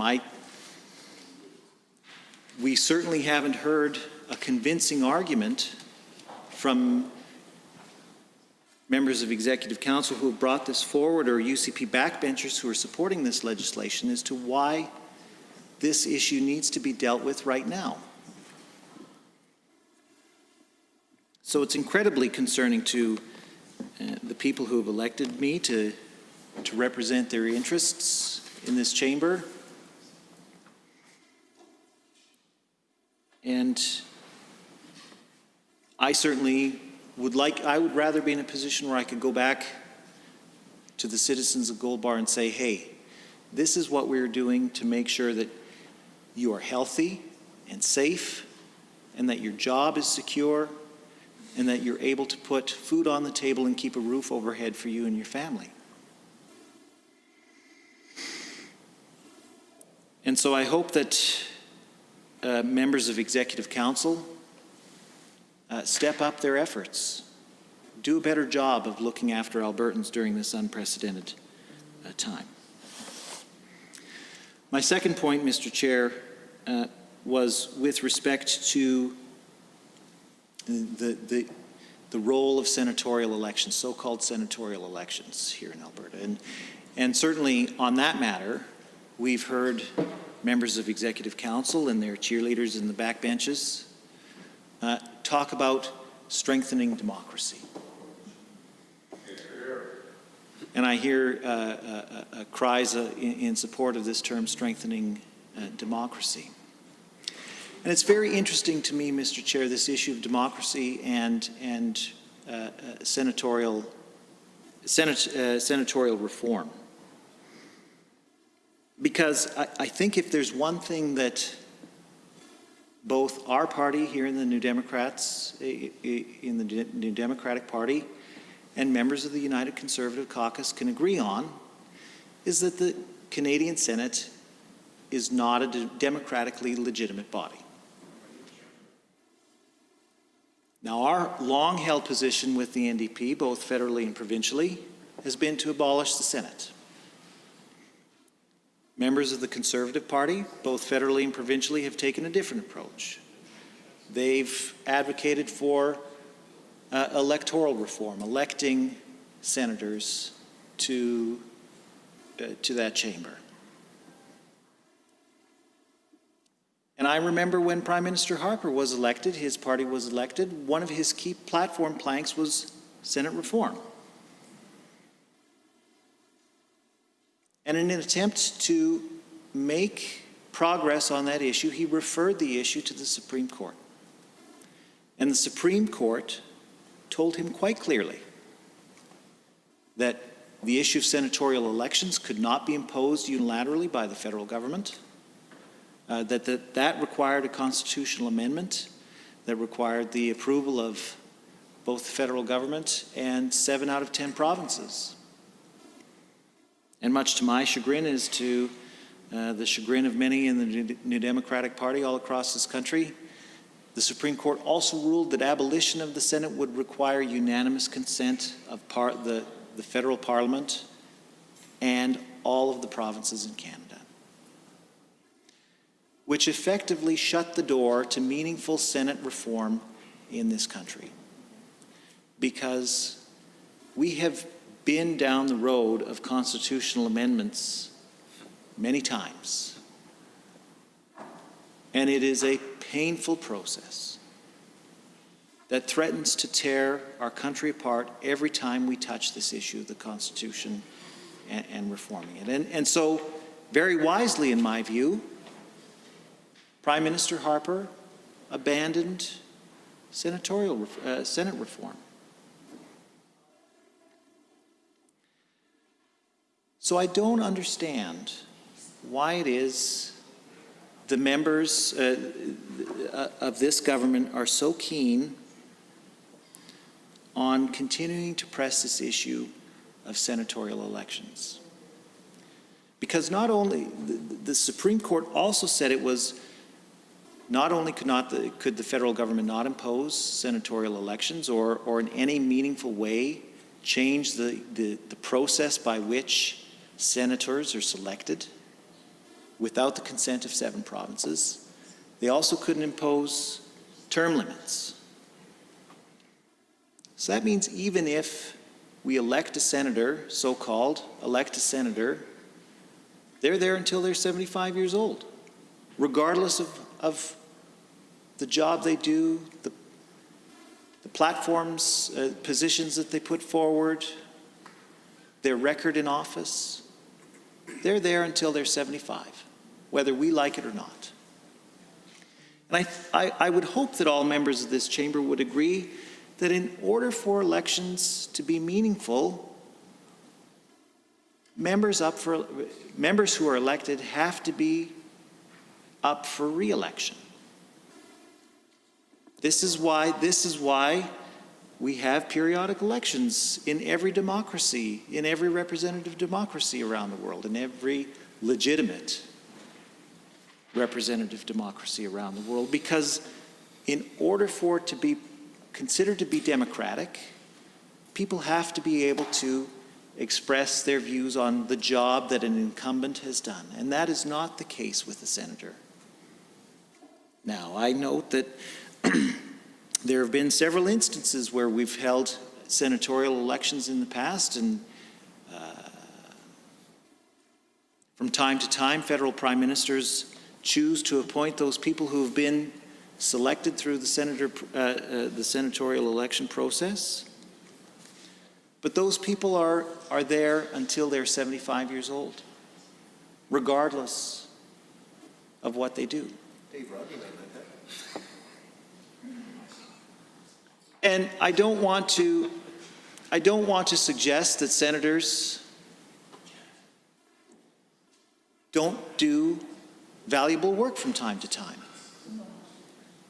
Over the past 5 years, I had the occasion to meet Grant Mitchell, who some will remember was a member of this chamber for a while. And was at the time a senator. Forgive me, I can't recall if he's still currently a senator or not. But Senator Mitchell was working on some important legislation with respect to protecting underground infrastructure on property that was... What's the plan here? Okay. All right. So it's not that senators don't do valuable work. Senator Grant Mitchell was certainly an example of an Alberta senator who was doing valuable work, but he was never up for re-election. And so, Mr. Chair, my constituents are incredibly frustrated that this is not an urgent matter, and that senatorial elections are not an actual exercise in democracy. And so for those reasons, I cannot support this legislation. Thank you very much. Thank you, Honourable Member. Are there any other Honourable Members looking to join debate on Bill 27? I see the Honourable Member for Thank you very much, West. Mr. Chair, and I'd like to thank the previous member for his comments there. I move that the committee rise and report Bills 21 and 27. I expect that we would... Thank you. Okay. So I would say that first we'll probably adjourn.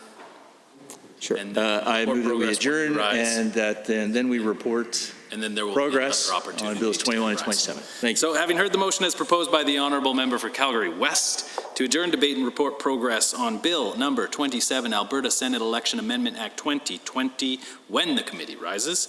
Are you agreed? All those in favour, please say aye. Aye. Any opposed, please say no. That is carried. I see the Honourable Member for Calgary West has risen. Thank you. Once again, Mr. Chair, I move that we rise and of course report progress on Bills 21 and 27. Having heard the motion as proposed by the Honourable Member for Calgary West, are you agreed? All those in favour, please say aye. Aye. Any opposed, please say no. That is carried.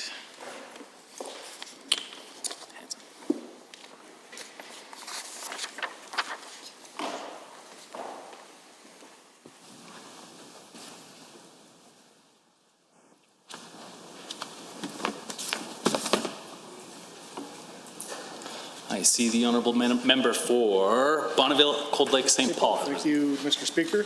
The Committee of the Whole has had under consideration certain bills. The committee reports progress on the following bills, Bill 21 and Bill 27.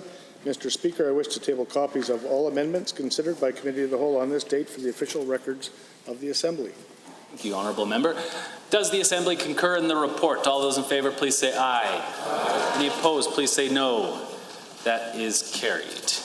I see the Honourable Member for Calgary West. Mr. Speaker, thank you very much for recognizing me. I move that the Assembly adjourn until 7:30 this evening. Having heard the motion as proposed by the Honourable Member for Calgary West, all those in favour, please say aye. Aye. Any opposed, please say no. That is carried. We are adjourned until 7:30 tonight.